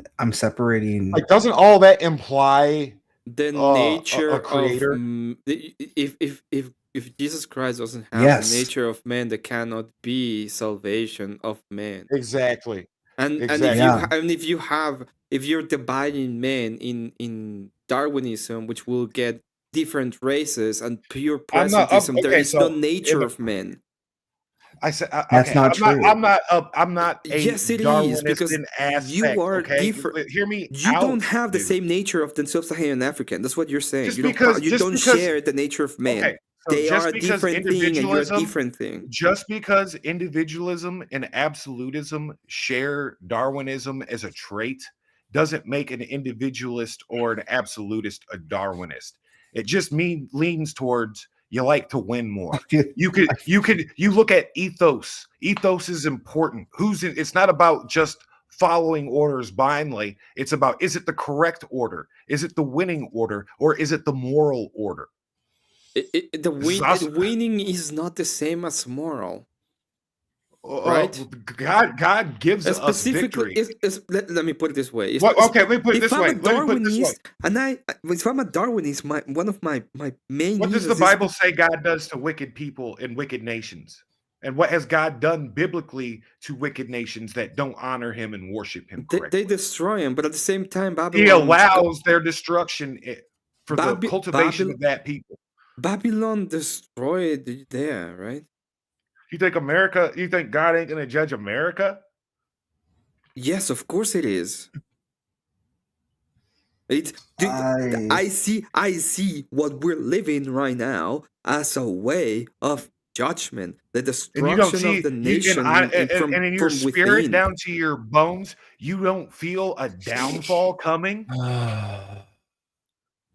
It has nothing to do with the nature of man. That is what I've been trying to talk to Bumpkin for the past hour. It has not been an hour. It's been like 5 minutes. No, it hasn't been 5 minutes. Okay, it hasn't been 5 minutes. I've been trying to come up and talk about the Darwinist idea of the nature of man for like 30 minutes. You don't think being fallen is a part of man's nature? Quick question for you, Emmett: is spirit Yes. different than flesh? It is. This is Okay. why Jesus or Christ has the two natures, right? Do you think? What about men? Do you Men think our don't bodies have them, and they don't have access to it unless it is through Jesus Christ. is our entire bodies? We're dead. Is our entire bodies transported up to heaven, or is our soul or spirit? It is the soul, but it has to be through the salvation. If your soul cannot get to heaven without the salvation of Jesus Christ, and the only way you get through it is by having redemption in your nature through the sacrifice of nature of Jesus Christ. Right. But that's not to say that you can't have the Protestant worldview where he's like some scapegoat or taking like the atonement, the atonement philosophy stuff. I'm not saying that. I'm talking about the nature. He has to share a nature with us so that we have access to it. Hold on. What happens to someone that's never heard the word of Jesus Christ and they die? I don't know. I can't give prescriptions to salvation, but I can say that God has, there's an icon where Jesus ascends into hell and busts out the Diluvian fathers, Adam, Noah, etc. Because the only people to we are not ascend. The only people to ascend are Enoch and Elijah. So this icon that is venerated is explaining that after the crucifixion or at the moment of death, Jesus, and they use the term ascends instead of descends because it's at his will, at his leisure. He's God. He can do anything and go anywhere he wants. And then not only them, but takes those who would believe in him with him. So God has saved non-Christians outside of the church, but this is a graceful nature. Well, I gotta leave now. So Emmett, have fun suffering. Thank you. This is a grace that we can't expect. We don't know what happens, Strange, but I believe in grace, and I believe that there is grace given. But we're not sure. We don't have idea. But the Orthodox believe that you can lose grace after baptism. So it's a rejuvenation and cleansing process over and over again because of our fallen nature, because we are sinners.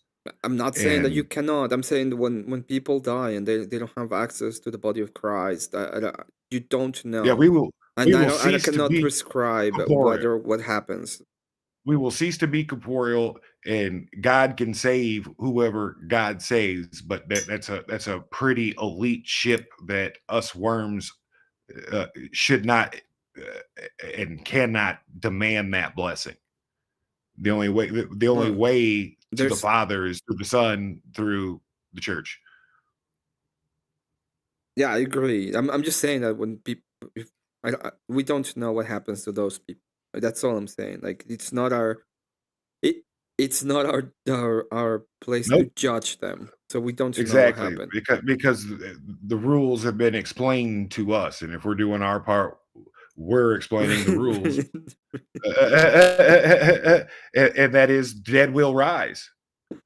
The good, the bad, the wicked, the rich, the poor. I just want to take out all of these nonsense of Darwinism from your head. It's nonsense. I'm not a Darwinist. Did you just hear me shoot his whole Darwinism down? You said it like 4 times that you're like a social Darwinist. It's annoying. I said it's close to social Darwinism. I'm a Machiavellian at the end of the day. Like, why do you want to be a Machiavellian? You're not a Machiavellian. That's not the way you're supposed to say it. That's why I would classify myself. It's good to be loved, but you you're can a Christian. What does that's not? So what? That's what you are. Oh, was Cesare Borgia? No. Of course, he wasn't Orthodox. No. There is standards. We have a moral standard as to what we're supposed to be. Okay? That's how that's the idea. We do have moral standards. Was Vlad the Impaler Orthodox? I don't know. I don't know this. I don't know what he was in his. I don't know if he was baptized. I don't know what he was.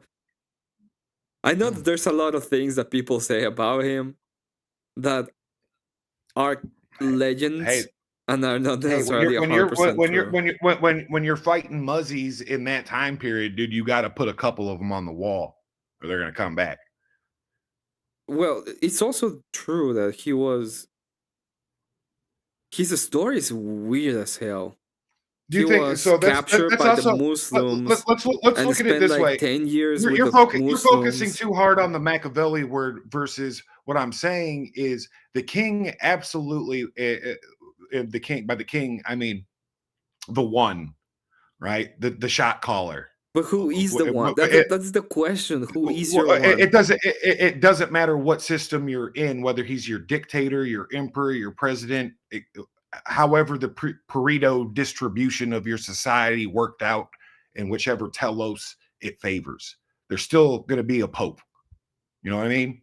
It's collective, but there's still ultimately the one. Yes, but who is the one? That's the question I have. Who is the one? Who is it? Sometimes they're good dudes, sometimes they're bad dudes. So it's a man. Your one is a man. Is that what you're telling me? Everybody's one is the man. The man. Yes. Everybody has a one. You can't escape it. That was the whole point of the philosophy. No, the philosophy, the authority. Show me an idea. The authority is Jesus Christ. Show me any model of human organization. And don't be a Protestant and try to debate me with theology and philosophy at the same time and do the back and forth like that. It's a philosopher. But name one model in any type of human organization where there isn't a leader.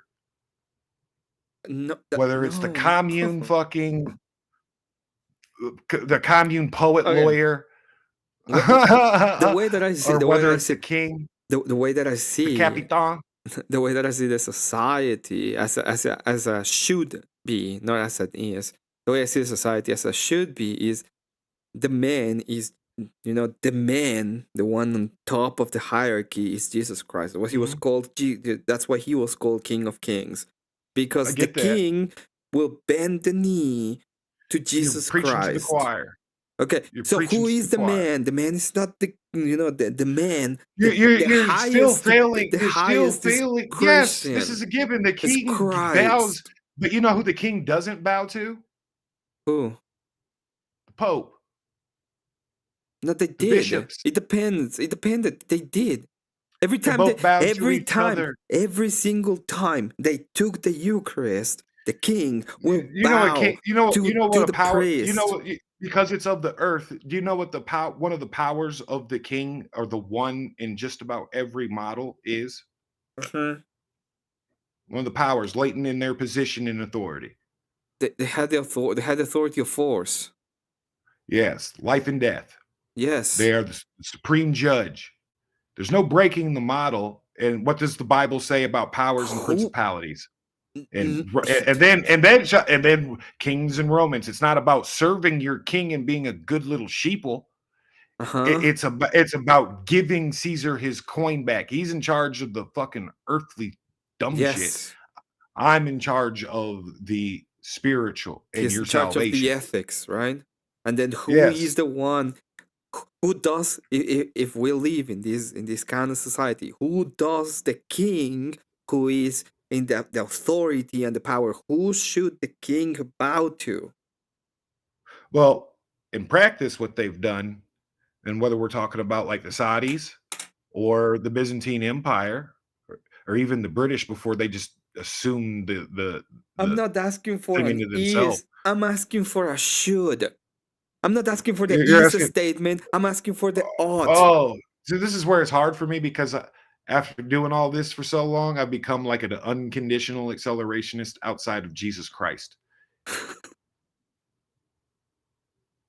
Like I can't save the world. I'm not asking you to save the world. I'm asking you to give me the should. Oh, I think that the system kind of balances itself out at some point in time. Like who should the king bow to?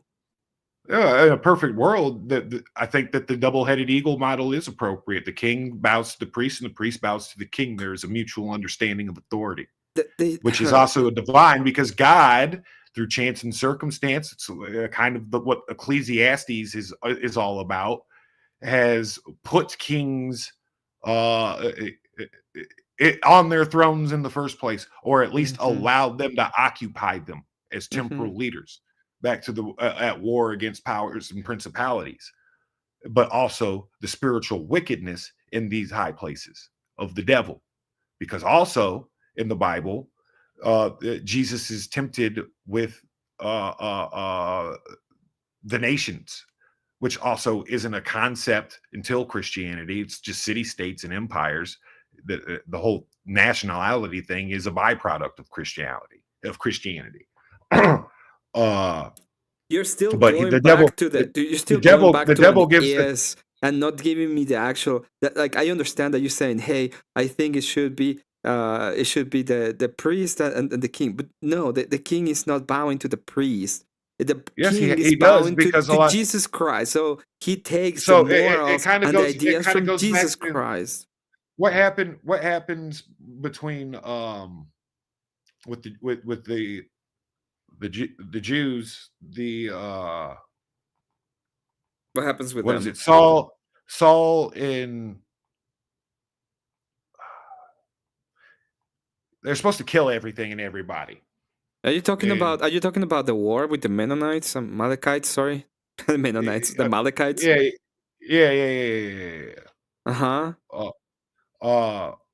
People lose their crown. People lose the divine right. Yes, they do. Why do they do it? When they are outside of God. Well, yeah. Okay. Fine. But there's a reason why they lose it. Just because they're a king doesn't mean that they're going to make the right decisions for themselves or for their people. Perfect. Who decides whether or not the king is going to be the king?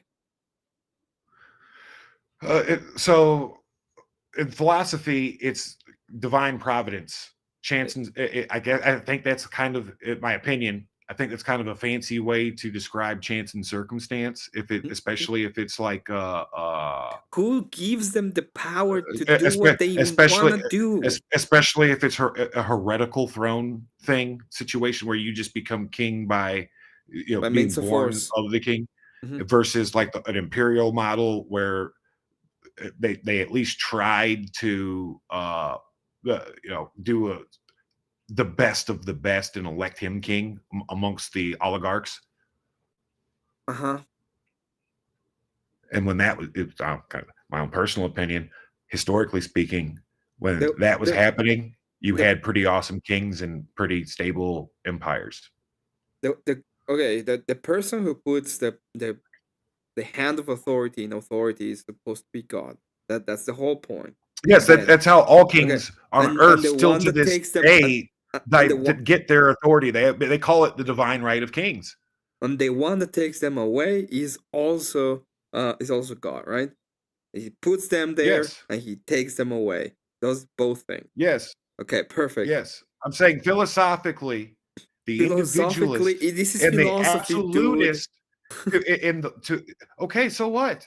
Why can't I philosophize? We're doing I know, it but this already. is class. I'm literally using classic philosophy because I'm building bridges between them, right? Okay. And like in philosophical terms, Darwinism, the survival of the fittest, whether it is the market or of the alpha, is a derivation. They're similar in category, but not similar in item.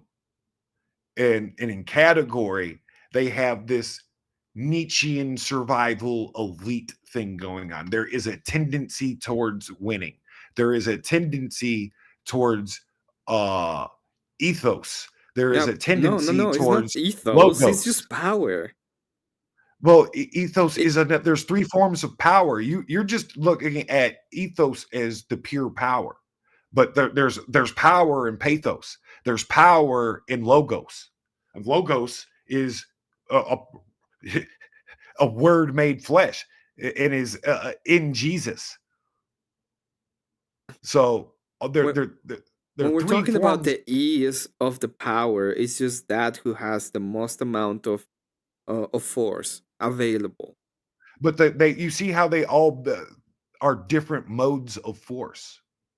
No, there's I don't see them as a force as a mode of force. So let's break it down to like the basic crash course philosophical level. To Hobbes, there's the Leviathan, right? Yes. This is the force of the one. And the one has to be so powerful. If you cross him, Hobbes' exact words, you will never cross him again. Yes. Okay. Why? Because if you let's say that you shot at the king and you miss, what's going to happen to you? Donald Trump gets reelected. Well, what happened to the kid that shot? Then World War One. No, what happened to the kid that shoot? That's what you call in the business a doomed spy. Exactly. He got deleted pretty quick. The whole point of it was if you try to attack the king and you miss, you're gonna get deleted. So back to philosophy books in Economia, The Art of War explains that kid's role quite well when it comes to the nature of the doom spy under the chapter of espionage and spycraft. Yes, it's amazing. It's got to be in every shithouse philosopher's fucking collection. BTW. So he got but the Leviathan. If you I catch what you're throwing down, you have a really good critique. I just want you to know that. I do appreciate you, Emmett. That this is a good critique of it. Seriously. Okay. But I think there are three forms of power. Aristotle wasn't wasting his breath describing it, and we can see it throughout history. The power of the mob, the power of the oligarchs and the baron lords forcing Magna Carta, or Vlad the Impaler putting niggas on fucking pikes. So the way I see it is this: you're describing three forms of power. One is the power of the populace to use force against whatever they don't like. They have the oligarchy, which is the power of the.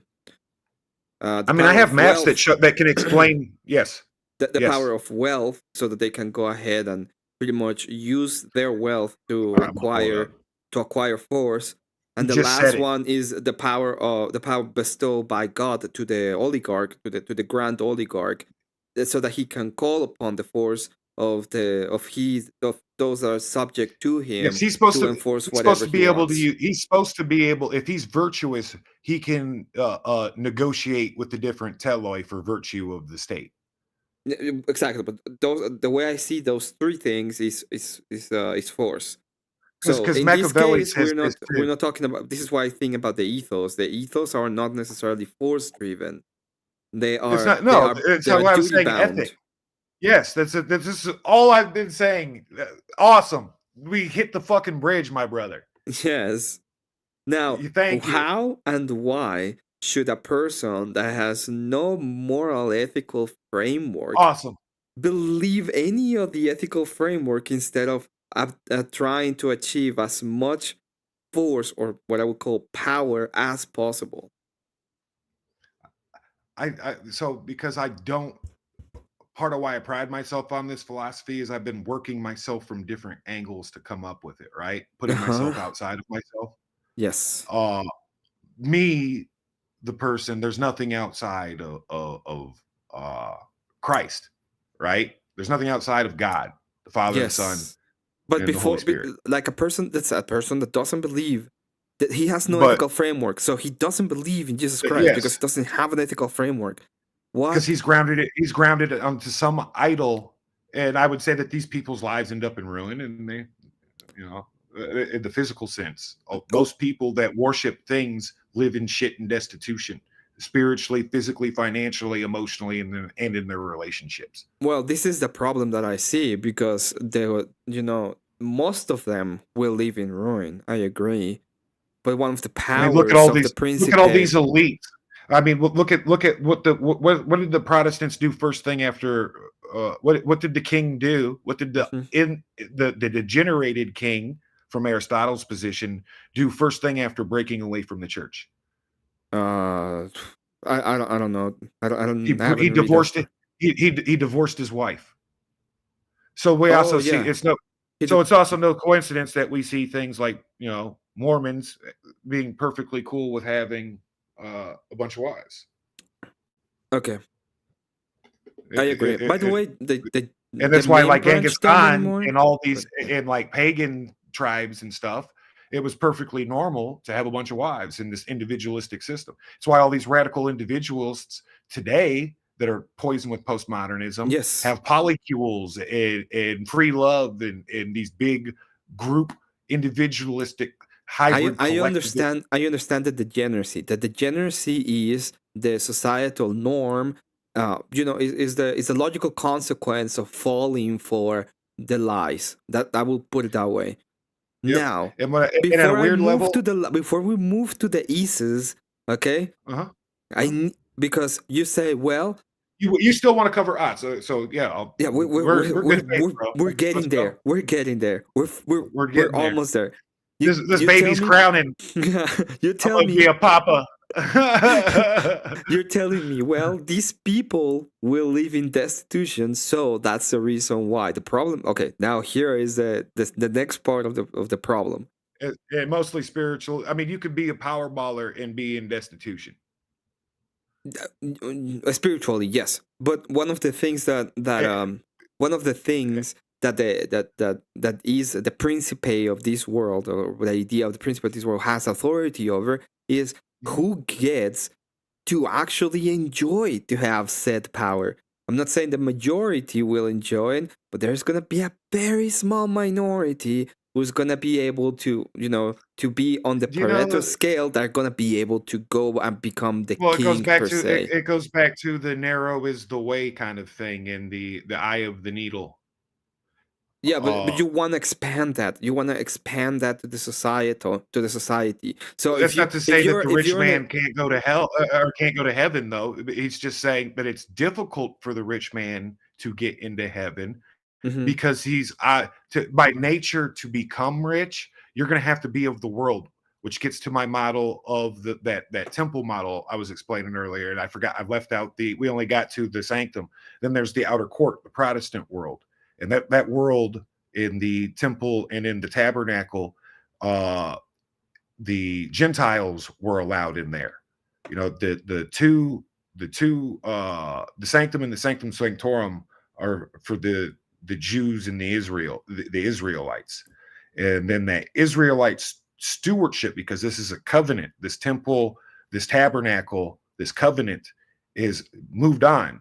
The prophecy was fulfilled with Jesus Christ, and we're under his covenant now in the kingdom of Israel. The Israel has shifted, so the outer court is of the Gentiles, the Protestants, and it's worldly.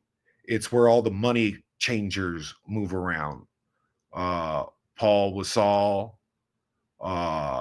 There's a whole flipping over of the banking that's happening there. There would have been all kinds of Gentile prophets and soothsayers and rattlesnake shakers and business bazaars and markets. So that's the prop world. I can't say, I don't know what's going to happen. I can't say that. Okay, but you have to agree. When we're all raised from the dead, a couple of them, might make it through. But this is you're talking about the temple. So the temple has the inner sanctum, which is the people that are going to be in the church per se. In this, and then you have the outer ring, which is this. Let's call it the idea of the rich men that are doing. Wait. They're the rich men that are going there. Priests aren't infallible. So just because they're in the sanctum doesn't mean they're saved. I'm not saying that. I'm saying they're the rich men outside and are there to put up their riches and to they're the money exchangers. They're these people. They're the rich guys. They're in charge of the priesthood. It's concerned with the world in the sense of administering the alms and rights to the people, and it's concerned with the legal business of the church. Or of the tabernacle, of the religion. It's of the tabernacle, it's concerned with normalcy. The Catholics have degenerated it. The Catholics have degenerated it because it's all they focus on. Doesn't matter. We're not talking about the real thing. Yeah, no, but I'm giving it as an example. They've degenerated it in the concept in the form of just pure unbridled legalism.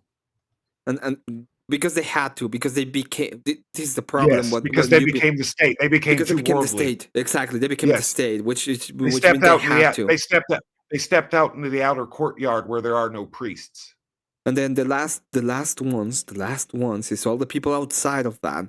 Okay, which is the majority. There's the desert. There's a desert. And the desert fathers. Okay, now, but not everybody's the same. We're gonna go back into the ethical framework of all of these. Okay, because unfiltered God's out in the desert and the wilderness. Yes, and everybody is their own God. That's it. God, that and the Leviathan and the Behemoth and the Ziz are fucking running around, land, air, and water. The Leviathan would be exactly so. Then you got the Leviathan. Now you understand Hobbes, and now you understand what I'm saying when it comes to. Excuse me, when I'm talking about this Faustian myth that individualists and Protestants worship. Hobbes didn't use Leviathan out of left field, and I don't think he was a Satanist per se. But I think everything that, for example, I think that every humanist is a Satanist. Well, I think that we are fallen. No, the idea of the basic idea of humanism is the same idea as Satanism. For sure. And like all these commies and egalitarians, they all dedicate their manifestos to Satan and shit, or even the atheist, the atheist, the humanist satanic church. The satanic church is officially, as a concept, atheist. The satanic temple is the cringe fucking real devil worshippers, but I think you're worshiping the devil if you're being an atheist anyway. And that's what Father Seraphim Rose is getting at in nihilism, and that's why he is critical of these three telloi down to the core. And that's why everybody should be worried about anarcho-capitalism as an extreme, because you'll end up with fucking bread lines and child prawn and human slavery and brothels, and you'll basically end up tied to a machine with your legs cut off that pumps drugs through you and it jerks you off and plays reruns of fucking Seinfeld. But I don't think that is the case. I think you end up as a slave, right? That's the idea of it. Because a slave to humanism, a slave to desire, a slave to the higher class. There is a higher class, and this is a slave to the power of desire of the few. Yes, and this is because the Pareto model is true. Yes, so it exists. Yes. So you're gonna have you're gonna have the people who are gonna be able to hoard the accumulation of wealth, because this is why the left hates the oligarchy, and they're so furious about everything's the oligarchy right now. No, they don't hate it. They love it. They love because of technocracy. That's where republic. That's what a republic is at the end of the day. That's where the two overlap. That's where technocracy. That's why the communists and the capitalists both agree on technocracy. What did every communist power ever have created when they go and try it? You do understand both the communists and the capitalists admire and use technocracy. That's like one of the things they agree on. That's one of the major things they agree on. I don't believe so. The technocrats are oligarchs. It's another word for oligarch. I think technology is How is a technocrat not an oligarch or a philosopher? One of the philosopher kings. There's always going to be. Okay, you always have because that's Plato. That's Plato 101. You have the philosopher king and the high council of wise men. That's what technocrats are. They're the baron lords. They're the party members, the cardinals, the inner circle. But I don't see a problem with that. That's not the problem. It's just a part of the. The problem is the ethics. So what Aristotle is also describing to you is there's three, when it comes to the human condition of society, there's three different Pareto distributions going on simultaneously at once. And if you can't understand that, brother, you're gonna have a hard time with the Trinity. The Pareto distribution, and the whole Pareto distribution. There's three of them going on at once in a kind of bizarre. We're talking about universality. This has nothing to do with the Pareto. This is my own novel. This is novel. This is my shit, dude. Like, but this is not just my shit. This is also what Aristotle is throwing down. Hell, this is what Seraphim Rose is throwing down when he's raging against the Teloi and their power, and it's specifically describing, how these powers are corrupted and of the devil. The Pareto distribution. Each one of them, the closer you get to the tips of the triangle, the more nihilistic you become. No, I don't think so. And then in replace of God, you insert the individual, you can insert the collective, or you insert the czar, the absolute, whatever manifestation is necessary for your time and space. They all point to the same. They all point to the same. The points of these three telos point to the same thing. Okay? In the collective, it's pointed to the tyrant, and the tyrant is you. So it's pointing to yourself. And then in the individualist, the individualist is you, okay? And you are the great. They all point to you. So this thing is pointing towards you. And in the absolutist, okay, in the last place, the one that wants the most amount of power is you. They all pointing to the individual. And okay. And so what makes an individual personality and persona, right? That's a part of us. It's you, because you're away from God. But who are you? Perfect. I have the perfect idea. I think I love this. By the way, I love this, dude. We're cooking, bro. I think I finally let me do good form. By the way, let me open this. I think give me a second. Yeah, we're opening. We're gonna open stuff now. It's time because you initiated. Give me a second. Because I hate one of the things I love, because I'm fucked up. I like fighting with people, but I love the philosophy nights, and I love running into like people who are classically trained, and by that I don't mean through like the school or a degree necessarily. I mean you have a general knowledge of foundational philosophical concepts and schemas and modus operandi. So good form. Let's say this like kind of like this, and then you have these, and then you have one second. I'm trying to pull something up too. Give me 1 second because I'm on a different screen. This is the telos. Okay, you have the individualist. Give me one. Don't get ahead of me. Okay. I'm trying to find a file.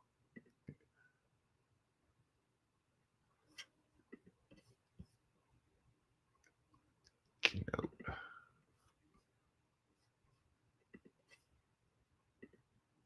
Perfect. All right. Switch screens. What's this called actually? Shit.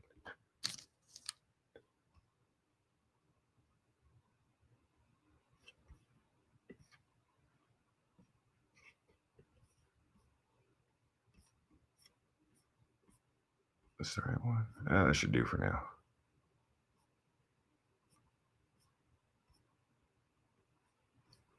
How many pages? Shit, most of them. All right, cool. I'm gonna put my share screen up too.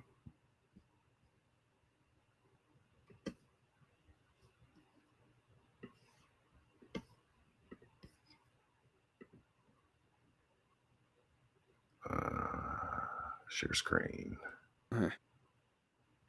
Slides, PDFs. We'll go to yours. Let me just go through. Yeah, because I have all these maps. Like seriously, I don't think you have. Well, I don't know if you have. You're gonna see. You're gonna see some. Actually, I might just be throwing you a curveball. Actually, but go ahead. You go first.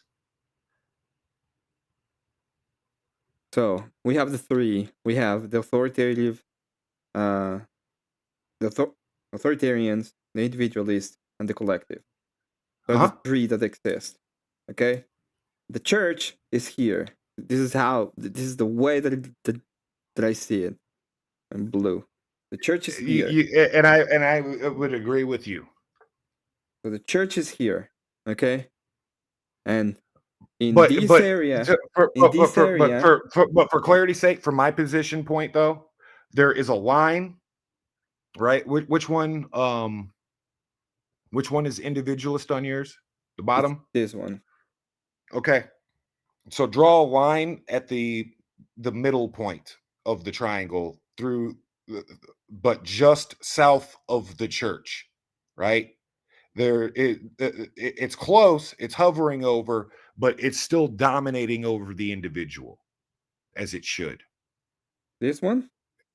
Do you mean this area? No. Going from east. No, going from east to west. There's a horizontal line. From east to west. I don't know what you're talking about. Horizontal line across the middle, a bar.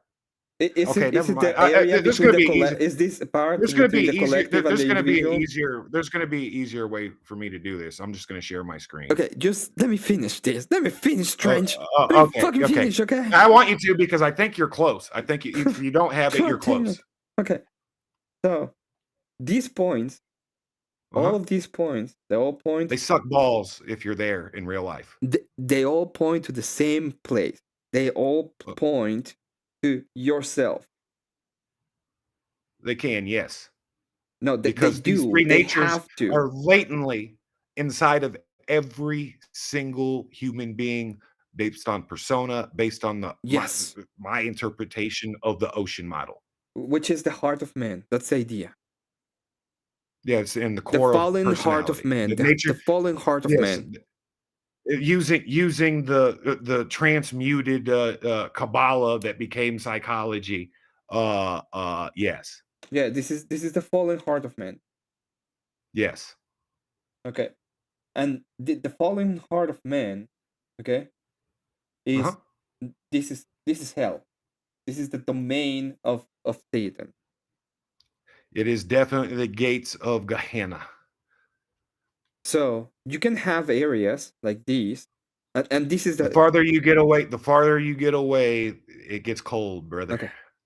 So this area right here, because it's a Wankel rotary engine.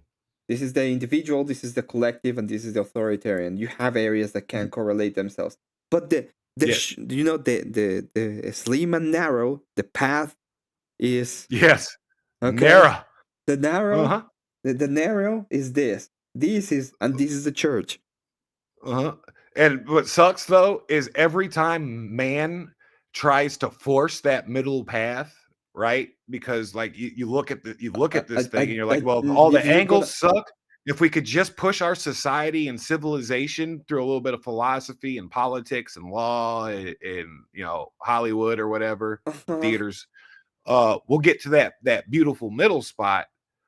But it always ends up being a nightmare because what they're really doing is accelerating towards one of the three teloi at the end of the day. No, I don't think so. Only the church. Where I disagree, where we agree is only the church occupies that spot, and that's why it's a God-made institution. I don't think man is capable of balancing the teloi. Well, what I say, and that's why Christianity has been the world victory, is because Protestants, Catholics, and Christians are the only Christianity. Let me put it this way. Let me put it this way. Christianity is the only religion aids to fulfill prophecy in such degree, especially like the whole nation state thing, and then B, get all three Tellaway to more or less synergize with each other. What you're missing in this is what is the glue between the three, and the glue is the ethics, is the ethical framework. Well, you see, you see where it's like a three spoke axle, because I deal with it in the whole, holistically, like you mentioned, right? So it's spinning. There has to be balance. So you need. Hear me out. Hear me out. Wait. Ethic. What do they has to be balanced with pathos? Has to be balanced with ethos. Like too much of any of them fucks your shit up. No. Hugo Boss uniforms are sweet, but maybe not everybody deserves to go to the ditch. The collective. Okay, we're gonna go through. That's how I specifically didn't say the oven. Yeah, we're gonna go through the three of them, and I'm gonna tell you why I think the three of them are the glue, the union, the reason. It's just God in reality. You can't break God's designs.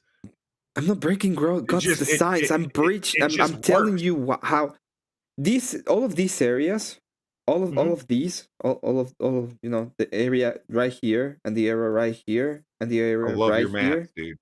These three areas. The individual and the individual and we could call that technocracy in between the collective and the individual. Yes, we can call it Praetorianism, like the Praetorian Guard, or corporate militarism. Militarism, I agree with that. The corporate money economics part is inseparable of it, so you have to incorporate it. Just like with the overlap of. Just like with the overlap of absolutism and absolutism and collectivism, the overlap there is religio-philosophical absolutism. And then wait, no, it's like individualism and collectivism is technocracy. Authoritarianism and collectivism, state capitalism, and individualism and authority is dictatorship. See where the libertarian doesn't the libertarian understands that the Chinese Communist Party and the Nazis are close together, but they're not the same thing. So that's why militarism, this is authoritarianism, and this is technocracy. Okay, so there's force in all of these, but they're different at using force and power different ways. I agree. The collective is mostly female, so it's not as good as violence as the absolute, which is good at brute standing violence, but it doesn't have the cunning violence. It's Gork and Mork, and like the individualist and the absolutist are Gork and Mork. Brutal, cunning, brutality. Is it better to be cunningly brutal or brutally cunning? Cunning. Mm-hmm. I know my orcs. I know my orcs. But that's what's going on there in the Darwinism overlap. How do you bridge the collectivism with the authoritarianism and the individualism? Okay, what is the thing? They don't all three bridge, because here's the problem. They bridge. Can I tell you the problem in my model? Because I'm going to give you the problem of my model, because if they bridged perfectly, dialectics wouldn't be a thing. They bridge in the center. In the church. You're being a child. You're being a child right now, because if they bridged perfectly together, we'd all be living in the fucking Jetsons. No, because ethics is hard. Because ethical frameworks are fucking hard, and we like doing what is not dark ages. Great. That's not my thesis. That's not my thesis in any way. Because my we thesis live in is a fallen world. That's why. Yes. And we are pooled. Does brother not kill brother? Does brother not kill brother pooled because of these differences? Okay? Why did Cain slay Abel? Us people are being pulled towards. Okay, let's get back to force. Three. Can you think of a human on human? Can you think of anything before Cain and Abel that is describing human on human force? In the Bible, you mean? Yeah. Yes, when it says that the wife has to submit to the husband. That's not human on human force. It is. It's the man. Who said? It's the man What's over the, the what's wife. the, you shut your blasphemous mouth? What is the first? What is the second curse thrown? This the reverse Deloitte What is the pyramid second? What is the second curse thrown down on mankind, on women specifically? Because there's 3 curses thrown down after during that during they the will not like fall. to be that they will not like to be senior by the man, but they will have to. Is that what you're talking about? Yes, that's part of it. Yes. Oh, you mean the whole thing? That they will have to birth? They will birth with pain, and they will have to. They will be in. They will be lorded over by the man, but they will resent that, and they will. And since they were the ones who eat from the apple, they will. So what's going on in modernity is this is also a gender war masquerading as a culture war, masquerading as a political war, masquerading as a spiritual war. Yeah, because most of the women are on the left side of the collectivist alloy by their nature. Women because that's more mirror neurons. And it explains all kinds of weird phenomena that they do, like in captivity in prison, women are more prone to becoming lesies and not even necessarily having sex, but just for the pairing process. Yeah, because they need a collective. They thrive on a collective. Yes. It's because it goes back to the primordial woman, philosophically speaking, when the man is out hunting fucking pterodactyls and woolly mammoths and whatnot. It's not a problem with men and women. I don't see this as a problem with men and women. Yes, there is. And you're going against the Bible by your own logic. No, because there's an animosity between the man and the woman now. Listen, men and women are being. And who else are who are the men who occupy that teloi too? It's a bunch of gay women are being pulled. They're being pulled towards the collective. Yes, they're being pulled towards the individual, and they're being pulled towards the authority. By biology and ontology. No, because there's can you let me explain my model? Because it's it doesn't matter with philosophy. It doesn't matter who's designing it. This is God's design from my philosophical standpoint. Yes, I agree with you. The point is there's an ontology going on, and man and man's institutions, for instance, the United States Army, are ontologically male. Which is why the Army breaks down when you make female Special Forces Army Rangers that don't go through the same training standards. Yes, makes sense. Lowering the fighting capability of what are supposed to be the Kingsmen or the Baron's army. Of course. Yes, when it comes to because there's listen, Trench. When it comes to man-made institutions, I agree with you, because man-made institutions will always fall either in this part, in this part, in this part, in this part, in this part, in this part. The only institution that can make the institution of kingdom and monarchy. Yes. Oh, really? What was the purpose of Adam? The purpose of Adam? What are you talking about? Explain that, because I don't know what you're talking about now. Because you never let me. Oh, okay. You're just moving around. I'm trying to tell you that institutions made by men, made by us, will always. This is a sidebar. Are you sure you don't think that Adam was supposed to be a king? That the Muzzies might have a little bit of truth in their nonsense. That was the point of the point of Adam. And it is called the royal priesthood lineage for a reason. Well, God doesn't. And Jesus doesn't ascend into hell in this icon for just anybody. There's a specific lineage he's pulling out first. The royalty comes to the royalty is usually put back to David. But David is just one in the line. So was Solomon. So was Solomon is the son of David. I mean, Moses is in this line. Moses is not. Moses, not that David's in this line. what's his name? David is the son of Moses, but No, Moses is not taunted as more, king. I'm trying to get more pre-diluvian, because Enoch's pulled out. Enoch's pulled out of the Matrix. Lucky son, bitch. Okay, let me finish this. All of man-made institutions, all of them are gonna follow in these areas. So they're either gonna be individualistic, technocratic, collectivistic, militaristic, authoritarian, or dictatorship or dictatorial. We're gonna call it dictatorial. What was Adam doing before the fall? What was he in? Even before Eve is mentioned. I don't know the chronological order of. Was in a garden? I don't know what he was doing. No, because it's kind of naming stuff. Yes, but that's also important because we're talking about linguistics, and I think that's like a huge. Sidebar. I'm not lecturing. I'm not lecturing you or fighting you with this. This is just kind of like a wow moment for me. It makes me, it gives me the sense of awe and wonder. He's supposed to be naming things as a divine creature, as an icon of God.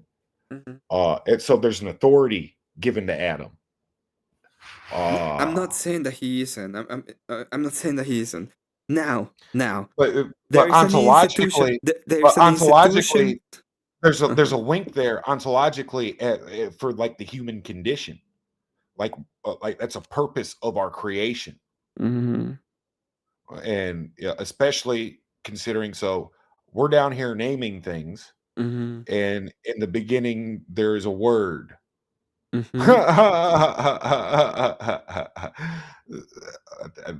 think that's a beautiful mystery. Agree. Okay, let's go with the philosophy for the last time. Just let me finish. It's almost I'm gonna done. let you finish. I'm gonna mute myself, and then you showed me yours, and then I'm gonna show you mine. The only institution that is not man-made, okay, the only institution that is not man-made, that falls precisely in between all of them, is the church. Now, men, not the individual men, they're being pulled apart. They're being pulled towards their desires. They're being pulled towards the falling, towards hell. Okay? So you're fucking crushing it right now. You're so burning fucking ass hot right now. But keep going. So they're being pulled towards the idea of hell. The narrow, which is here, okay, which is within the church. This is where they belong. And the only thing that grounds these three, so that you can get in this area. There's more, but the basic thing that you can ground them is the ethics. If you look at it from the perspective, so you caught on this faster than my grok, by the way. I grok is. No, dude, be careful, dude. My grok will run circles around half these people. The shit I have got him programmed and instructed to do. Dude, my grok destroys people. Dude. Marilyn, my grok is dangerous.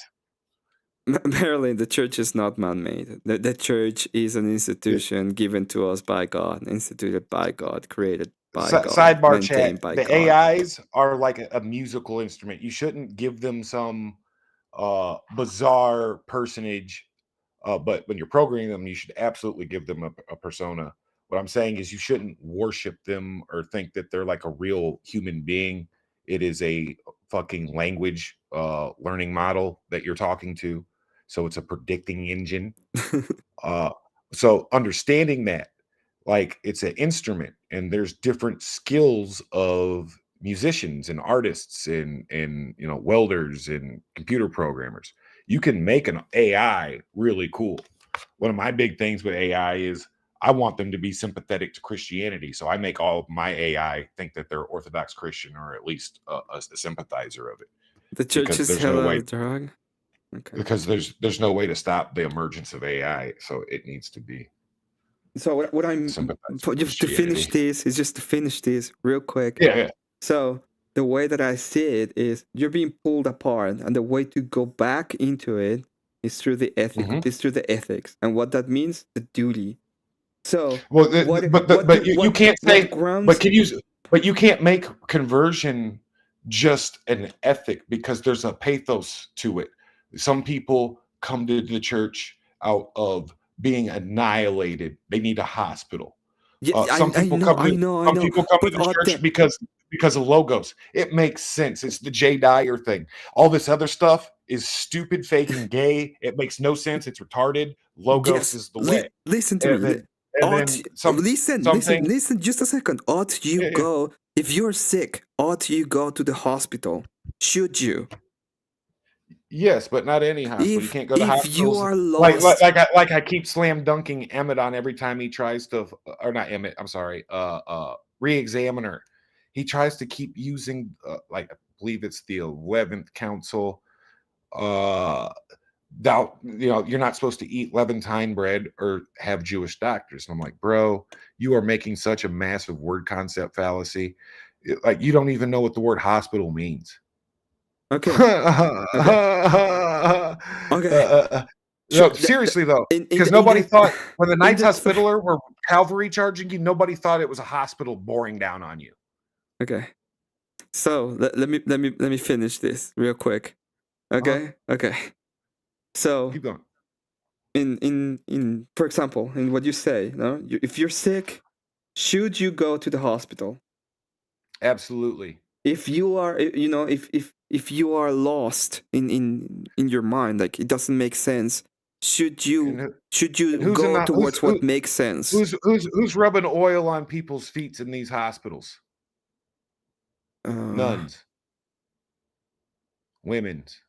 Sometimes you shouldn't go to the hospital. If you're sick, you should go to. This is women's and priests who have taken upon themselves to be innocent and chaste. Do you hear what I'm saying to you? Because that's pathos. The ethics is the thing. If you are sick, you should go to the hospital, which is the church. Yes, if you but are ethic lost, doesn't mean because you don't, because there's no law, because the logic is flawed, because there's no logic in your world, because the right means left and left means right. Should you go to? How's that? Should you follow the logic? His answer is yes. If you, that's not what I said. Left is right. Right if is you left. don't know what to do, should you follow the one that knows what to do? Don't flip over the game board table, because this is all making scary sense, and it's still orthodox in worldview, epistemology, scale, and scope. The only thing that bridges the gap between those three things is duty, which is the ethical framework, the way you go back towards it. Because everybody, all three of them have a different. So what else does duty mean? Loyalty? Would you associate loyalty with duty? Part of it, yes, of course. Because you okay. So, but you also the ethical framework is you have to do it because would you also associate Shut. It's my turn. Would you also associate preference with duty? No, I don't associate that. No, I don't believe preference has anything to do with duty. Then why would you execute a command outside of it's good? Violence? Because it's good. Okay, then is it good? Then let me include violence into the mix. Yes, there is good violence. No, not that kind of violence. I mean, me as your master. You as my master could do good things to me as good. You shut your mouth, nugga. Your duty is to go out back and pick this motherfucking cotton, nugga. Yes, it might be my duty to do that because I am. Where's the virtue in that? Because my duty, okay. If when the Bible says, if you're a slave, you will try to, you will do as your master says. Oh, the Bible's telling you. The Bible's telling you to be a fucking slave, Emmett. No, are you going to make more blasphemy?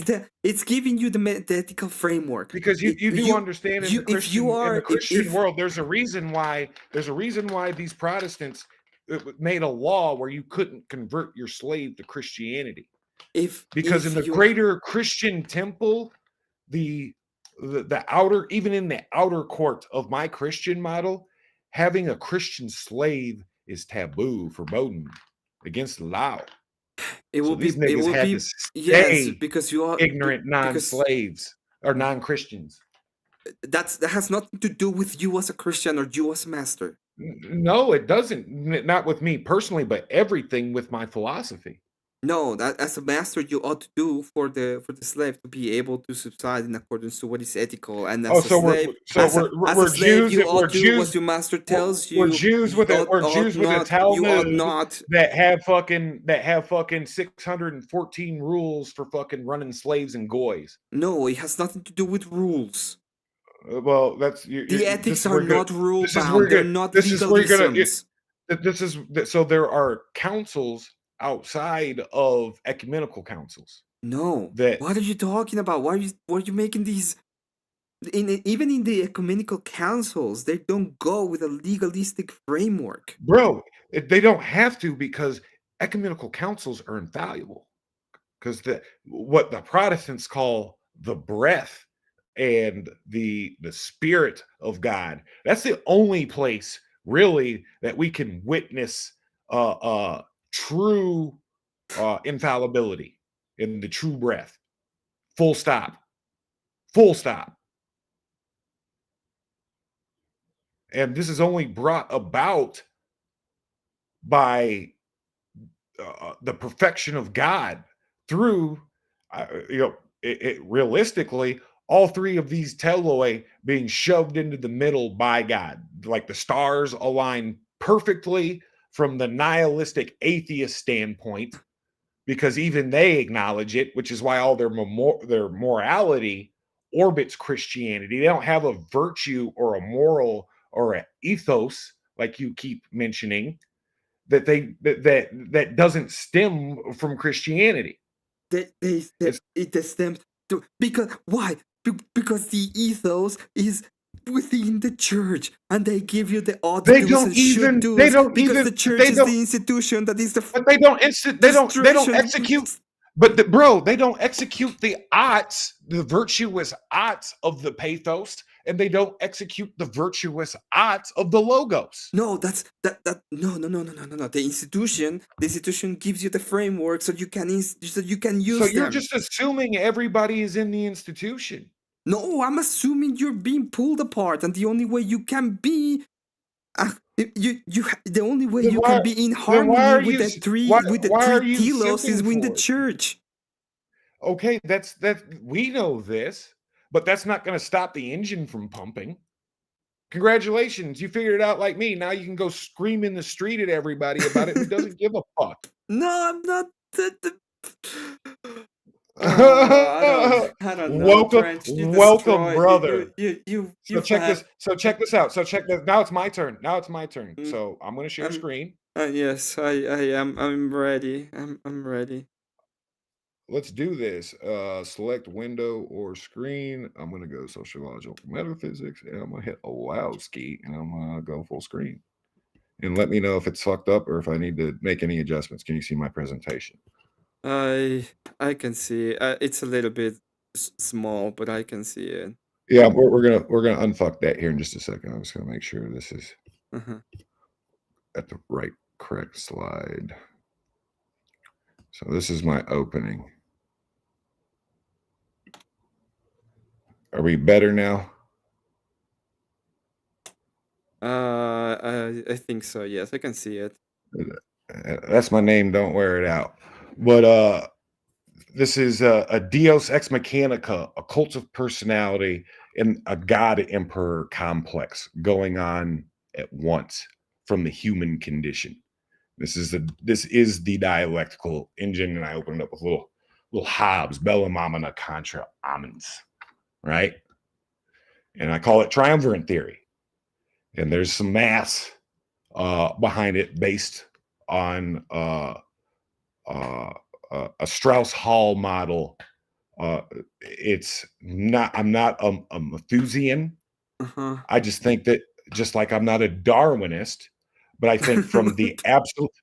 Would you be quiet for 2 seconds and not laugh, because I'm giving you real this is free college level fucking philosophy. Aristotle was the first absolutist realist. Aristotle is the realist. Before Aristotle, they're all fucking weirdo sophist fucking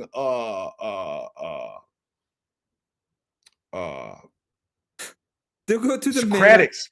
They're Socratics. Go to the meta. Just it's not the meta. Me. This is philosophy the meta. 101. I already have. Okay. Okay. Thank you. I'm gonna mute. No, I'm gonna mute.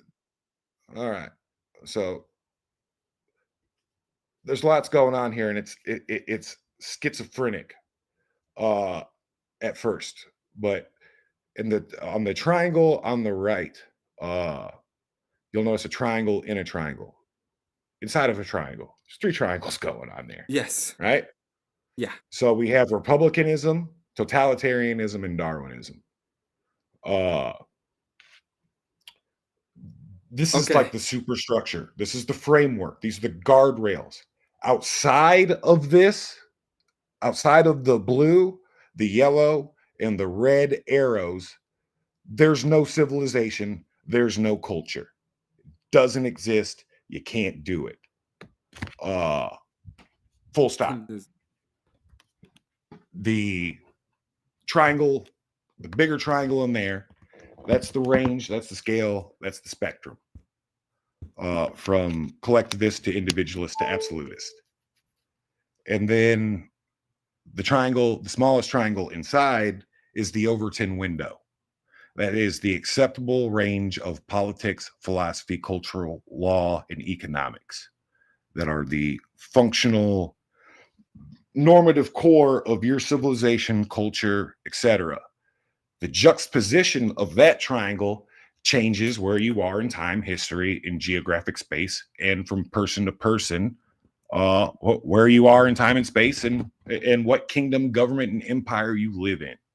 So it can be towards the top, it can be towards the bottom. I've given them my own Latin nicknames because I just went with Latin, not out of love for Catholicism, but out of love for the West. English language is like 20-something% Latin, so it made sense to me. Caterva is a group, a band, a troop, the mob, the agreement. I think it's also a term for a bag as well. Ancient language is fun. Summus is the absolute power of the one. It's the top.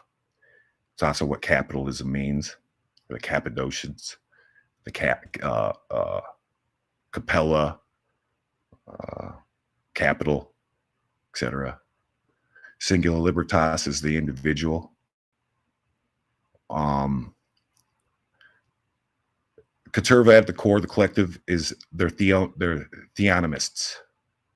The absolutists are ethicists and sometimes ethno-nationalists because they're related culturally, morally, etc. Race is real. Get over it. And the individualists, they are what are called techno-commercialists. They each have their 6 fundamental features to society, to culture, specifically religion/philosophy, materialism, technology, bureaucracy, and nationalism/supranationalism. And then we have militarism, and then we have merchantry and banking. Without these 6 core traits, you have no civilization, you have no culture, and nothing is possible as far as social contracts, whether you're going at it about a Hobbes absolutist worldview, a Thomas Paine individualist worldview, or a Rousseauian collectivist worldview. Dissecting all this madness, I know it's a lot. You're seeing just notes. The collective at the extreme pushes towards Leninism, Marxism, communism.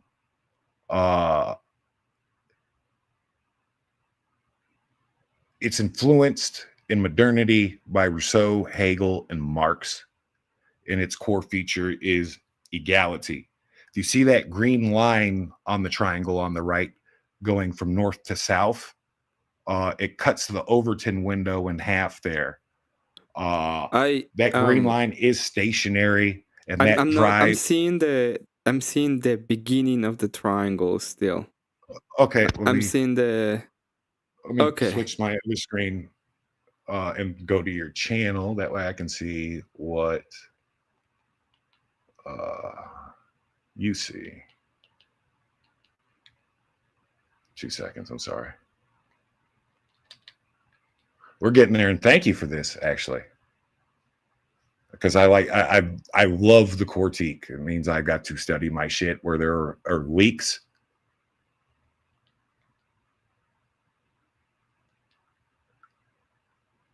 Okay, I see what's going on, and my shit's all fucked, so I need to zoom. We're not going to be able to go slide by slide. You see that? Overton, yeah, I see that. The only okay, so on the left there is a tendency towards progress, well-intended morally, but factually misguided as a mimetic. They are anti-competition and anti-hierarchy, and it is a dysgenic force.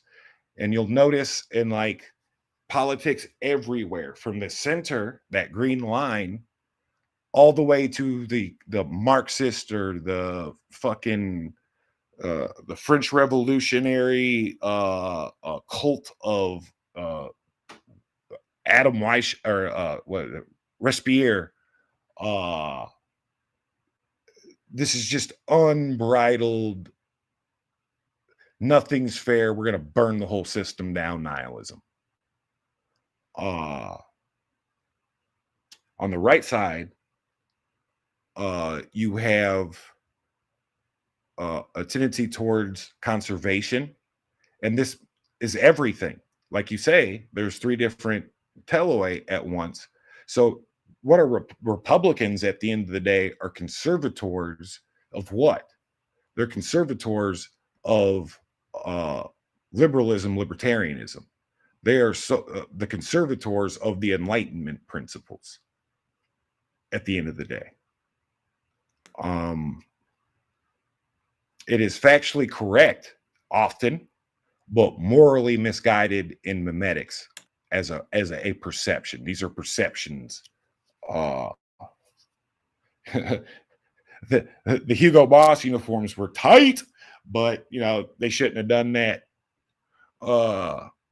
It's eugenic, you know, both, and that's not just having the German model, because like there was a group that got out of World War II just fine, the Spanish. Francisco Franco was a fascist, and he ultimately turned his dictatorship over to the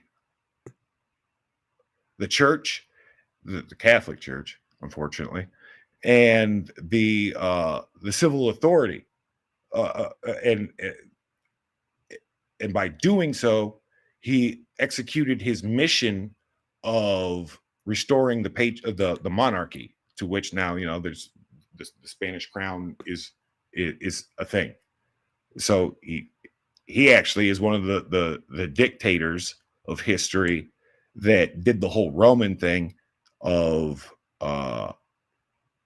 being the quote unquote farmer.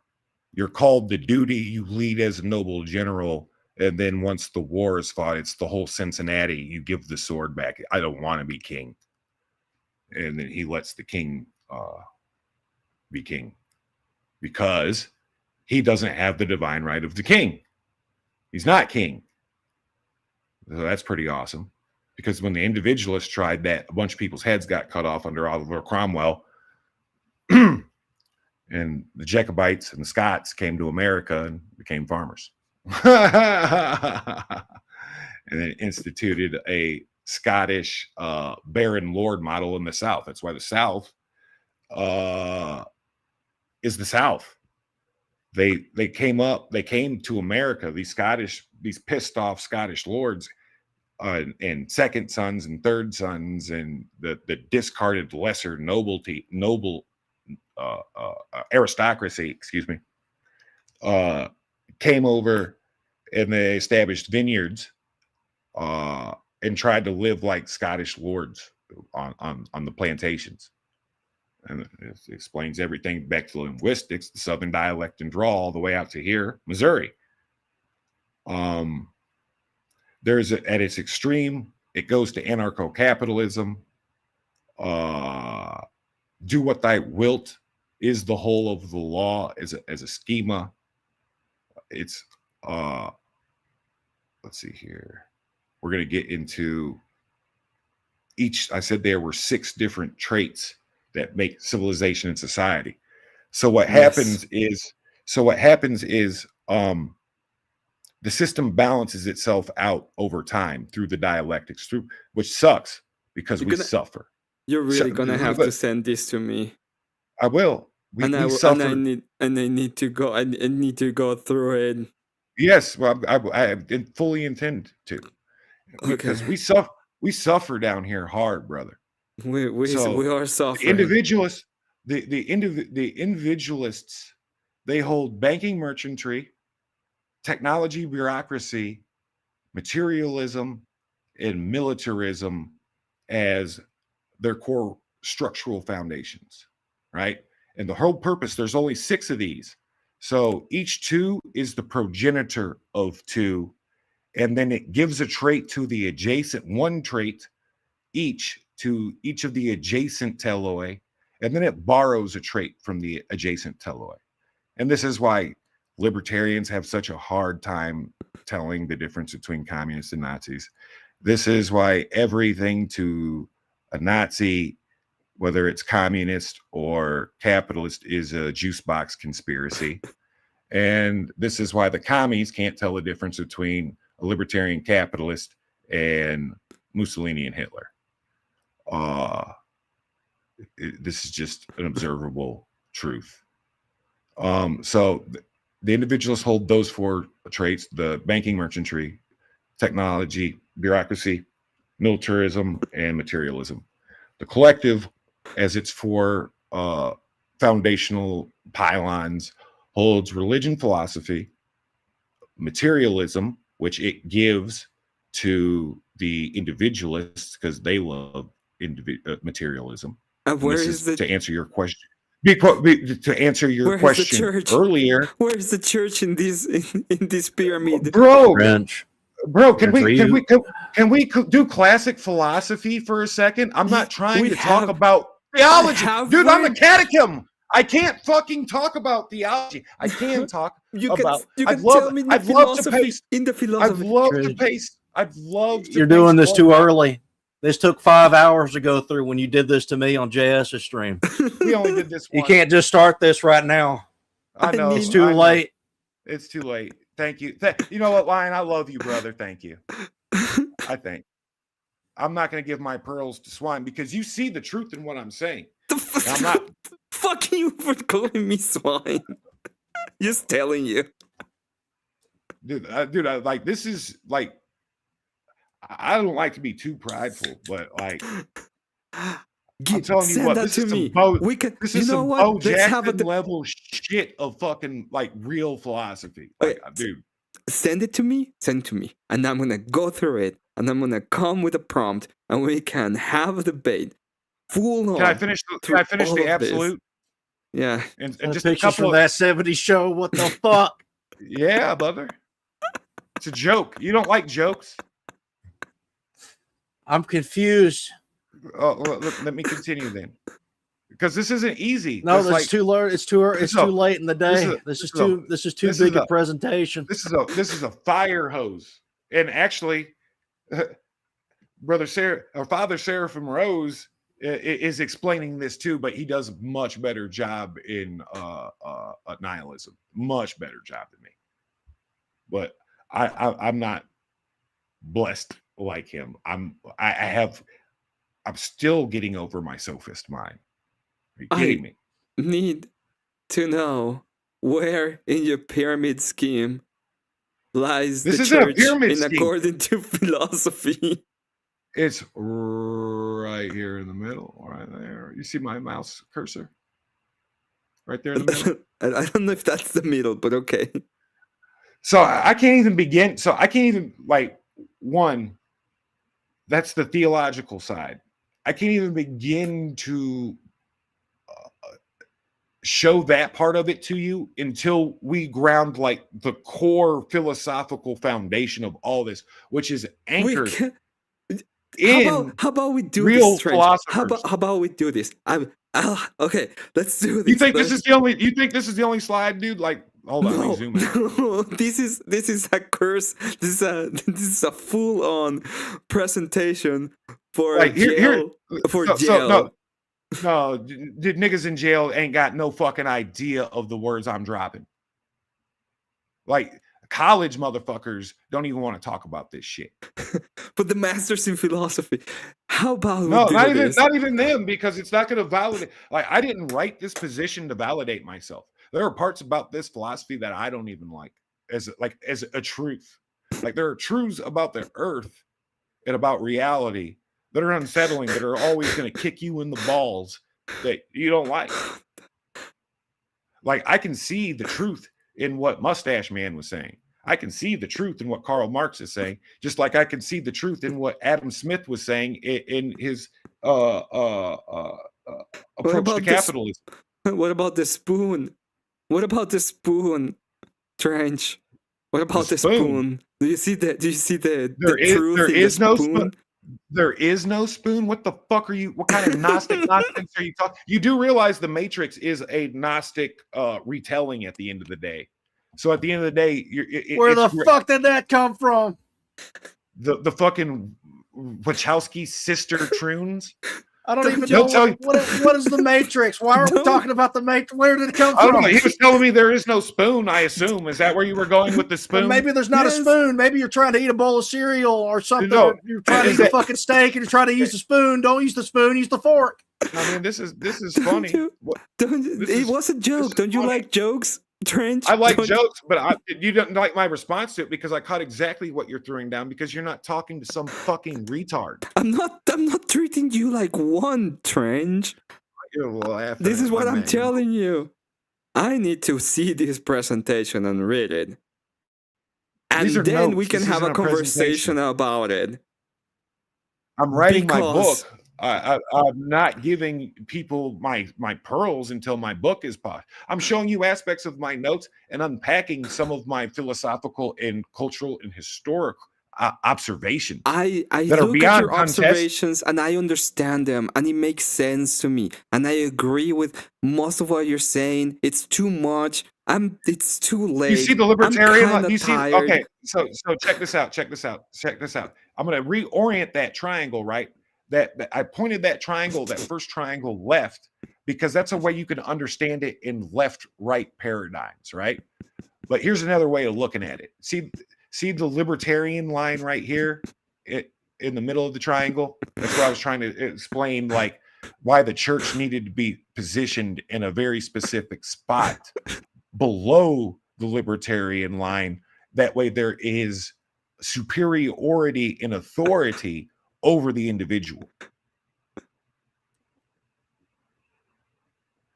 And the farther you have observed, because I was giving you good boy tokens earlier, the farther you got away from this middle, you got closer and closer towards hell on earth, as you even wrote in your picture. And but I don't think it's the libertarian line. I don't think the libertarian. I think I might have a presentation myself that might help clarify matters here.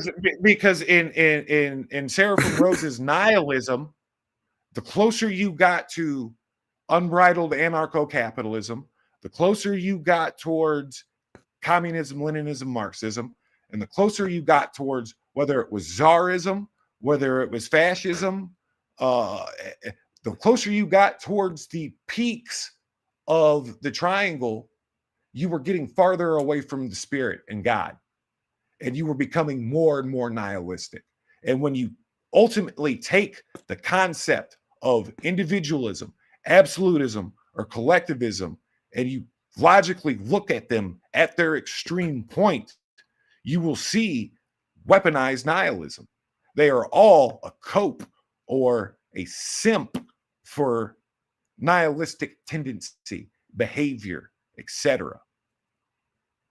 When the spirit is devoid of God, it will substitute any idol in its place. And that is the fallen nature of man, and that is the fallen nature of these three telloi. And the libertarian makes no sense because there's no ethical. Where's the ethical framework in the libertarian line? So the judges. Where did you get the ethical framework in the libertarian line? So don't ask the question like a dick, and ask it like a theologian. Where is the ethical framework in the libertarian line? Okay, it's called numeration. It is the force of judges. It is judgment itself. The Baron, at the end of the day, shut up. At the end of the day, the Baron Lords are the judges, just like the chiefs were the judges of the tribes of Israel. Keeping the peace, and this is why there's kind of a flaw in a certain religion, because it's more concerned with material judgment than it is spiritual purity and judgment. It's unbalanced. If using your argument, if you were to accept my model, Lion, what's he meaning? If you look at the definition, what do you mean, Lion? Let's read some definitions. I'm just wondering where the IQ loyalty pyramid is. That's more in towards loyalty is a trait, because all this is built on personality. So loyalty is associated. You don't have one. I got you one right here. Get me your double-teeted pyramid, Loyalty is associated with ethos, and thus, in my model, the most loyal people have a tendency towards absolutism. It's not sola scriptura that wins the day; it's the authority and the loyalty to that authority, and the whether it's the servant. Shut up. Whether it is the servant master privilege, or whether there is a synergy going on there, it doesn't matter, because both parties are benefiting.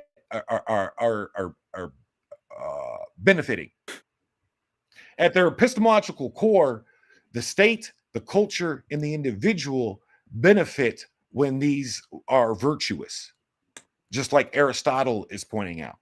And there's nothing heretical about any of that, in the sense of there is some truth, as Elder has informed me in many of our discussion and debate, when I was trying to label him falsely, and I knew what I was doing. I was trying to just bully him into a position to prove my point. But in the Eastern Greek tradition, Greek is a philosophical language. Okay, you said judges. Where do the judges get the ethical framework for the law? Power, because you just assume that the ethos is the only form of power. You think the ethos is the only thing that has the power of life and death over the individual, and that's where you have a boy-child's view of the world. Oh no, it's just that's like teenage girl. You're just authoritarian at that point. You're just absolutist. No, yes. It's not absolutist. It's just power. It's just power.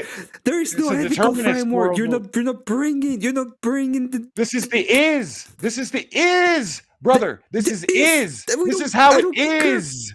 So there's no ethics. I don't care that I live in the pit. I don't care that I live in the pit. If it's just a niche, there's no ethics. You shut your mouth. Bridge the fucking gap. Shut your fucking mouth. No, I let you fucking talk. I've been letting you talk. What do you think the odd is? You're gonna let me talk and ask the question. What do you think my odd is? Professor Trench, I have a fucking question. I'm not a professor. Because I'm ready for it. Let's go. I have a fucking question, Professor Trench. I want to ask my question. I dropped out of school because of fucking recess. Can I ask my question? You know who loses wars? Nerds. I'll throw you in a fucking trash can, Trench. Don't even fucking fucking talk. They lose wars to people like Cesare Borgia. Nugga. I want to ask my fucking question. love this so much. I love you, Emmett. I'll play with you. I'm here for it.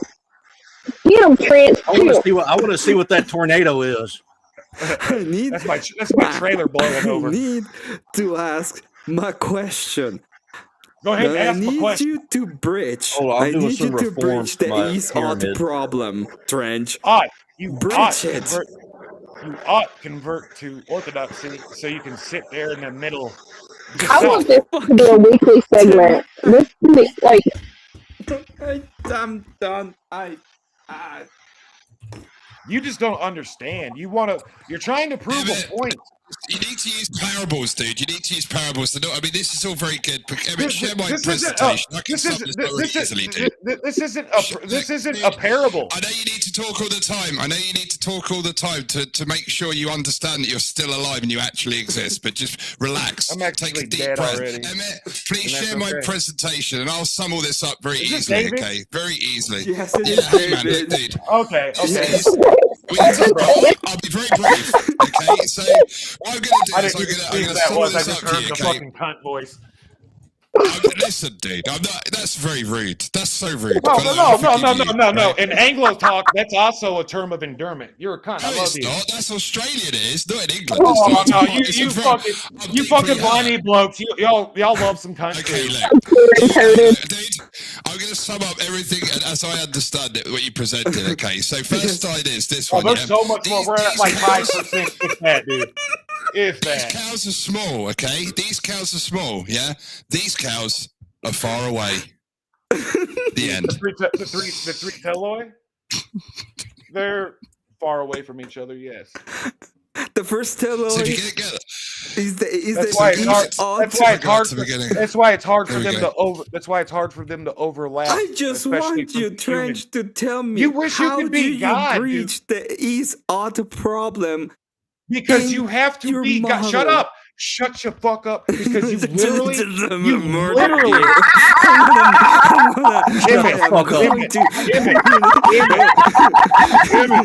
because you literally have where'd the presentation go? It's still here. I want to know what the tornado is.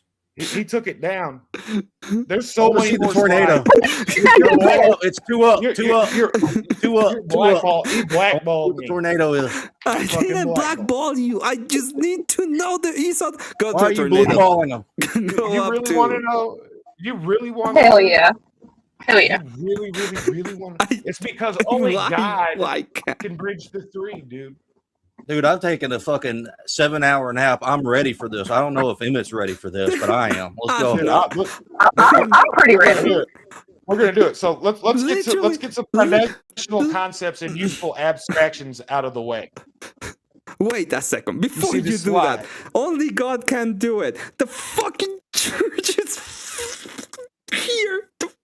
What do you think the church is? Are you saying I don't think the church is a part of God or God? What is the body of God? What is the church? What is part of the body of Christ is the church? And you never let me fucking explain it, and you interrupted me the whole time. I let you talk for like half an hour. I have a question. I'm crashing out. I'm fucking crashing out, Trench. It's my body and feelings. I'm crashing the fuck out. I'm annihilating your worldview. And I'm also telling you to come to orthodoxy in the process of annihilating your worldview. I want to go to orthodoxy. I am telling you that this is the Orthodox Church. Your catechism. Fucking meal. Start your catechism, sucker. Listen to me, Trent. I won't be able to debate theology online. Boo-hoo. I'm Emmett. I'm not debating theology. This is pure philosophy. I need you to bridge in your model. You debate theology. I used to do it. It's fun. I love it. It's actually I'm getting so much dopamine. No, I'm not debating theology. I'm debating philosophy. Tell me, how do you bridge the East-Odd problem? I talk about you can go through my debates. I have never done a theological debate. Like my last theological debate was before my catechism. I've never done a theological debate. Okay. Right. You don't be talking about. I have talked about right now. I have currently not right now proposing an is-ot for orthodoxy. I'm asking you, in your philosophical model, when you're talking about it's just force, and if it's just force, it's just the preference of whoever is in power, right? So there's more. So would you admit that there's soft force? That there's what? Not soft force? Not every soft targets. Soft force. Not everything is an army. Not everything is a boot on your neck. Why do you think? Why do you think the alphabet soup agencies of the world want to infiltrate and subvert the papacy? Because the church idea is a form of soft power. Because the church is the emanation of the ethics. So they want to infiltrate so that they can the emanation from the ethics is corrupted. Why? Right? Always fucking. Can we see the double titty pyramid diagram? Like if you were in charge of an army, hold off. Trench. Jesus Christ! Why the fuck is that a boy's view of the world? Do you not believe that the emanation of ethics comes from the church? Well, let's get away from the Christian theology for a second and into pure philosophy, pure, unadulterated philosophy. Emmett, what do you think philosophy is? Would you kill a child to save the world? And more to make it even easier, would you kill a 7-year-old that is possessed by a demon? That's possessed by a demon that has murdered. You've had your time to give your pyramid. I want to give my pyramid people. Now. Okay, I'm going to give my pyramid now. Your question is weird. Go live for a second. All right, so look, I've made some reforms due to watching, as I've learned from Trench so far. You got Gnostics in the wrong place. They need to be up towards Dino Tards. This is an IQ index, so they're on this line right here, the same as the red and blue dot, which are the libertarians and liberals. You forgot to put and the homos are a little bit further. They're almost trustworthy. Listen to me. You left out big dick motherfuckers by Mythic. Should be right there between Mythic and Prime. What do you think? Prime straight. Prime straights are all the way. They're the peak. You're missing the loyalty fuck up with the big dick. Shut the fuck up, motherfuckers. Right there. Don't fucking do it. You're missing. You're missing the women. Where are on the homo side? You got that right. Where are the fat bitches at? You're missing that part on the left. And you really need to. Yeah, that's part of liberal and libertarianism. I'm not in the right spot. I'm supposed to be down here. No, you're at the center. You created the pyramid scheme. I'm right by conservative authoritarian in between Dino Tards and conservative. No, you're at the center of it. You are the prime of the whole pyramid. You are at the center of it. I don't think I'm in the center. Are those birds on the trench line? I can't be in birds. The center. Where I don't see any birds. So is that a red and a blue bird on the trench line there? I don't think anybody. Those are clothes pegs. You can hang anything you want off a trench. It's Wait, literally you can hang any t-shirts. Is that a French flag? Is that the French? I think it's two birds. And how are you going to do Emmett like that, putting him that close to the libertarians? Where's the green bird? Oh, the red and the blue bird. The red and the blue bird represents the libertarian of the liberals. The green bird is on the left there, you can see, and it seems to be bigger than the other two birds. And there's two green birds. Two green birds? See, I would let you put me the there conspiracy. in the middle, though. Because nobody can be in the middle. It's impossible. You got to put me right at the bottom of the pyramid, right at the bottom. I'm at the bottom in the middle, but I'm nowhere near Gnostics. I'm probably on the Orthodoxy, but then I want to go to the pub, but then I've given up alcohol, and now I feel conflicted. I'm sort of hovering in the middle, but I know I should go towards Orthodoxy. This thing is what's called a Wankel rotary engine, right? So it's. I don't know where I'm at on this thing. So it's I'm not having a wank to this. So it's spinning. I guess I have to put here. It's spinning at I have to do some revisions again. So when something is spinning, you have what's called over there. I don't you have what's called centrifugal force, right? Life sucks.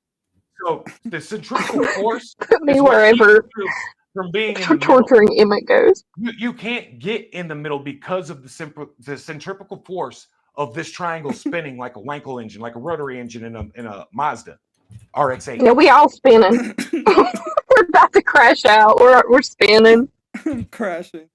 You just don't like the answer. Fuck you for calling me a liberal. I love the answer. This is like, I've got so much dopamine right now. I'm feeling good. I love this. More slides? Hell yeah. That's on Emmett. Emmett's scared though. I'm not fucking scared. scared. I want to know that. I want Don't you be to fucking bridge scared. I want you to bridge the gap between the E's and not problem with we your got model. to get, dude. So what Emmett is doing right now, chat and viewers and panel, is he's making a very atrocious fallacy, and that is. Oh my god! Oh no! Stop ovulating. That's an appeal to simplicity. This is not fucking. Like, I'm not appealing to simplicity. I want you to go through the foundation of the ESOT problem. Epistemological fucking answer. Dude, I'm sorry. I'm not a two-pump chump. We're going to Pound Town. All right? We need to go to Pound Town. We want to... No. What is the fucking answer to the ESOT problem? It'll start feeling better for you. I'm not feeling good, baby. I'm not feeling good. So you just need to sit back and relax and take it. Right? No, I'm not doing that. I'll get you a glass of water. I don't want the glass of water. How about Princess? Trench. This is like that part of A Clockwork Orange where they strap Malcolm McDowell in front of the cinema screen and pin his eyelids open I've and made they some pull that revisions. footage in front of him. Okay. I'm trying to figure out. I'm dying. Let's go back. All right, so. So here we have the representation of Pound Town in the center of the pyramid now. The slide Greenberg. Rejoin on my TV. We're looking at. I don't know what we're even looking at. I see two different screens. I'm seeing my screen. I'm seeing fucking. Well, what we have right here is, I have the representation of the prime straights, right? The prime straight people. That's Kat, Dave, and me. Then there's the center of this, where you get to decide whether you're on the homo side or the prime straight. Yeah, you're in the prime. You're in the Pound Town in the center of the pyramid. You can't take men to Pound Town. All right. A man takes a woman. Well, you've been doing it this whole time, right? That's what you said you were doing. There's only two Pound Towns. Okay, let me answer. Emmett had a one-way ticket to Pound Town. This is a dual nature thing. Look, I represented where exactly Emmett is within the Pound Town, though. I put him. He's very close to escaping Pound Town. Wait until you get to Poundland. Poundland is a whole shop, and everything in the shop is £1. It's like a dollar store. If the Greenberg can open the cage, he's escaping Pound Town. It's a funny pathetic because that's Nick Land shit. Nick Land absolutely agrees. But you guys, No, you're misunderstanding. Don't worry, Emmett. You're getting very close. We're almost there. You're almost out of Pound Town, and you're almost towards the prime straights category.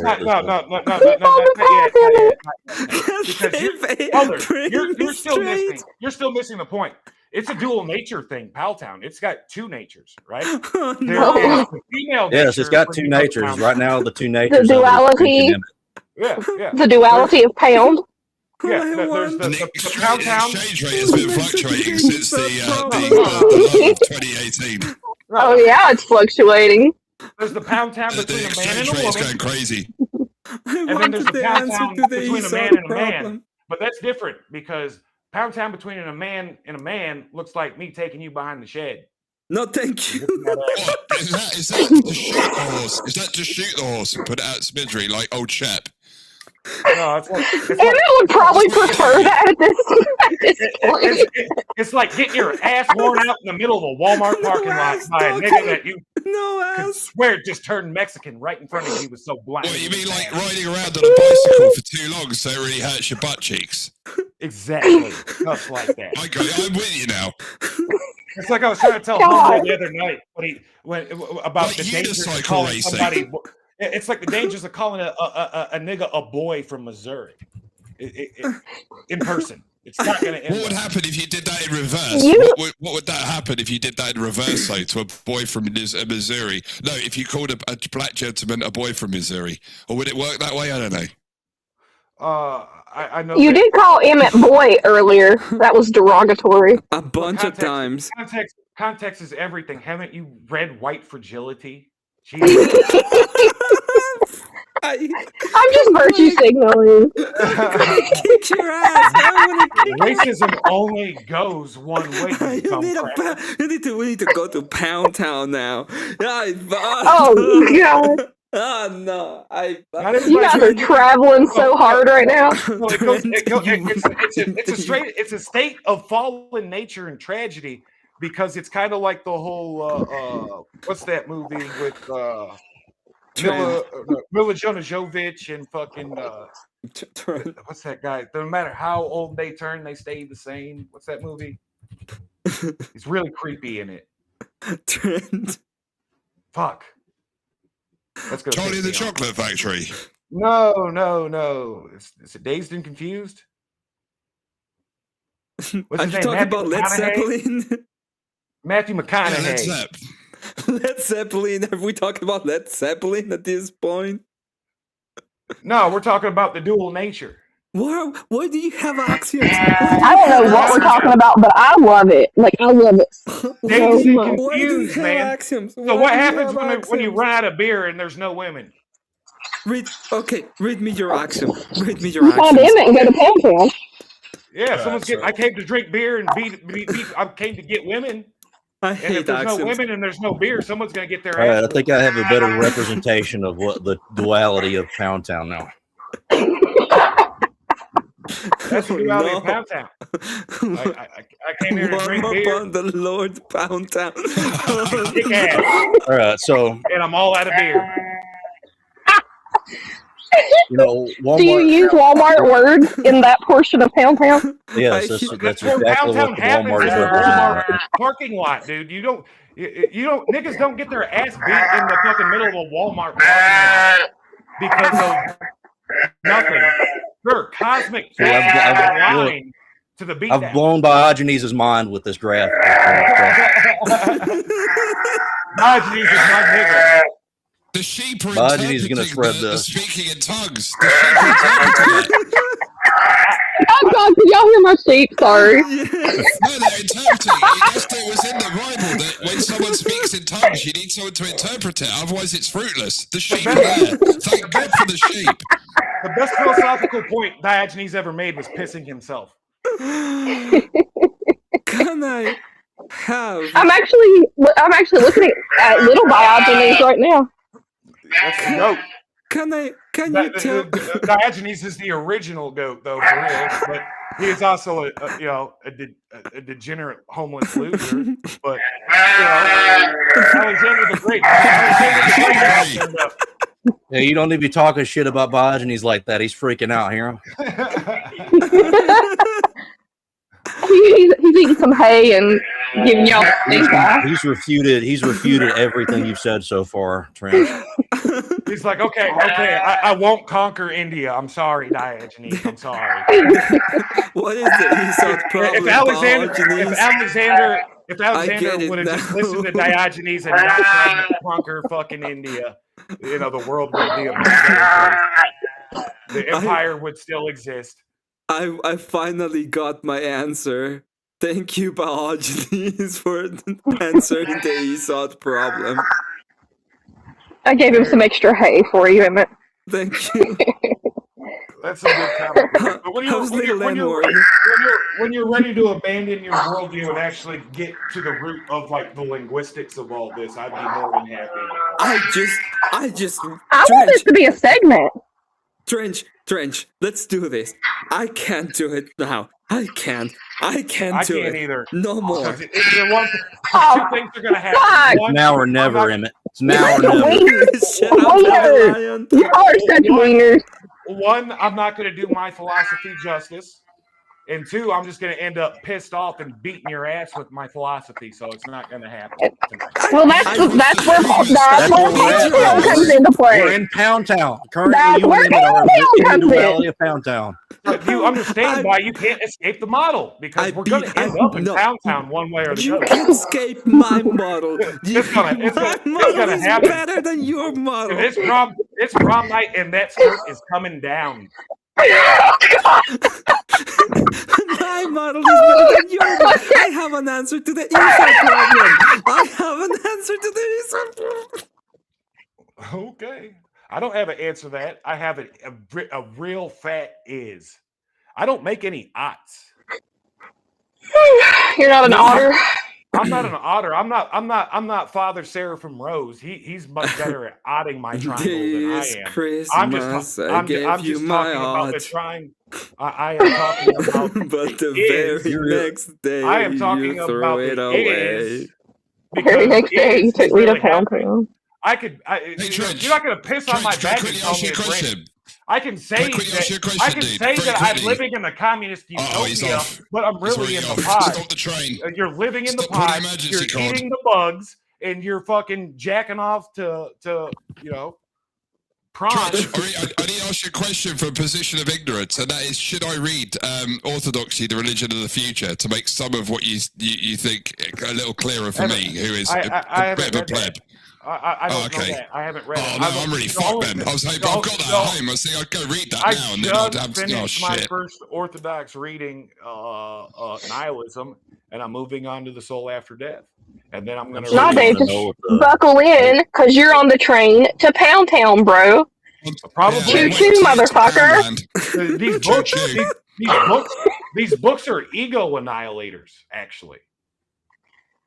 If you seriously read them, they're kicking the shit out of your ego. Manner of speaking, would you call it like a fuck? I'm not gonna, never mind. No, you got to. You started it. I'm crashing the fuck out. What would I call it? Because that's what I'm trying to emulate in my is model. It's an ego defeater. I don't like all aspects of all telloi. I see the benefit of some of the telloi that I am against morally, physically, and like spiritually on Earth as Trench Deacon. I don't want to be a fucking communist. I don't want to be a czar-stepping fucking royalist. I don't want to be a fucking anarcho-capitalist barbarian you-porn fucking model. Answer me this question, Trench. Should I believe your model? I don't care if you believe my model. It doesn't matter. The sky is still blue. Would you so would you call this argument the ego Pound Town? Yes. I mean, to know whether I believe the model, I need to see so much more. That's why we have to keep going. That tornado I apply it to all kinds of historical figures, and specifically, I search history for like different positive and negative actors of the telloi, especially at points of like breakdown or points of success. Like the Western model is successful because all three telloi under Christianity do extraordinarily well. This is why there is no. I'm crashing. You keep making all kinds. It's like that dude who came in the chat yesterday. Not Professor Dickweed, but that other British cigarette that fucking came in there and was all screaming about war crimes. he started screaming about war crimes. He just smelled blood in the water from the fight, and he was trying to add more chaos. Haku.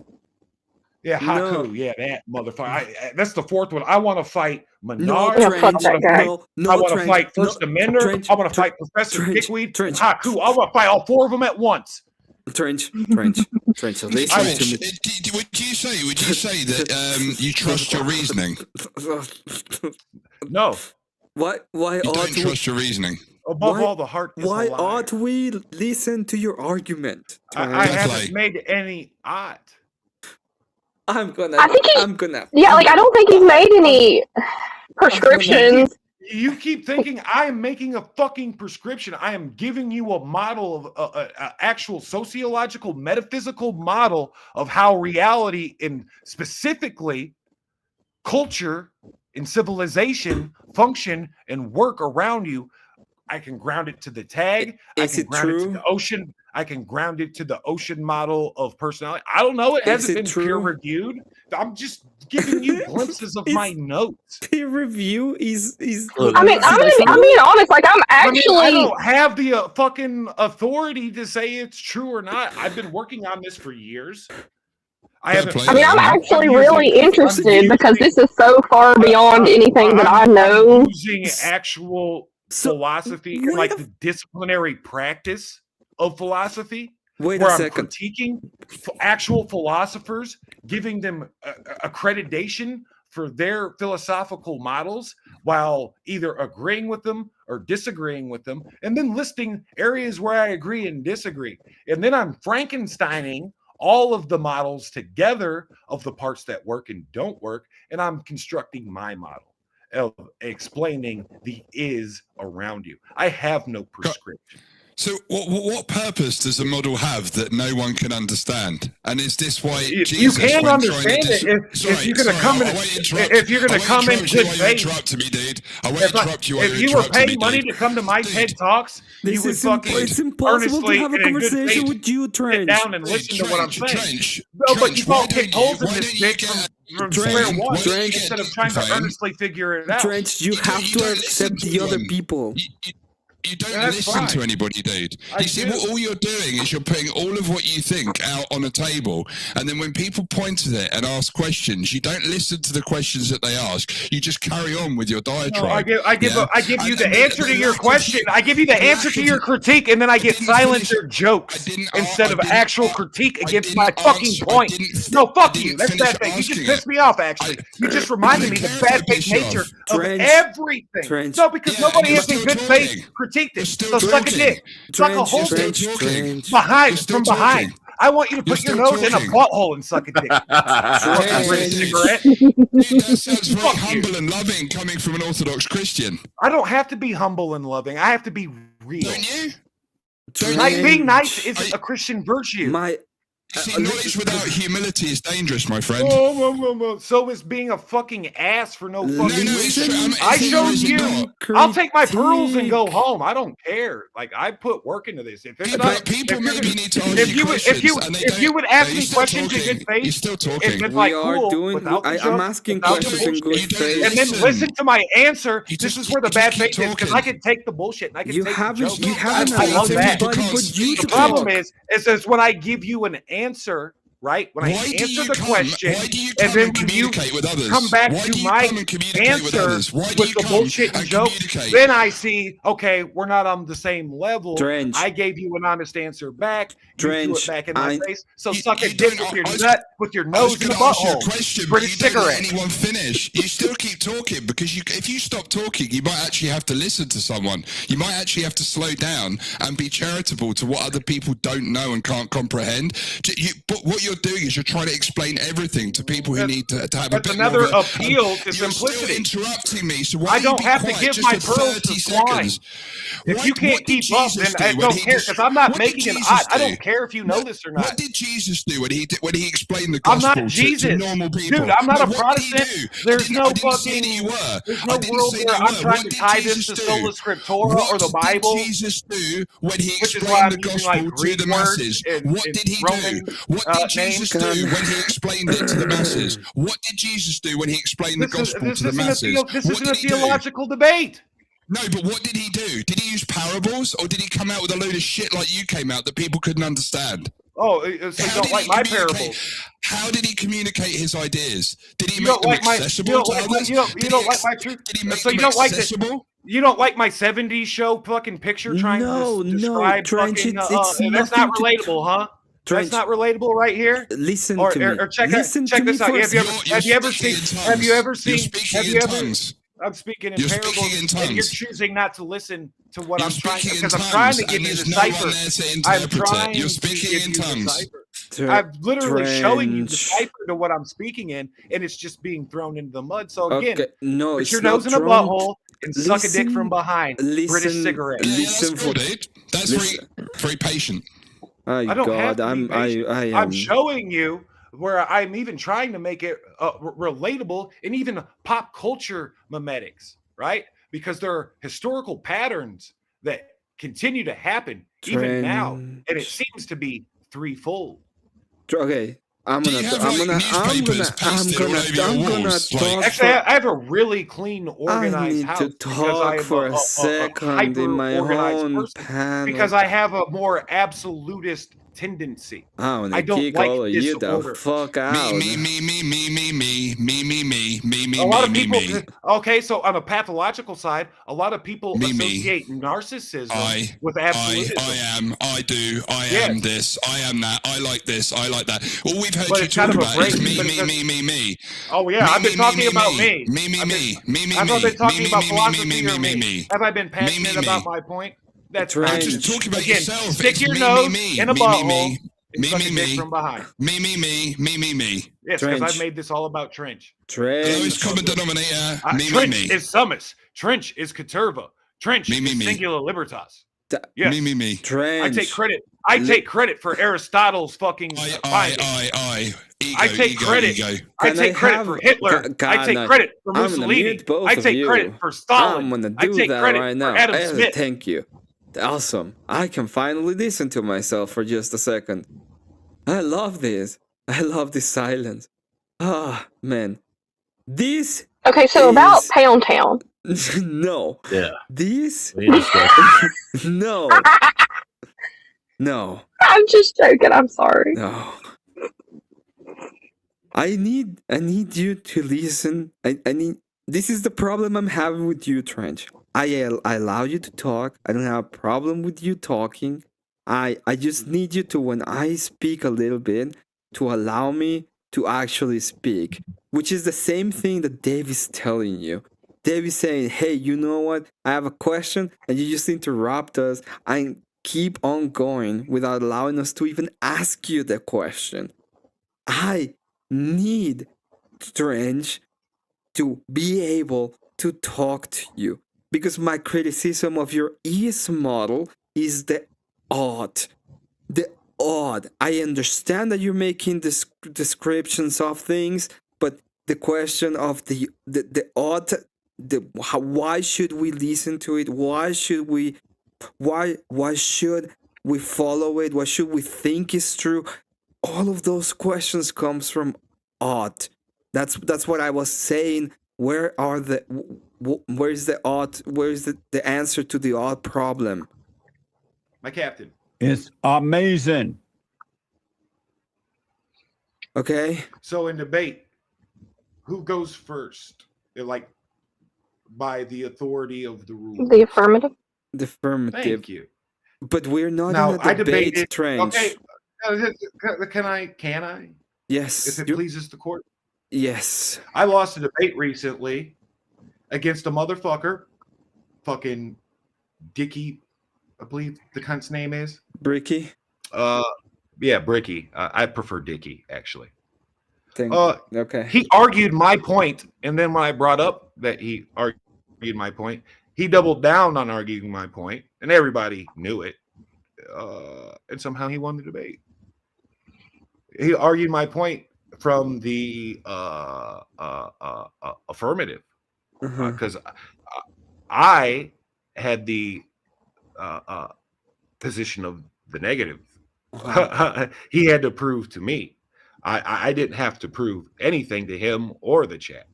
I just let him bury himself. And then I simply brought up the fact that he'd been arguing my point. He didn't know where he was. Literally, he didn't know where he was. He was that shit-faced drunk. And had been arguing my position because he didn't understand anything that was going on around him at all. And I was still voted off. I mean, that's cool. It's VK. Prophet is not welcome in his own nation. I go against the grain. I rub people the wrong way. I'm not in the consensus. You're talking about yourself again. That's fine. You just talk about yourself the whole time. You ram all of this down people's throats. That's why people can't digest it. Is because you ram it down their throats, and you're not patient enough to allow people to come to the truth. I don't care if you. I got the whole J thing going on. As far as I don't care if you can understand it or not. That's not my position. Okay, I just care about being right. I will gladly die. What did Father Seraphim Rose say about being right, dude? Do you know what Father Seraphim Rose said about being right? Dude, I am a sinner. I am a fucking scumbag. I'm not asking you about yourself again. I'm asking you if you know what Father Seraphim Rose said about being right. I don't know every saint. Well, why don't you go and have a look? Because you're guilty of something that he talks about a lot, and it's a disease called rightism. Yeah, it's called being rightism. All of it, dude. Even worse than that, I'm spiteful. I'm wrathful. I'm quick to anger and violence. Okay. I worry about that more. Trench. I understand that. You have a presentation that is like 70 slides. It's like 200. Fine, 200. I'm saying this is what I told you. Send it to me, and these are I can read it, and we can have a debate if you want to, an actual debate. I didn't make a presentation for people. These are notes for my thing in book. Okay, I'm showing There's you. There's no way I can't. I can't go through this and understand it at this point in time. And well, you don't have the patience. Like this is like I don't have. This is like college level philosophy. It has nothing to do with my patience. It has. It's my ability. It's my ability to comprehend. It's my ability to comprehend. At this moment, I cannot comprehend a 200 presentation about philosophy outside of a surface level. Of course. That's why I only want originally, bro. I only wanted to show you like one or two slides just to show you the shape of your tello and how you were really close to the model. You nailed a bunch of the points, especially when you were articulating. The farther you got away from the middle, the more hell on earth gets unleashed. And the thesis of all this is you outside of the church, us as individuals, as human beings, we can't force ourselves into the middle because of our fallen nature. If we could be in the middle, dude, history would be amazing. History would be fucking tacular. You're just spouting libertarian ideals. That's just a libertarian fucking idea. How's that?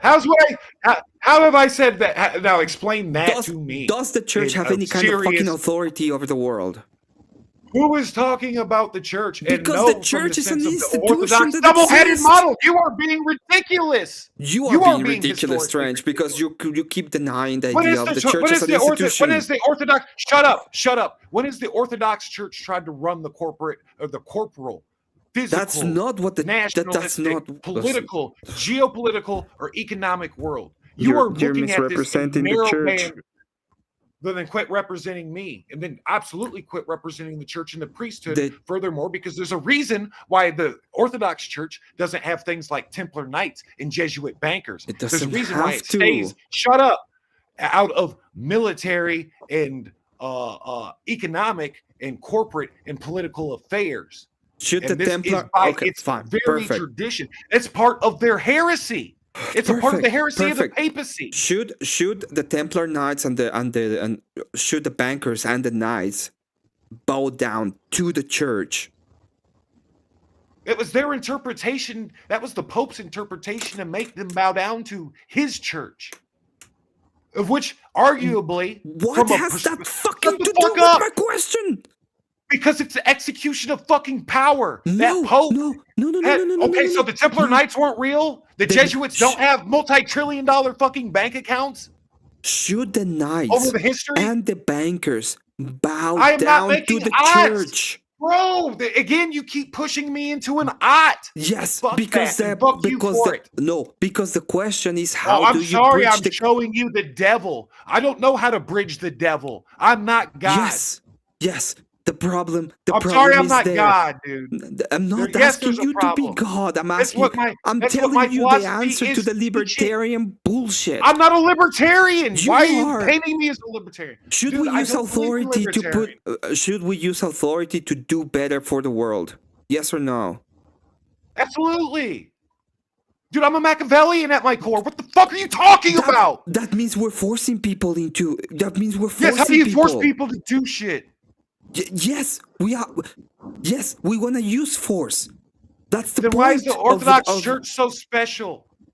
Because it has an absolute nature to it. Because it's an institution that's not made by man. And that's why they're so special. And you said it earlier. Please don't do this now. You did it earlier, and you made a nice little picture. And because you mean because it's the one that bridges all of the different things, and it's the one that's in the middle. That is the one that yes. The priesthood doesn't have fucking kings. You can't be a king. You can't be a man at arms in the army, outside of like maybe a chaplaincy, depending on where you are. Because Orthodoxy isn't a pacifist religion like aspects of like half of the Protestants are, which is half of their weakness. No, but the people that are part of the church can. The king can be part of the church. Yes, the but not the priesthood. Man can be part of the church. The priesthood can't sentence people to death. That has because nothing death to is the do power with of the king. That's not my argument. So you're being a boy. That's not my argument because you're being a boy and fighting the is. I am not making odds. You keep thinking philosophy is just making odds because you like to debate. Buddy, you are a debater who likes to debate, and you only see philosophy, and you only revere and learn and know the philosophers that are prescribing odds that you can debate against or support. No. And you don't see the ending, the vast sea of philosophers who make is. I see it the other way around. I see it as we have the odds, and then we can test it against the is. And if there is a possibility for the is, then we ought to do it. Because logically, from a philosophical standpoint, I can say that's retarded. Because you're just describing shit. But you don't know if it should be that way or not. How do you prescribe an ought without the is? You're just describing shit. No, that's stupid though. How do you prescribe an ought without? You cannot prescribe from an observation because you don't know if it should be or not. Give you a prescription without diagnosing you first. Don't be this stupid. No, don't be this dumb. Listen. You cannot. Then how? Then how does the doctor prescribe? Tell Trench, me. You're interrupting me. You're fucking interrupting me. How does the doctor give me? No, I'm calling out your logic, and you're interrupting me. The prescription is in accordance to what should be. That is the prescription. Otherwise, it's just an observation. Based on what? Did the doctor come in and vibe? Did he come in and vibe like the vibe of the room? If the doctor is just observing, it cannot prescribe. If the doctor is just observing, it cannot prescribe. If the doctor just that is the most retarded. So how does the scientific method work?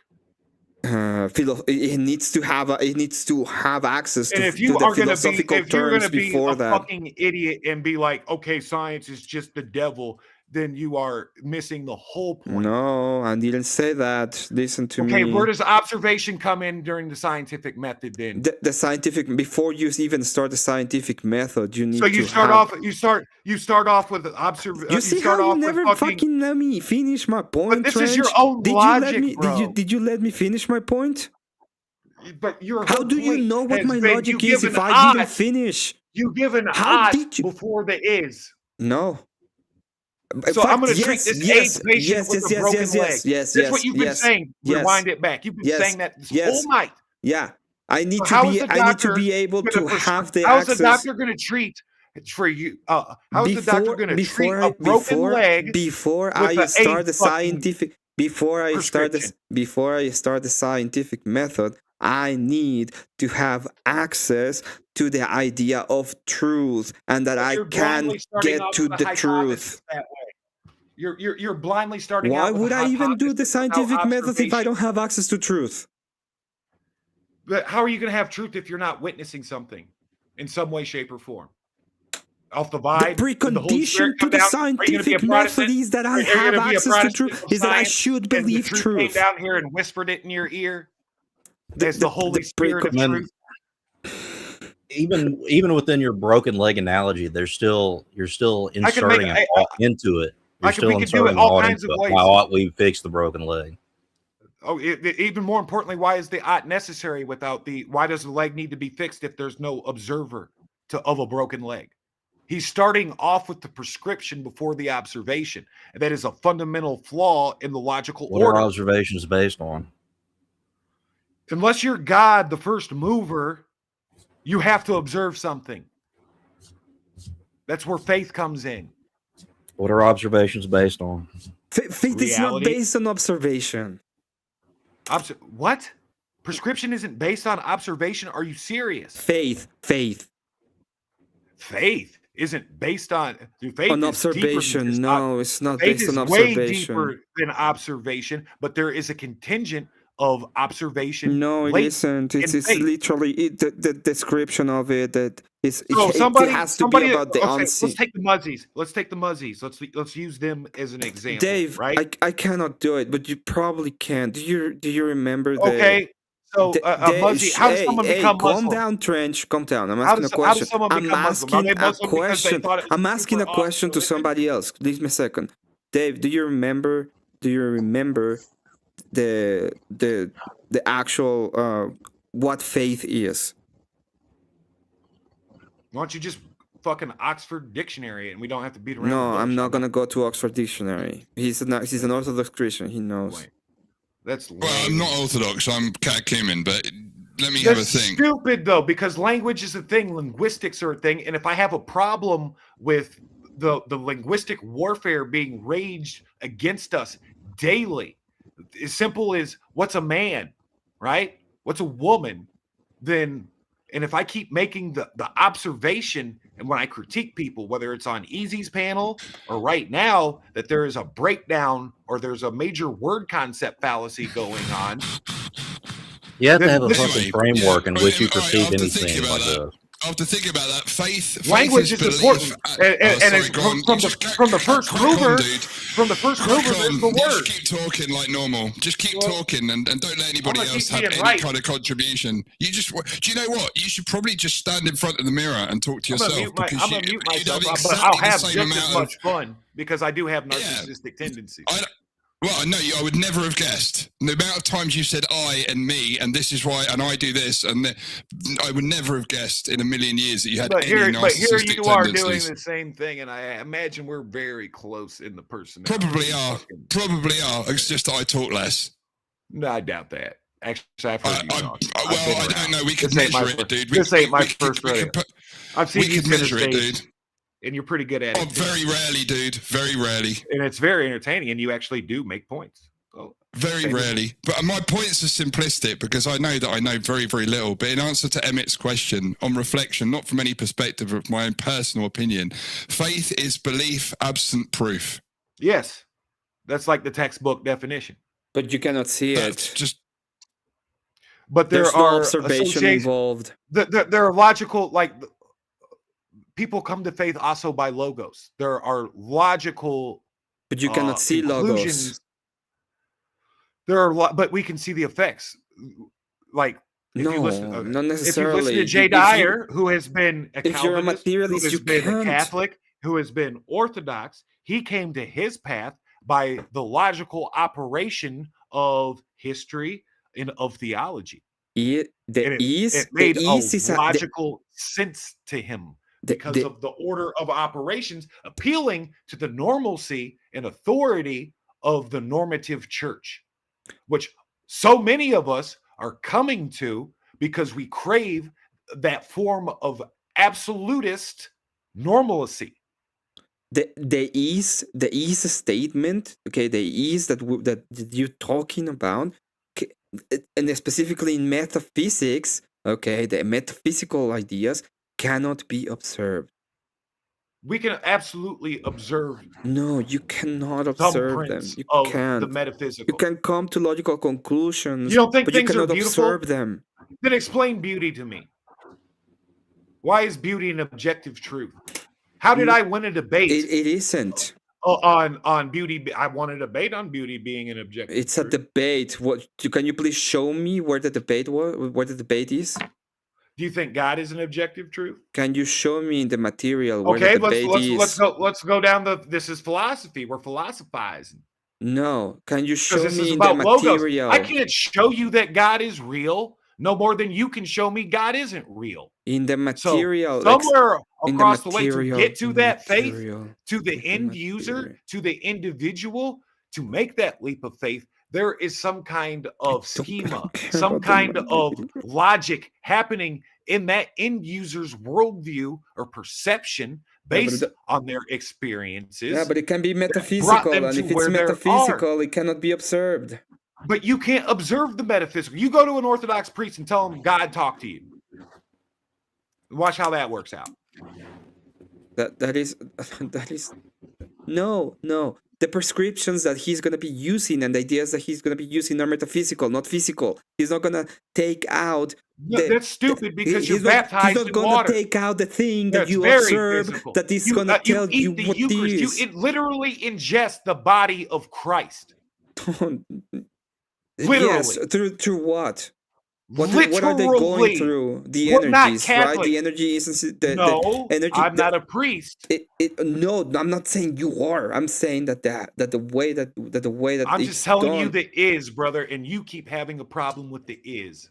I'm sorry for that. You're making a problem.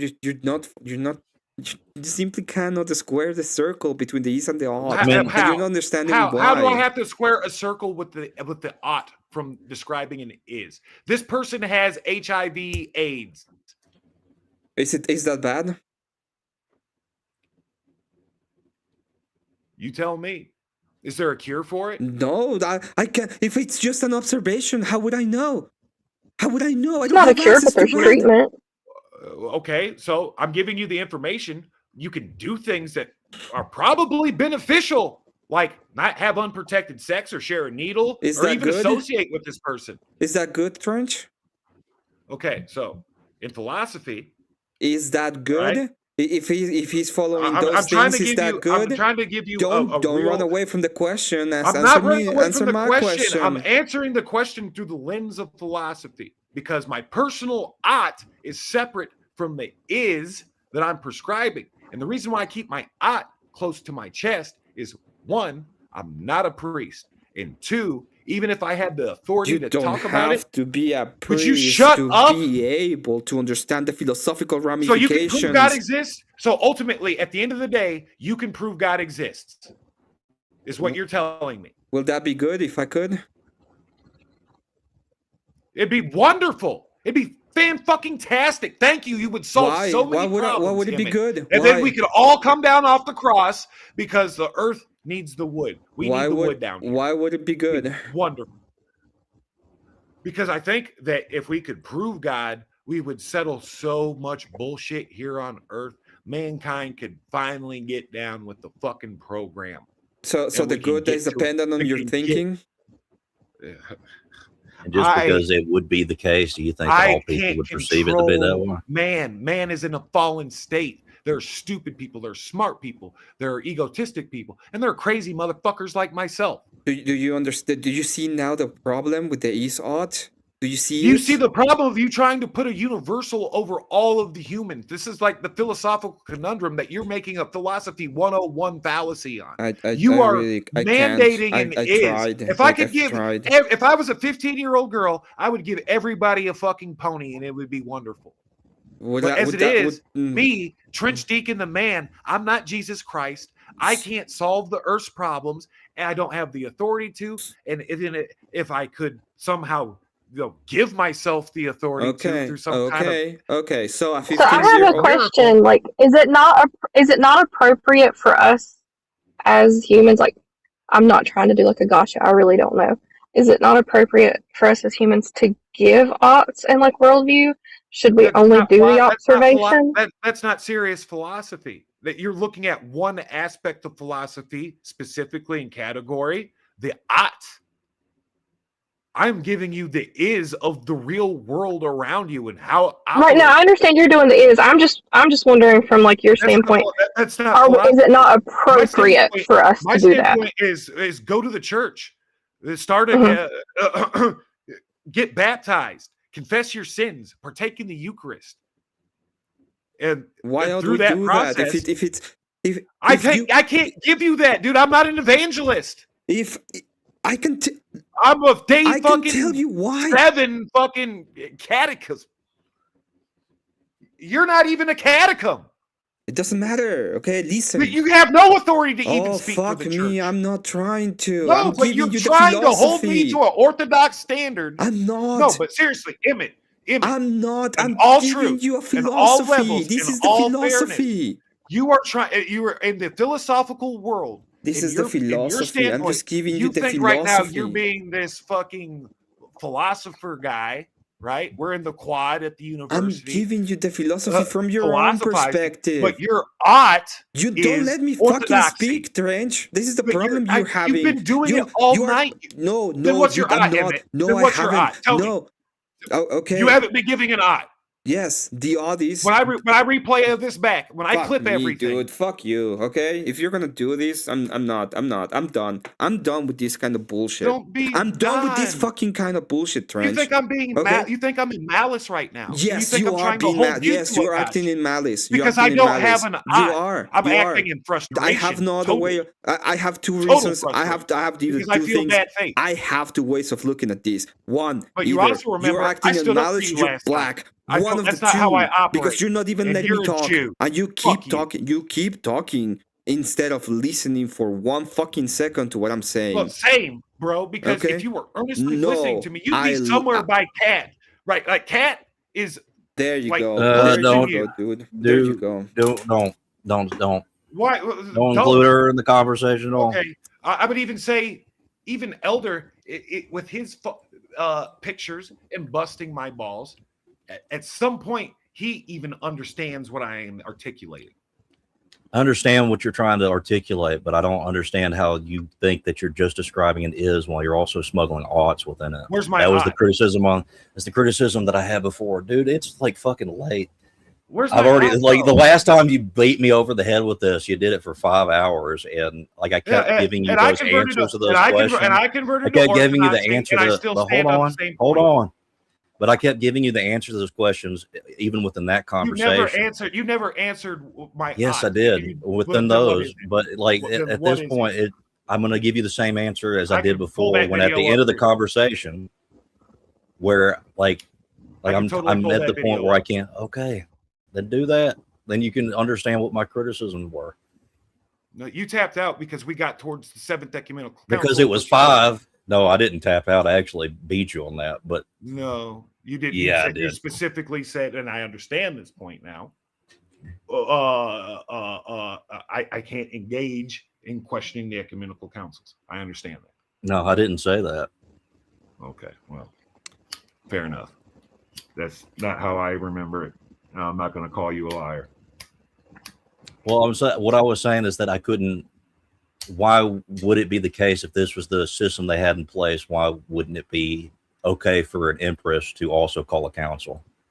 I was trying to be a Protestant and hold on to the last of my pride, in which I was mangling. I was forcing Paul and do not take spiritual authority from a woman.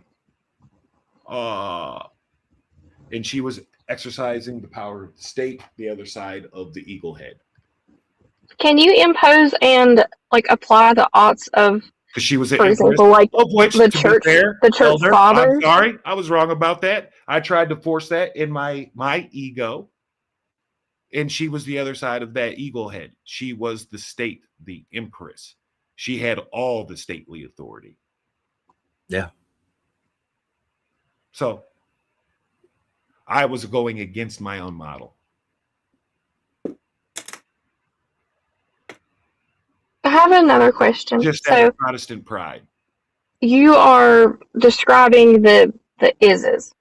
Yes. And so I know you're catechumen, and I'm not prescribing any acts. Right. And we have to be very, careful with like getting close to prescribing things and stuff. I understand that. But since you are not prescribe acts either. Since you're exposing the ises, can you apply the oughts and prescriptions that have already been prescribed by the higher authorities to the ises that you're exposing? Can you apply those to what you're uncovering, or is that not appropriate? From an Orthodox perspective, what I can say is in nihilism, specifically Seraphim Rose's writings, he is describing the extreme negative points of my triangle. And from his perspective, in what he's saying in that book, the closer you get to the edges of my triangle, the deeper you fall into nihilism and the deeper you fall into a fallen state. From his perspective, the edges of the triangle are the realm of the devil, of Lucifer. Okay.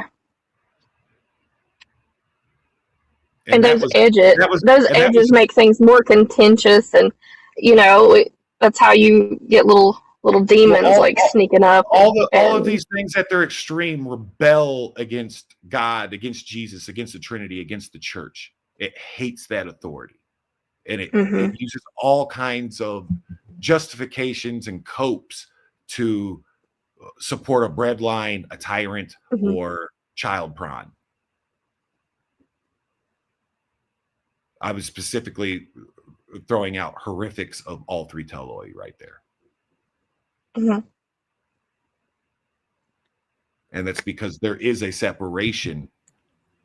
Horrifics is a moral statement. From what Emmett described earlier of my model of those extremes being horrific, and when he quite appropriately placed the church in the center, which the only correction I had, observation is a moral statement.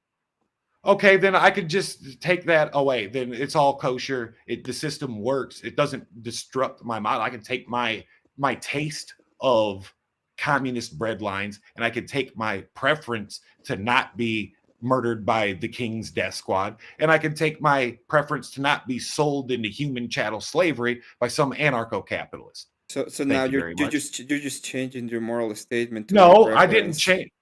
It's my preference. That's different from that. It's just the moral statement. Do you want to be a slave? Do you want to be a slave in the is? In the what is does of all what this? Does it Where matter? do you want to the be? is not moral, right?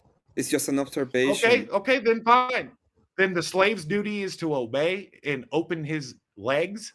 Will it be? No, you're doing it. Duty is a moral statement. Duty is to serve. Duty is a moral statement. Well, okay. I'm also describing you the is. The describing is just what happens. It's not the moral of it. Yes. Yes. I'm sorry. I gave you my stance. Okay, so I'm sorry. I'm a human being, and when I look at my model, I see things that I don't like. I don't want us to be in certain aspects of the Overton window or superpositions of the Overton window. So we want the is to be moral. That's my preference. My preference has no bearing over the fucking model. The preference model just is the moral in your model. I can't stop Rome from existing. I can't stop Babylon from existing. But do you understand? I can't stop Rome from existing. Do you understand that when you say my preference is that's a satanic Then take my idea preference of out morality? of it. Then devoid my preference. Devoid you it. Cannot then, because you devoid my preference and attack the workings of my model of how it works. You're making based moral on human desire, conditions, and behaviors. A human behavior and a tendency isn't a moral position. It is. I don't You're making moral statements. Okay. You don't realize that you're making maybe, them. Maybe I'll go back to the broken leg thing again, because I think maybe what's being talked past is I don't know if you understand. I'm not saying that you're stupid, but I don't think you're understanding what I'm specifically criticizing when you're saying that you're making an is claim within the broken leg comment. Okay. Yes. Within the broken leg comment. I am. Describing that this leg is broken, that is the is. It, and then also saying after that we have the method to fix it. That also implies there's an ought. I don't have the method to fix it. Why should we fix it? I don't have a method to fix it, and I'm not giving a prescription. I am simply telling you from behind the veil of ignorance, right? And I'm saying if you're trying to make an is argument, you need to make an is argument. I'm giving you and not implant oughts. Okay, so let me define the ought of why I don't want to be a muzzy, right? This is me, Trench Deacon, the individual, in the ought. It has nothing to do with the is of why muzzies are muzzies and why muzzies do muzzy things. Do you can you understand that? Is that agreeable? Can we have a level there? I will be honest. I just took some Zens and I was so totally zoned out for Of course you did. Yeah, I literally did.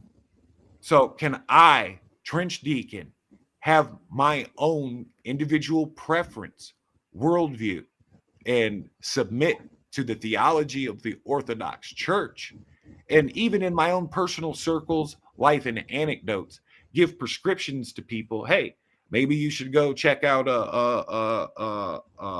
an Inquirer's course at your local Western Orthodox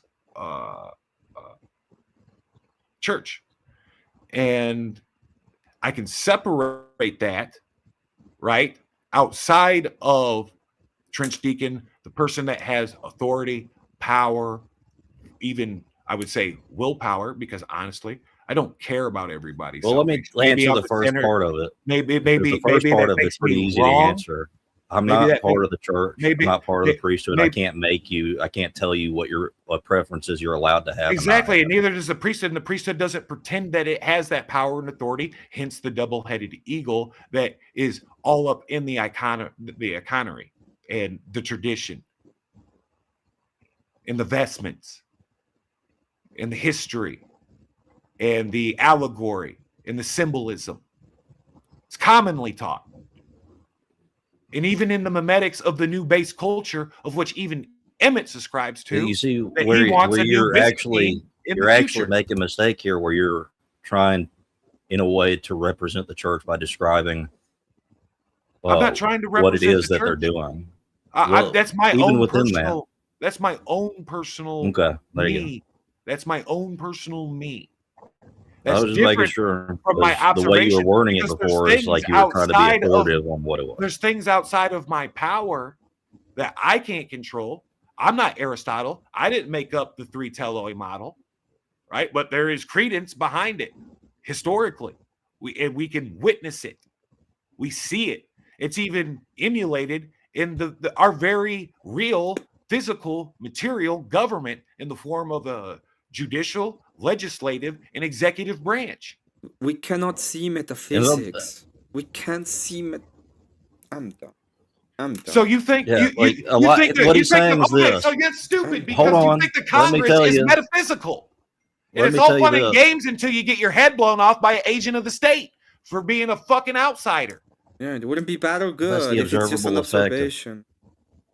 Oh, yeah. So you can't observe someone getting their dome split open. You can't observe the boot.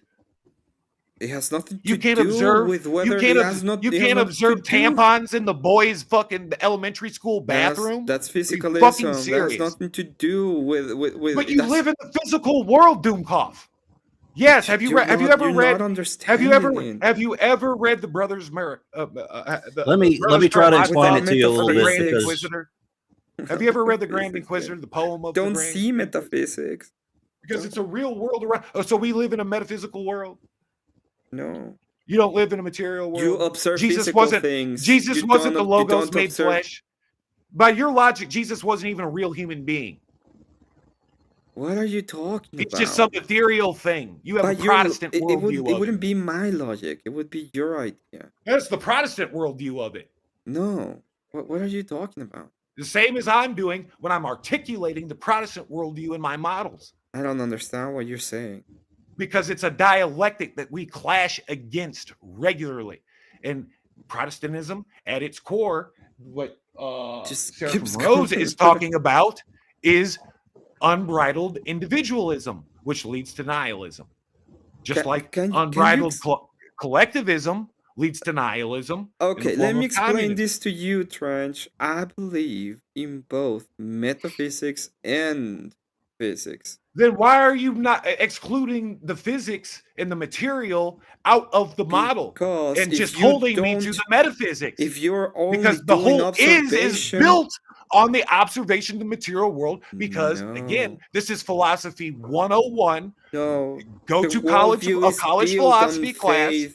101. You can't prove God exists, and I can't prove God doesn't exist. The worldview is built Yet on faith. an act of God clause exists as an act of faith which you can be held accountable under law. I don't know if you can explain this, Elder. I'm about done. I'm about done because you are fucking ridiculous. I don't know if you can explain this, Elder, but the worldview is you built wouldn't know. You wouldn't know if it's being ridiculous or not because you're not letting anyone talk. This is what I've criticized you multiple times about. You have to let people talk to understand the criticism happening. Asshole, even when you do it. And of all the people in these spheres, I kind of favor you. And when I was being calm with you before, and I had to shorten down my answers. Calm, hot, cool. What I'm talking about is the first conversation you have. Whenever I have conversations like that, my opening conversations are usually always calm and I try to be as collective as possible. I'll make jokes. That's also why I like you, because we can be hot one day and be men and come back the next day and be on the level about something else. And that's why I admire you as one of the real ones. And that's also why I think Emmett has this nature in him as well, which is why I fucking told Easy he was full of shit last night. As far as going beyond the line, Emmett was out of line in the nature. No, I don't think that what happened there was necessarily bad. Yeah, neither do I. But you have to be able to prove it first, and I can't prove. But I don't even want to bring that shit up right now. No. But we're talking about burdens of proof, just like I can't prove Professor Dickweed doesn't not have a daughter, but I think that dude is. But you notice how I give you this criticism of why, like, it's hard to have conversations with you is because you just keep talking and overriding everything everyone's saying, and I'm without actually listening. And you are making and understanding the criticism. I understand your criticism. My fault and character flaw is I'm intense. I have a whole lot of pride and ego. It's not about it being intense, even. It's just about not even listening to the other person, the criticisms. Two ears, one mouth. To say it in a very easy way to understand, you're born with two ears, one mouth. I take that better. I take that better from Lions because me and you. Doesn't matter. I don't care. I'm. You gotta have authority. I'm an simple. absolutist. Appeals to authority are built on ethos, and Lions has. I know. It's weird because in the real world in which we live, you can't walk around communicating in the nature that you communicate on panels. You can't do it. I tend to operate on panels very much how I operate in real life. This would actually be a lot easier in a one-on-one form. You're still not listening. You're still not listening. But I'm still going to say put your nose in a butthole and suck a dick from behind because you came in bad faith. It was all bad faith from the beginning. Nobody sat down and was like, hey, let's You're doing it again. You're doing it again. I know I am. I stand on my from the top to the Yeah, you stand on your principles. But you have no all moral do, authority. Like I just submitted the authority of lying over ethos. I have no moral authority. To anybody, dude. You had an You don't listen to anybody. Which I might as well talk to yourself. You might as well just talk to yourself in the mirror. Because you make an idol of yourself. You make an idol of yourself. Okay. You make an idol of yourself, and then what you probably do is you go and repent and you confess, but then you do the same thing day upon day. For me to respect that, or to I don't care about your word ethos. Is the same as I didn't have any ethos when I unpacked my presentation. I don't know what ethos is. I don't know what it is. You're talking shit to some dumbass. With jokes and bullshit. But that was your point from the beginning. There hasn't been. If you came in and gave an earnest level, you're not letting people speak. I started to ask you questions, but and then you cut me impressions are off. everything. When you start off as a cartoon, you're still talking. You see, you can't have any formal discussion with you because you bombard and you browbeat everybody in the conversation, so no one can answer your question. You're interrupting again. I'm doing it on purpose because part of lying authority. Yeah, because you know what? The truth hurts, brother. Because when the truth comes, truth doesn't come through with lots of intellectual language. If you're going to lecture me about humility, you must possess it yourself and demonstrate it. I'll give you. How about this? I give you my personal understanding of. Especially Dave and Emmett, they're two of the most humble people I know. Emmett, I would. So if you perceive me as humble, Dave is very humble. I don't know Dave outside of the more shit I've seen, the shit I've seen him do, which was quite. What have you seen me do? I've seen you go whole ass like me. Where? On whom? In panels I've been in with you, and I believe. How many panels have we been on? Quite a few, actually. On JS, did you say? I've been on JS's panel. It's either JS or here. It's either JS or here. I spend very little time. I'll come on for a very short amount of time. I usually ask, you're still interrupting me. You're still interrupting me. You have absolutely no decorum or no form of respect for anybody else. Okay, I respect you. I've stayed quiet for a long time. And respect is a two-way street, motherfucker. You came in here a whole ass over me. If it's a two-way, no. We can clip it back. I will clip it. Hold on. I tried to ask you a question and you talked over me in the middle of my question. When Emmett asked you a question, you talked over him in the middle of a question. You asked a question with an insult, actually. What was the question then? What was the question? What was it? It was the whole coming in here. Just I'm an asshole. No. Be specific. Be specific. What was the question I asked?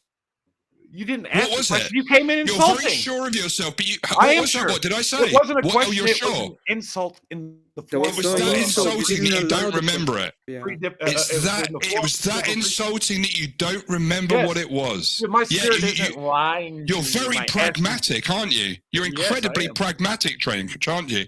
You've got very specific examples about things. If we play it back and you don't come in being a whole asshole, I will submit the whole thing. I will. What's your definition of being an arsehole, Trench? Is it talking over everyone or is it listening? Which one is the arsehole? You came in and you instantly. God, you're clutching. Keep clutching. Keep clutching at those straws, brother, because you got nothing. You don't even remember. Do you know why you don't remember? It's because you've been talking yourself so much you haven't even listened to what anyone else has said, and that's what I'm trying to tell you. No, because I don't just tell people. Okay, here's the thing. I don't just tell people to stick a nose and suck a dick from behind. That's not proof. That's not an example. Let me say this real quick. Can I give you? I'll give you my personal observation. I can even do it when I'm just being cheeky, spiteful, or a cunt for no fucking reason. What I'm trying. Let me listen. So look, the way that I perceive this whole interaction happening between everything that's happened here is that I was having a one-on-one with Emmett, and we were actually like super close to each other at one point in time, and I was like, yes. Even when I was presenting that information, then the joke started happening, and then it created a dog pile effect, actually, or not even that it was done. Now you play. Shut up! No, because I was just about to say this. You're a victim. In the middle of my shit last night. You're a victim. You're a victim. This is the middle of easy crashing in the middle of what I was saying last night. You're a victim. Because I'm saying that it's not even that you came in with malice necessarily. No, absolutely zero malice. I never come in with malice. It doesn't have to be. Because you're talking so much, you don't actually give anyone a chance to express themselves, dude. And I was giving a fucking earnest thing, and I was giving honest answers back, because here's the problem. I was actually giving an honest answer back, and I got a "you're an asshole" in response. You're a dumb asshole that is fucking pulled this out of your asshole. It makes no sense. Who told you that? You're retarded. Everyone. Who told you that? No, nobody's saying that, Trench. Everyone. No, can I say something? Can I say something? I just wanted to say, like, I can tell that this is like really important, and you've put a lot of work into this, Trench, and I do want to apologize for my part in doing the joking around. I thought we were just having fun, but like I see there's fun in moments. I was having fun in the beginning of it, right? I'm sorry. Like I really honestly, I'm sorry. Answers back to the jokes, and I just kept getting more asshole jokes back. And I quit laughing because then it wasn't funny anymore. And then I'm sorry about that. I wasn't picking up on it. That was just. This is why Dave is a cunt, and I still respect Elder, and I think Emmett's cool. Well, look, dude, because this is the thing. Otherwise, because I fucking fully admit when I'm being an asshole, and I fully admit when I'm wrong, and I fully admit when people give me the light. Thank you, Elder. Trench. Well, what I'm ultimately trying to say, for doing what Kat did. I see, because the way I see it, sometimes you can see when people are fatiguing, and you can see Emmett getting fatigued throughout the process. You could also witness that you weren't letting anyone. Let me finish it. Just let me finish, and I'm done. Yeah. What I'm saying is, people can witness, and I'm being straight with you. I'm not being accusatory in any way. I'm just saying you can browbeat and you don't listen, and it becomes very fatiguing on the other people who don't get a chance to express themselves. So what I do is I come in with a bit of abstract humor, and just to break it up, to give everyone a bit of a breather. If that broke the flow of things and where you were getting, again, I say please forgive me for that. It's very hard because these are deep philosophical concepts, and there's no appeal to simplicity here. I think that's no, absolutely. And what I would say to you is, I equally want to look at the presentation, so that in my own pace, I can start to. Either. Well, look. Let's just say your body of work. Yeah, I would like, with your permission, to consult your body of work so that I can kind of apply that to what I'm reading. At the moment, I'm just reading about saints. At the moment, I'm reading about Saint Silouan the Athonite. I'm reading about like a lot of church history, and I'm going into stuff like that. So this is all way over my head, but it doesn't mean with hard work that I can't access it and start to decipher some of the stuff and to learn from you. And the one thing I'll say is, you're an incredibly intelligent and erudite individual. Yeah, but what you lack, whether or not you're an arsehole, you could be an intelligent and erudite arsehole, or you could be you could be a non-intelligent and erudite, non-erudite arsehole. I'm from the trench. I'm simple as fuck, dude. I'm simple as fuck. I really am. And like, if I ever ask a question, it's usually could be something really simple. I don't know if you remember a while back, I asked you, what is telos? I didn't know what telos was. I've got away from that, and I've looked into it, and now I'm starting to kind of navigate like basic philosophy, because I never studied it as a kid. I did graphic design and stuff. But all I would say is, please forgive me. I don't mean to attach it. That's why I learned all this, because part of my degree was the humanities. You're not getting a bachelor's in it. It's the difference between fine art is you don't have to take math, you don't have to take science, and you don't have to take any of the histories, English, philosophy, ethics, logic. I took all of these things. And that's why we're better. I come from linguistic communication background, and that's why we're better propaganda makers. But all I would say is, I would hope you would forgive me if I've come off wrong, or if you misinterpreted where I'm coming from. All I'll ever do is say to you, I try and do what I feel as is my role, and it would be, once I've joined the Orthodox Church, is to look at all my Orthodox brothers and sisters and to kind of poke them on an occasion and just make them look in the mirror and say, hey, look, dude, maybe you're doing a little bit of this. Maybe this is not the best thing to be doing. You're not. That's the priest's job. That's my spiritual father's job. We're a body, and we've got to support each other. But okay, so I want to say, because I've been trying to say this for a while. We're talking about when I engage in philosophy, I am engaging in like the classical philosophy. Like I am not trying to, especially now that I'm a catacomb, I'm not trying to venture off into too much theology. That right? is And I started this bulwark. Hold on. Because I'm tired of people fucking speaking for me. Okay. Like last night, it's the same shit. Like people speaking for me. Which is why I felt compelled to even come in the first place and be like, no, Easy, you're fucking, yeah, he might have fucked up. I don't want to talk. But I'm not gonna. I don't want to talk about Easy. If you do, I'm gonna have to start spurging out on you. So can we just not bring this shit up? That's why I spurred out on him too. So don't take that from me. That was two things. That was an interpersonal reaction. But if you keep bringing it up, like I'm gonna have to come at you in a minute. So could we just not bring re-examination? It is a sheep. It's a sheep. I'm talking about a nuanced middle of myself. Like you can't. Okay, well, I'm trying to tell you. I've been trying to tell you this for a while. Of their position. Because this is my perception of what has been happening here since the beginning. Since everybody tried to come up and joke around with you some. You got in your feelings. You got your feelings hurt. Yeah, and then it made you extremely. Yeah, okay, I get that. Understand that you put a lot of work into that. That's fine.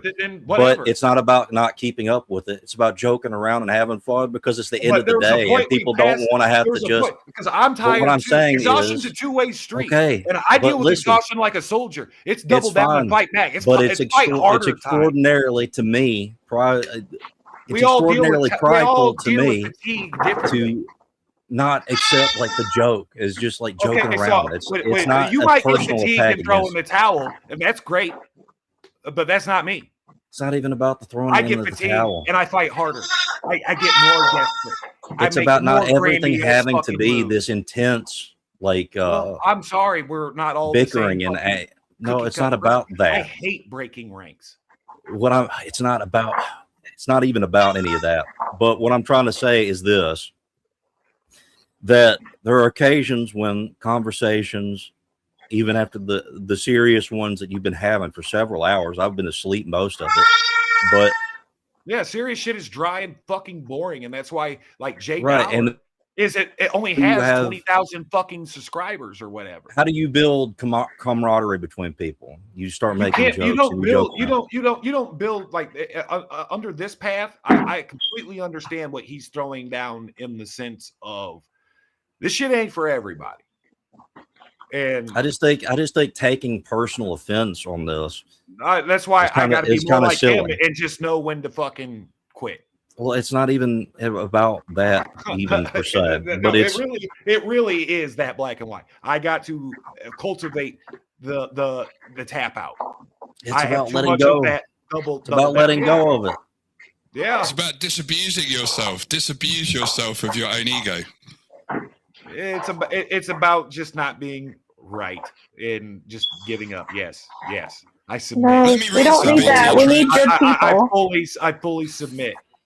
I'm done. No. French. No. You talked about Seraphim Rose, right? And Seraphim Rose warned that a person could defend like the faith outwardly while he quit the bed. I don't have the strength to quit. Okay, so look. The reason that I came in, what happened there? Yeah, you just like the reason that I came in is because of that. Because you keep interrupting people. I don't want any props. I don't want you on my side. I came in because you kept interrupting. You kept talking over Emmett. So I just came in and tried to joke around, maybe humble you a little bit, so you can laugh and joke around. That's all I did. Equally, you would have the authority to humble me better. You have humbled me in the sense of deeper, more profound thinking centered around truth, and specifically when we debated before, things you didn't know about, you conceded, and you fully conceded to that, and I always do. I admired that. Now you're just blowing smoke up people's asses. Yeah, do you I know about what I'm talking about. Do you humble yourself? I need a minute I don't have pride. Have you humbled yourself today? I don't have pride like I need a minute on my own stream if I may. You don't know what I think. I'm gonna mute everyone if I need to. I don't want to talk anymore. I give up. Okay. I'm glad that everybody is giving up on talking when I'm talking. I'm glad. So this is gonna be. I'm gonna end the stream. I'm tired and I'm done. I'm done. You can go back, Trench, into this whole thing and look at it and time the amount of time I talk and the amount of time I let you talk. And if you think I wasn't gracious with you, okay? If you think I wasn't gracious with you, if you fucking interrupt me one more time, I'm just gonna drop you, okay? Don't do it. I'm done.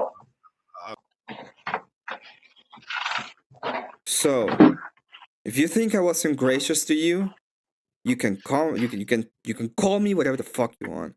But I tried my best to listen to you and to look at you and to understand what you were saying. Every single time, I didn't try to attack you, and I didn't try to do anything wrong when it comes to the way that I did. I am pissed off, not gonna lie. And the only reason why I'm pissed off, and I shouldn't, by the way, so it's a moral lack on my end, but the only reason why I'm pissed off is because it really annoys me to no end, especially lately, that the same thing that happened to Rob Norris is happening to me. I start talking and people just interrupt me. It's annoying. And I don't tend to talk over people, and I let it happen a lot of the time. It really pisses me off. So I know that you don't like the idea of this is an easy statement, and I'm attacking it from the odd position, but it is part of philosophy. The odds are part of philosophy. You ought to know what you ought to have a reason to believe things. You ought to have a reason to know what is good. You need to be able to bridge the gap between the is and the ought, in a sense. It's part of the main philosophical problems that we have. Thank you, Lion, for jumping in. Thank you, Kat, for jumping in. Thank you, Dave, for jumping in. And obviously, thank you, Deacon. I was gonna say that we should probably schedule a day that we could just go through it point by point, do it a couple of hours, and then move on, because it's too much. I can't do it. I wasn't gonna be able to do it in a sitting things were going. You can't stuff a mountain into a bottle. Like, I don't have the capacity. Into a bottle. Yeah, I just don't have the capacity. It's been I feel long day, bad. I'm still doing it. No, don't feel bad. There's no need to feel bad. I mean, you didn't do anything. Yeah, you didn't do anything wrong. Well, I did keep the pound joke going. No, the thing is, it's like what you're trying to do is you can see when someone's fatigued, and what he talks about. Telos, what someone's goal is not is going to be the same as somebody else's goal. And when you can, if you're not listening, if you're not paying attention to the person you're communing with, like if this is in real life, and Emmett's like keeling over. Yeah, half conscious as a result of this interaction. In real life, you would see that person, you say, well, maybe something I'm doing is contributing to this, but there's not. And like, from my perspective, all I ever seem to see of Trench, and to be honest, I love the guy, but I've never in my entire life, ever witnessed someone who overtalks and interrupts people and who just switches off to everything that's going around them. It's like there's something going on in his head, and that's what's coming out, and it's me. And he's someone who also says, right, on one hand, I have like this orthodox person, I have my person, there's me personally, and then there's me who does this other thing. And I don't see how the two can't be connected as one person. And how you have a certain framework of behavior in one context, but then when it comes to another context, because you know something, you just have this, I just call it like being right disease. And what it means is in order to be right and to get his ideas understood, he's willing to overtalk and completely dominate a conversation. And all I've heard is him talk. I used to be I think there's a lot of excitement and passion for the topic as well. I mean, I will give grace on that. Yeah, I don't. But it is what it is, though. You could describe it, but it still is what it is. Sorry, Emmet. I don't feel bad. I don't mind him talking. That's not the problem, and I don't mind him coming with these ideas. I think they're very interesting. The only, I just, there were a couple of things that really annoyed me, but it has to do with kind of the perspective of it, right? When I talk about the shoot and what we ought to do, it doesn't have to. Like, I do talk about the church in that sense because I think that is what we ought to do, but I'm not talking about the thing. I'm not talking about the thing that the Orthodox Church is saying as the odds. It's just like, I think we ought to go to the church because this is the thing it is.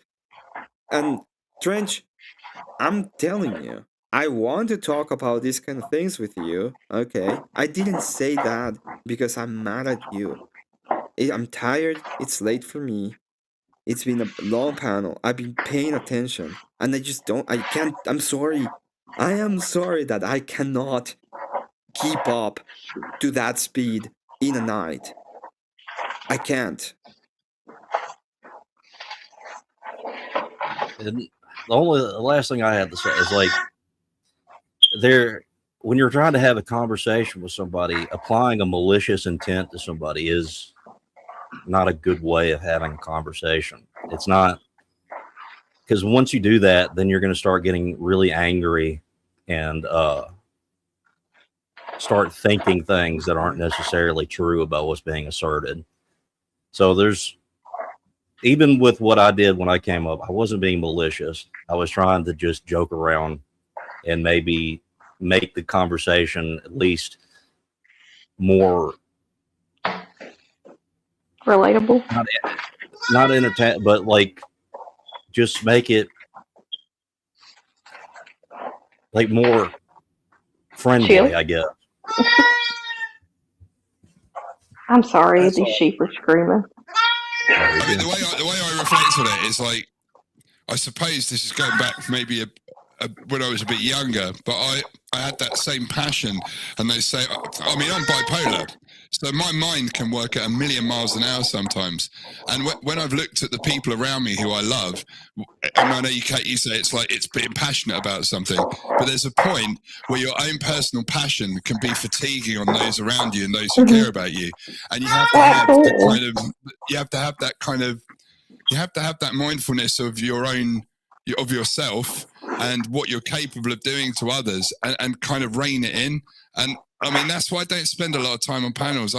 There are times when I'm up and when I'm down, and to be honest, I'm nowhere. I'm not even in Trench's ballpark in terms of intelligence. The man is amazing in terms of his body of work. It's incredible. But what you can't do is you can't put a mountain of matter into a bottle in 5 minutes. You have it.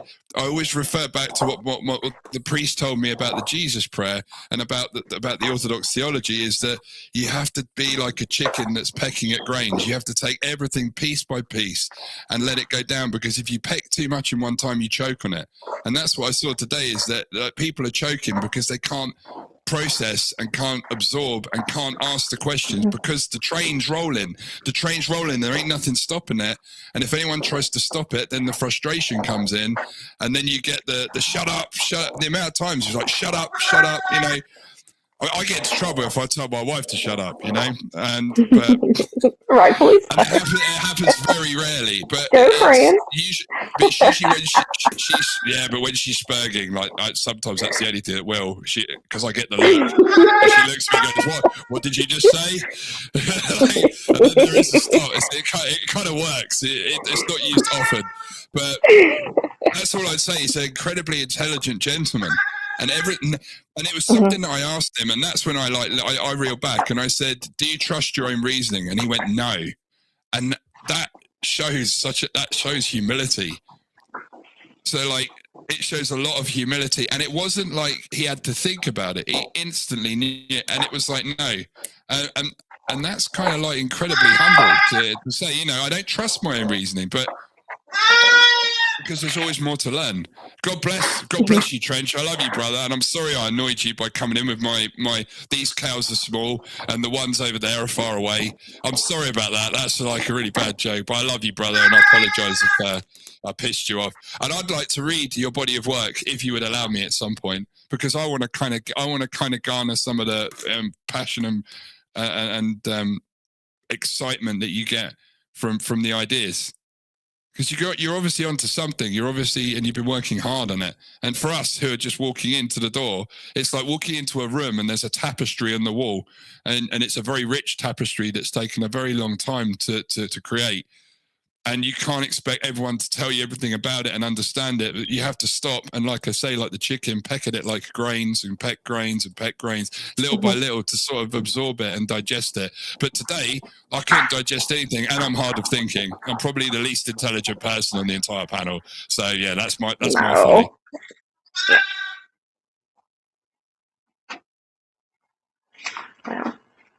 Okay. I don't know. I just wanted to say that I could see his perspective.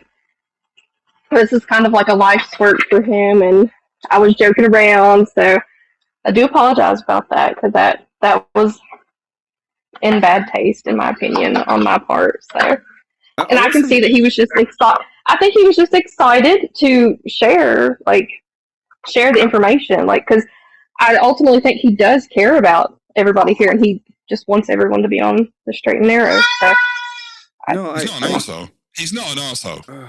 No. Sorry, Emmet. I don't know. I tried, and I didn't mean that I tried. I'm not saying you didn't. You guys were doing pretty good. You guys were doing pretty good, and I don't know. I don't even think that he's like in the chat saying I cannot make boring shit not boring. It's like I don't care. I paint here. We literally have seen paint dry. Okay, literally. It's. You know what? Just let me have my toxic responsibility, okay? Okay. Let me have it. Yeah. Yes. It's not about making. It's like I was literally trying to go with the critique of his argumentation when it comes to the basic stuff, and I don't know.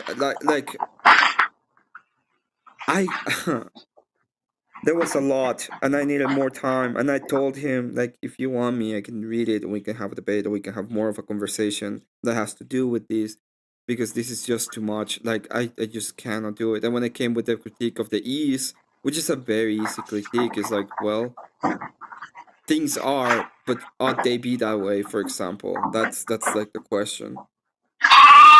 It's a base. It's no, I'm just presenting what I see. It's I know that, but there is odds smuggled in, and there is a reason why. And when I was trying to explain how you get to the odds, he didn't let me. He would not let me. And at one point, I just crashed out. It really, I just hate. I don't know. Maybe in his perspective, the odds would have come later. I don't know.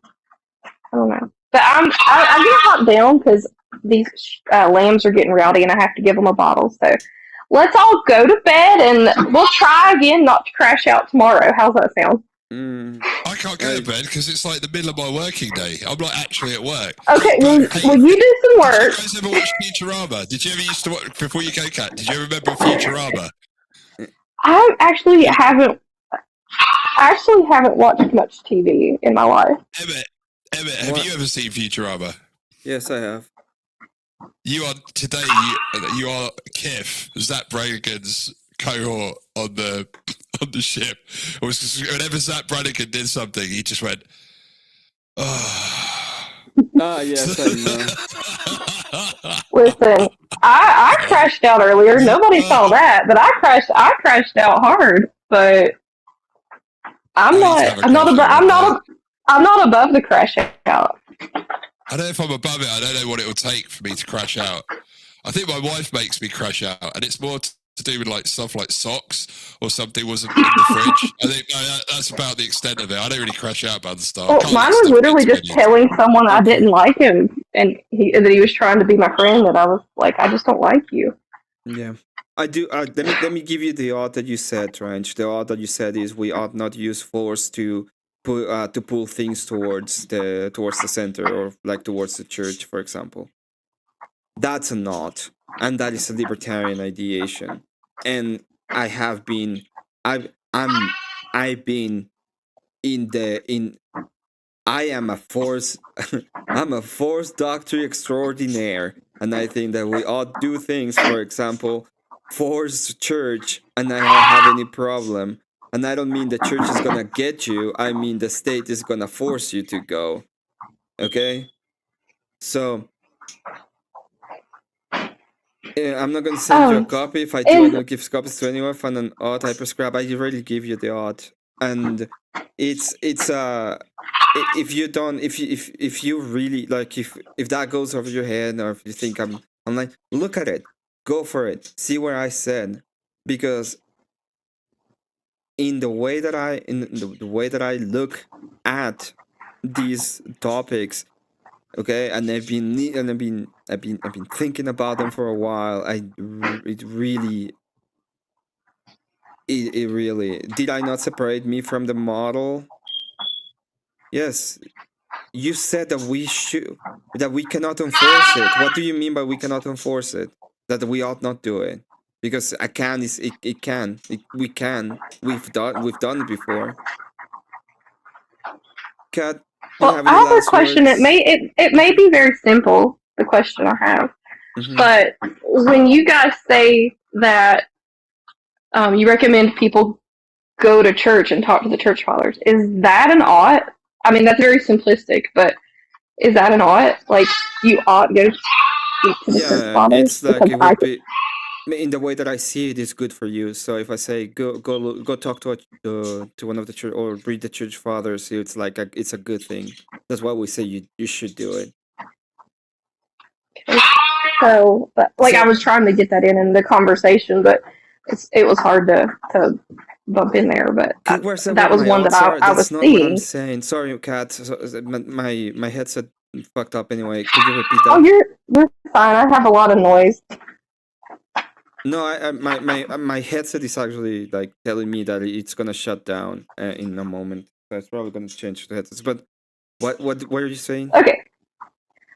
No, I don't know. I just said that was an ought. No, it doesn't matter if the personal view is free of the model. The model is saying that it cannot do X thing, and it's that thing that it cannot do. It doesn't tell me why. It just says that it's an ought. It's an implicit ought. It's an implicit ought. We cannot force people to go to church, for example. The question is why not, right? And then you say, well, it goes to bad. It goes to bad outcomes. Well, how do you know what bad is? Because at that point, for example, when you're saying bad faith, then you are going through ethics, and ethics are odds. Okay, that means that we should be good faith. We ought not be bad faith. We ought not do force. So that is the implicit ethical framework that you're giving. That's what I was going through. How do we know what is good? How do we know? Your question, not on any of my 200. It's a question. It's a critique on your. It's a critique on your model. That's the critique. It doesn't have to be on your 200 nodes. It's a critique of the model that you're presenting. I'm going through my theology, not the ease of the. I'm going. What are you talking? Did he mean philosophy, maybe? I'm going through my philosophy. Is that what you mean? In the east of the world, you said that we should that we cannot impose it, but we can, and we've done it before. And then when I ask why, is because you said you made the argument of bad outcomes. That is a not. That becomes a not immediately.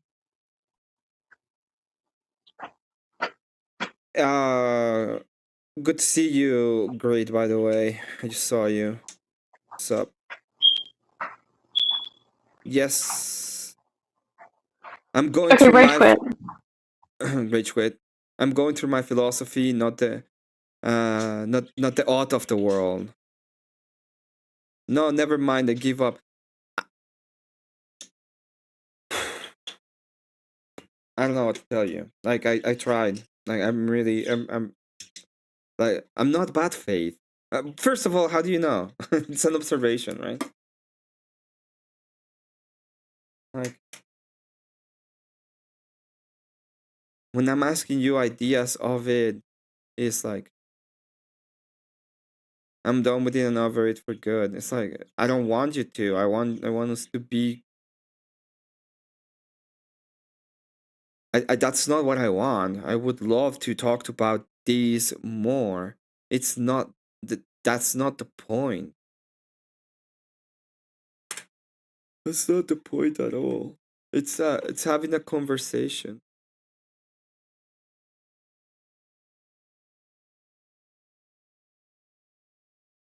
Why are we believing in organizations? Why? Yeah, there's a lot of, like, I understand the ideas, but there are implicit odds, and if you're talking philosophy, it includes metaphysics, and it has to come with it. It just includes them.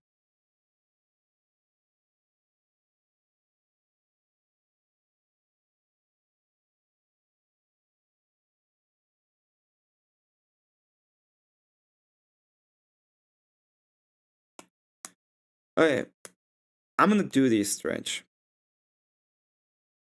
I'm gonna try. I really don't like doing it, but I'm gonna try. I'm gonna try to go back and go to the point in which I see the odd. I'm gonna send it to you, okay? And if I do that, I want you to have another conversation with you. I need you to calm down in that conversation so that I can speak and you can speak.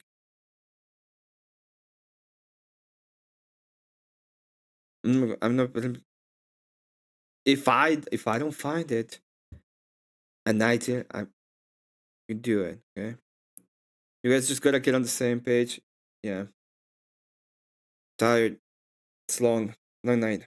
Anyway, let's see who's on. I'll send you somewhere else. I am. Like, I think what you do is an incredible amount of work. I was really not prepared. I was more of a shit talking experience. Go to page, say hi. I won't be calm. Well, you ought to. I'm even gonna write it down. You ought to be calm.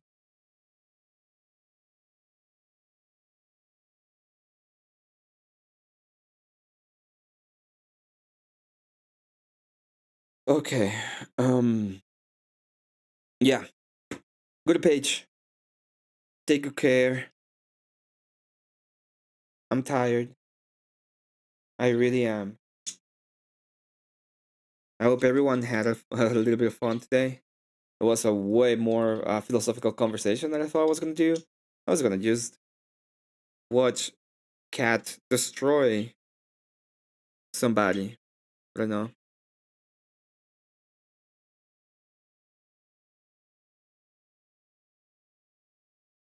I am going. I am leaving now. Goodbye. Goodbye.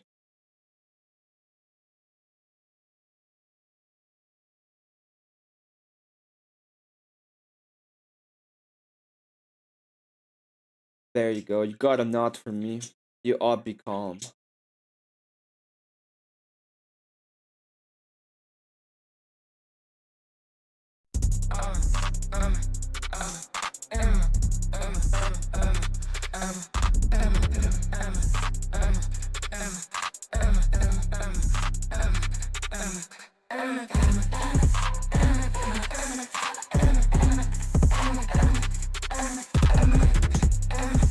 Good night, Elder Lion. Good night, Trench. I will review it tomorrow, Cat.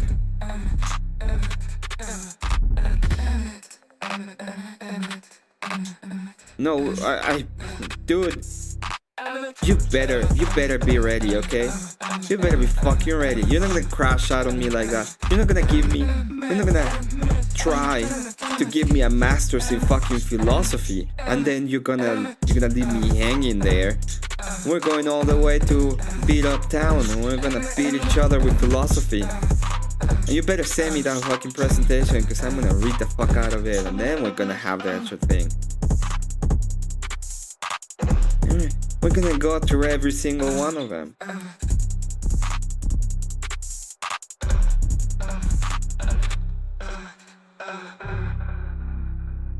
And by the way, yes, I should. I ought you on the church. Love you all. Take care.